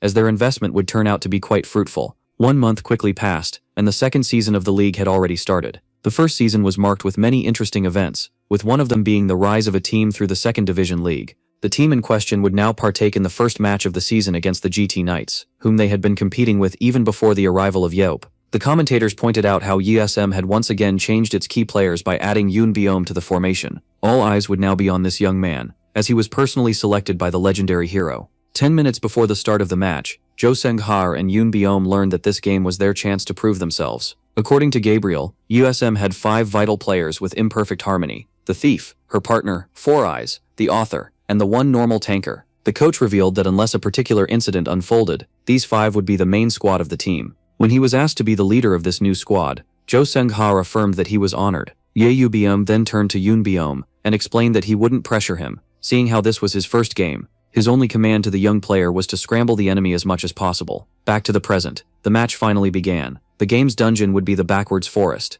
It was famous for its upside-down glowing tree and the underground aura-sucking monsters known as Jadrin that mainly centered around it. One interesting fact was that the tree, rumored to be a combination of Jadrin that consumed a lot of aura, was the actual boss of the dungeon. The knights immediately divided themselves into 3 groups in order to evade the signature tactic of the enemy and allow most of them to hunt in peace. Meanwhile, Yahello had split into 2 groups of 5 people. Yet it was important to note that battlefield teams were composed of 11 players. Yoon Baeum was now progressing solo in the dangerous dungeon, which made everyone wonder if this was a defect in the strategy. This seemed like madness to everyone, as farming alone in such a place filled with monsters would be extremely challenging. With that being said, the young man resorted to his power, shadow walking, which accelerated the user in the shadows and allowed him to perfectly fuse with them after reaching a certain level of aura. Meanwhile, the first team of knights were left quite intrigued, as they didn't expect the number of Jadron to be this high. Suddenly, arrows were shot in their direction, making them realize that Li Naiyan had already located them. The leader of this group urged his teammates to proceed calmly and locate the partner of the thief.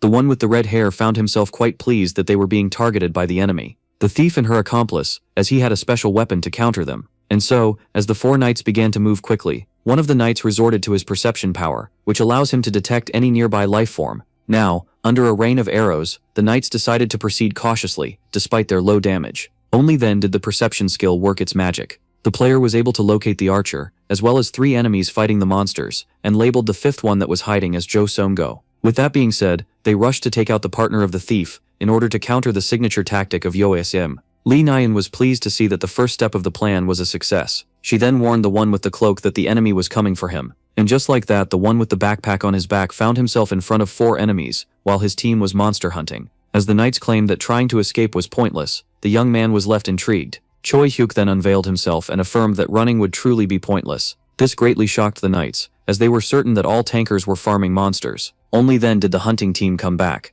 The knights were left baffled, as their actual target had concealed himself as a tanker. Choi Hyuk then used his transferring skill in order to pass the sword and the shield to Choi Hyuk. Now with his weapons in hand, the tanker tossed his backpack to his enemies. Upon opening it, those in yellow were left shocked. In fact, it was safe to say that they were horrified, as the bag contained Jadron seeds that quickly develop upon contact with aura. YSM pretended to hunt monsters in order to gather seeds that were prevented from expanding using a special method. Now, in the hands of the enemy, nothing was stopping the seeds from unleashing their full power. And just like that, the knights found themselves entangled in the vines of the monsters, with no way to defend themselves. The knights were immediately taken down by Ji-hoon and Choi Hyuk. Choi Jung-min earned himself a kill as well. Team 3, which was made of 3 people, was horrified to learn that the first team had already been eliminated. Thus they decided to regroup with the others after finishing their hunt. Only then did the monster on Nisha's attack. Before lifting the archer by the leg, the one with the buzz cut declared to the others that saving their teammate was their top priority. And just like that, he charged at the monster head first, before firmly grasping his blade in hand and cutting the vine that was holding his ally hostage. Now, with the archer out of danger, the player realized that they needed to kill the monster as quickly as possible,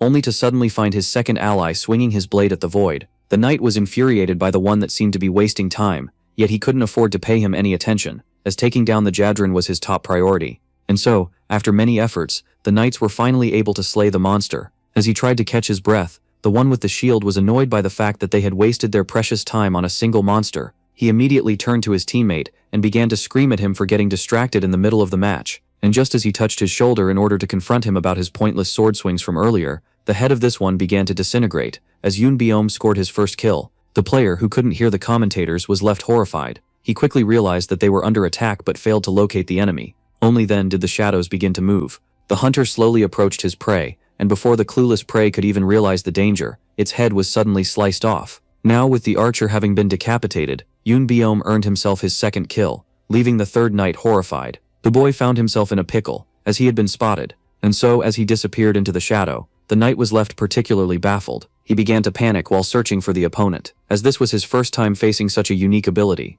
Only then did he notice a shadow drawing near. As soon as Yoon Byom emerged from the darkness, the one with the shield was left startled, but managed to counterattack just in time. The boy was amazed by the quick reflexes of his opponent, as he realized that this one couldn't be caught by surprise. With that being said, Yoon Byom had no idea how to proceed from this point on. A few days earlier, Yeop asked the player what would happen in case he failed a sneak attack, so he explained how he would be forced into a duel that he would lose. The club owner explained that he wasn't right, but he also wasn't wrong. The war veteran explained that nothing is predetermined in battle. The boy began to complain about how he couldn't take down someone stronger than him. Yeop then proceeded to kick the boy for continuously interrupting him. He urged him to listen and to use his head. The young man asked how he could possibly take down someone stronger than him. The protagonist explained that he would need to limit the enemy's options. Yoon Byom was then asked about the opponent's obvious reaction when he immerses himself in the shadows. The boy claimed that the enemy would either wait for him to come out or avoid shadowy places. Byom confirmed that the athlete was right, and that those were the only 2 viable options for the opponent. He also added that under pressure,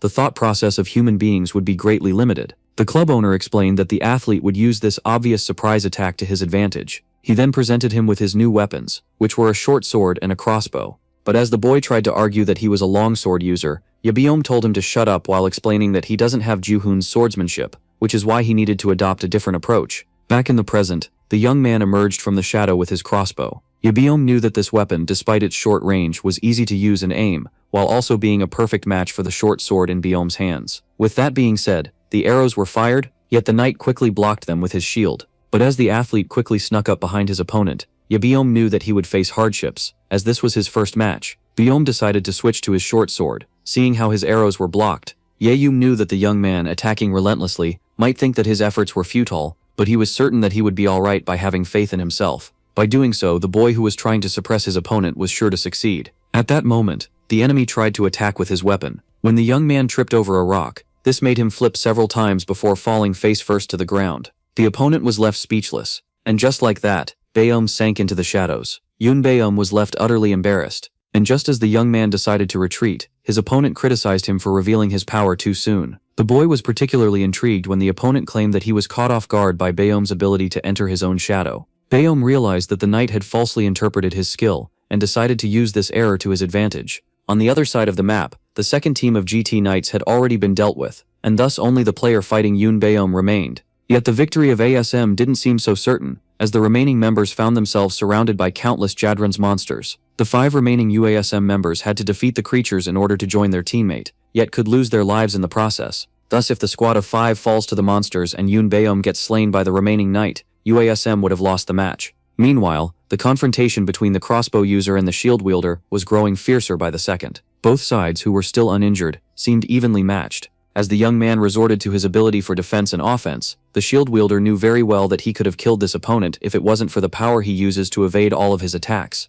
Only then did the knight notice the young man behind him and try to catch him by surprise, while demanding that he fight like a man. Everyone was left shocked as Yoon Baeum evaded a fatal blow at the last second. Even so, the boy had sustained some damage. Seeing this, his opponent was left overjoyed. Buzzcut, who wondered why the annoying UASM player didn't resort to his ability to escape, suddenly came up with a theory. He began to think that Shadow Walk must have a penalty that limits its power, just like countless other abilities. His theory couldn't be far from reality, as most skills had some sort of setback, and he was able to injure his opponent, as the boy committed a calculation error. Thus, the one with the shield decided to grasp this opportunity. He decided to fully focus on offense. Yoon Baeum tried his best to restrain his panic. Despite planning on being injured, he took more damage than expected. Only then did he notice his opponent going for the kill. Final blow. The blade was about to split his skull in half, but as the sword finally landed, he was left quite shocked. Yoon Baeum, who escaped to the shadows, claimed that such a powerful swing had stuck his sword in the ground just like that. The enemy now had no way of defending himself. The shadow user decided to quickly make his move.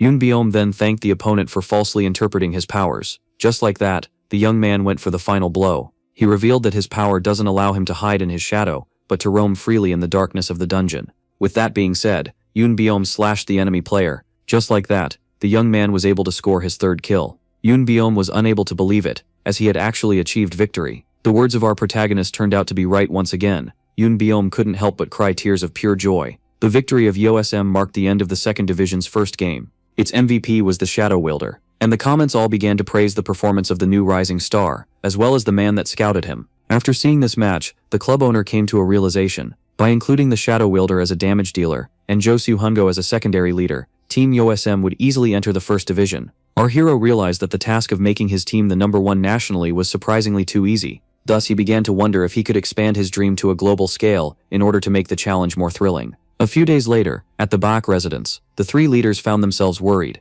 Seeing how Gabriel was doing too good of a job to bother him, the club owner began to think that he should put Dongjun in charge in order to stay on his back. After binging the TV series that he was watching, the protagonist had nothing left to do. Thus, he began to speedrun his way through the channels, but was unable to find anything entertaining. With that being said, he finally turned off the TV, and just like that, the hero was overwhelmed with boredom. Yelbei began to wonder if there was anything entertaining to do, yet little did he know, something unexpected was waiting for him at the door. Shortly after, someone rang the doorbell. Yelbei rushed to check who was at the door, and was shocked to see the French god of the axe, Eric Thyrum, who was one of the 7 heroes in front of him. Eric asked his friend why he was introducing him like that. The legendary hero claimed that he was simply going with the flow. When asked for the reason behind his presence in Korea, the god of the axe claimed that he was offended that the protagonist didn't visit him while in France. So the war wielder recalled how he had promised on the news to meet with his friend if he met him in Paris. So Eric claimed that he had watched the broadcast, The man explained that at that time he was on a fishing trip on the Atlantic, so he tried to swim his way back to France, only to get lost on the way. The protagonist pointed out that Eric could have just returned by boat. Eric claimed that for not realizing the obvious, his wife had forbidden him from fishing. Eric always tells his wife that she doesn't need to worry about him, seeing how good his fortune was. This wasn't entirely wrong, as with his skills, the god of the axe was hard to take down. Eric, despite not knowing the numbers, was well aware that his skills, which provide additional luck and stats in times of need, make him more durable than others. As the protagonist began to think that his fellow hero would never be easy to kill, Shungbei was left pleasantly surprised, as she had reunited with an old friend. Shortly after, the housewife prepared a small meal for the espers. Eric explained that he never thought that he would get to enjoy another meal with the legendary hero. He then asked the protagonist why he had hidden his immortality skill, as his return from the dungeon impacted everyone, especially Joho. Upon learning that he didn't know about it, Eric was shocked, as it meant that back in the dungeon, Yoho was fully prepared to sacrifice himself, leaving him thankful. The god of the axe then decided to grant the legendary hero a present. Just like that, Eric presented Yoho with a dungeon return stone that allows one to retreat from a raid after 12 seconds. The protagonist was surprised to see that those items still exist. Eric explained that since the dungeons are no more, the return items were now used for decoration, which made our hero have a crazy idea. Yoho asked about the tier, so his friend revealed that they were around 10 million won, as every esper used to have them back in the day. The protagonist was surprised by how cheap it was, and Eric explained that this one still had 7 uses left. Yoho was particularly pleased, as this stone would allow him to access this particular location once again. Despite feeling thankful toward his friend, the legendary hero failed to find his place at home with him. In fact, the only place Siomun Yoho belonged was this one location. 2 days had passed since then. Eric, who was about to leave, offered to take the protagonist on a fishing trip with him, but Yoho declined, as he knew the man was using him as an excuse to go fishing. Seeing how his scheme was uncovered, Eric began to beg, so Yoho advised him to take his wife on a vacation, where he could convince her to lift his punishment. The friend of our hero bid him farewell, explaining that he would consider his advice and ask him to come pay him a visit when he could. With that being said, the legendary hero decided to take his leave as well.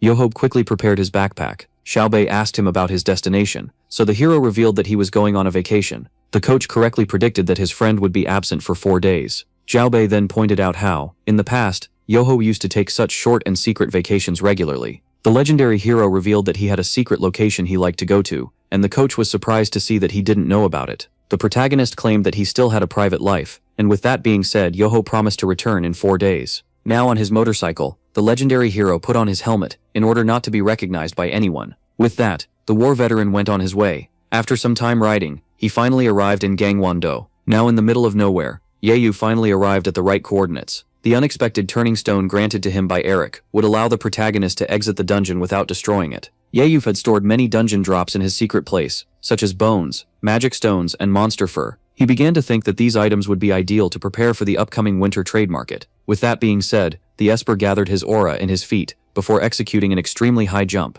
Yeyu aimed to reach the top as fast as possible, until finally, he arrived. Our protagonist was quite pleased upon seeing the giant boulder in front of him. He immediately tried to move the colossal rock, and after some effort, it was finally out of his way. Yeyu couldn't believe his eyes, as everything was just as he had left it. He immediately reached out to the portal in front of him, and upon sensing its power, the legendary hero couldn't help but smile. It had been a long time since he had visited this place. Someone Yeyu was now inside his private dungeon. As soon as he arrived, he took a deep breath. For some reason, the air inside the dungeon had some sort of effect on the protagonist. Upon entering a dungeon, the legendary hero would attain mental clarity. It was the first time that the war veteran felt at his peak, after his experience in the final dungeon. Our protagonist, who managed to wipe out a dungeon without destroying its core, turned it into his own private place. He had truly longed for this place. Dungeons were the only thing that could make the blood of the legendary hero pump. After the final dungeon, the only regret of our hero was not being able to conquer it. Despite the fact that there was no need to go back, this failure still haunted our hero. According to Yeyu, his death in the final dungeon would have been the perfect end to his thrilling life. He began to think that the death of his warrior side in the final dungeon would have allowed him to adopt a more civil lifestyle. Back then, someone informed the protagonist that it was an Esper secret that humanity was far weaker than the burrowers. The man explained to the boy that he might not grasp this fact that every Esper needed to know, as he still hadn't experienced a dungeon. For that reason, older Espers always trained the newly emerged ones, so that they could become their hope for a different future. Park Jin-tae was shocked to see that the boy couldn't care less. Young Yeyu affirmed that he didn't care about anyone else, and that he was only here for the dungeons. For this reason, the legendary hero thought that his survival after the pinnacle of his glory was a mistake, as times of peace didn't suit him. As he talked about the old days with Eric, Yeyu felt like he was recalling distant memories. He thought that he had finally gotten used to this era, yet he was mistaken. Our hero then began to wonder if he would stumble upon burrowers here, just like he did in France. But just as he was about to shake off this unlikely idea, a mysterious aura began to rise. Upon feeling it, the war veteran was left speechless. This didn't make sense, as he had personally wiped out everything from this dungeon. At first he assumed that his secret place had been found by someone else, but the heavy moss on the boulder at the entrance said otherwise. With that, only one logical and shocking explanation was left. Yahello was left annoyed, as he didn't have the right material for this kind of situation, and yet he quickly extended his spear. The overjoyed battle maniac urged the burrower to come out and play. The dungeon fell into complete silence. Seeing this, the protagonist assumed that this was a false alarm, only to then feel the dark energy rising from behind him. The thud. The legendary hero began to wonder if there was something inside the chamber. Since his only way there was a small bridge, Yahello realized that he would be in a pickle if he got ambushed while on it. After knowing this, the battle maniac was left thrilled, and thus he dashed forward at high speed, before turning this dungeon into his personal playground. This place used to be a monster-creating laboratory. Each created monster would be placed in its own cell, and the dungeon boss would be at the very end. Back in 2005, when Yahello claimed this place as his, he realized that it was the perfect place to store all sorts of items and treasures. Thus, our hero began to wonder if he had forgotten to wipe out something inside the dungeon. The dark aura grew stronger as he got closer to the chamber. Yahello felt thrilled, as the enemy was now near. Judging by the dragging sound, our protagonist theorized that the monster ahead was either a reptile or a plant. But the war veteran couldn't care less about the nature of the enemy. Yahello was just eager to come face to face with it. Only then did he notice the incoming attack. Yahello quickly backed away at the last second. Just like that, he managed to evade a piercing blow. Finally, he had met the enemy. The legendary hero was now in front of a giant Jadron that possessed horrifying stats. After seeing this monster, the protagonist was left quite pleased. Judging by the gigantic size of the plant, it must have stuffed its face during his absence. It was no wonder that its aura could cover the entire dungeon. One could label Jadrons as the weeds of the underworld. These plants could eat anything, including minerals and rocks, before digesting them into aura, making them a perfect aura reserve for the enemy and a good weapon. Now, in front of this giant weed, our hero began to wonder if he had skipped a seed 17 years ago. Despite having hunted this kind of monster inside this dungeon back in the day, he was certain that he had roamed the entire place in order to destroy every seed. Yahello was particularly shocked to have missed one, as he always took such matters inside the dungeon very seriously. One always needed to check for Jadron seeds, seeing how, if not destroyed, they would consume everything in their path and gain a colossal size. And seeing how there was a possibility that he had actually missed one, Yahello's mood was ruined. And so he decided to use his amplified throw skill, which allows him to retrieve the weapon and alter its speed and trajectory. With that being said, the monster charged at the warrior. As it attacked him with its many vines, he stood still. Only then was he able to parry every incoming hit using his spear. The legendary hero then resorted to his enhanced throw skill, and with that, his spear was launched at the Jadron at supersonic speed. Yahello was able to score a critical hit. The legendary hero then proceeded to jump forward. He was now above the monster. Yahello ordered his weapon to return to his hand. The spear obeyed its master's command. The war veteran managed to retrieve his weapon while avoiding the incoming blows. With that being said, the legendary hero decided to wrap things up.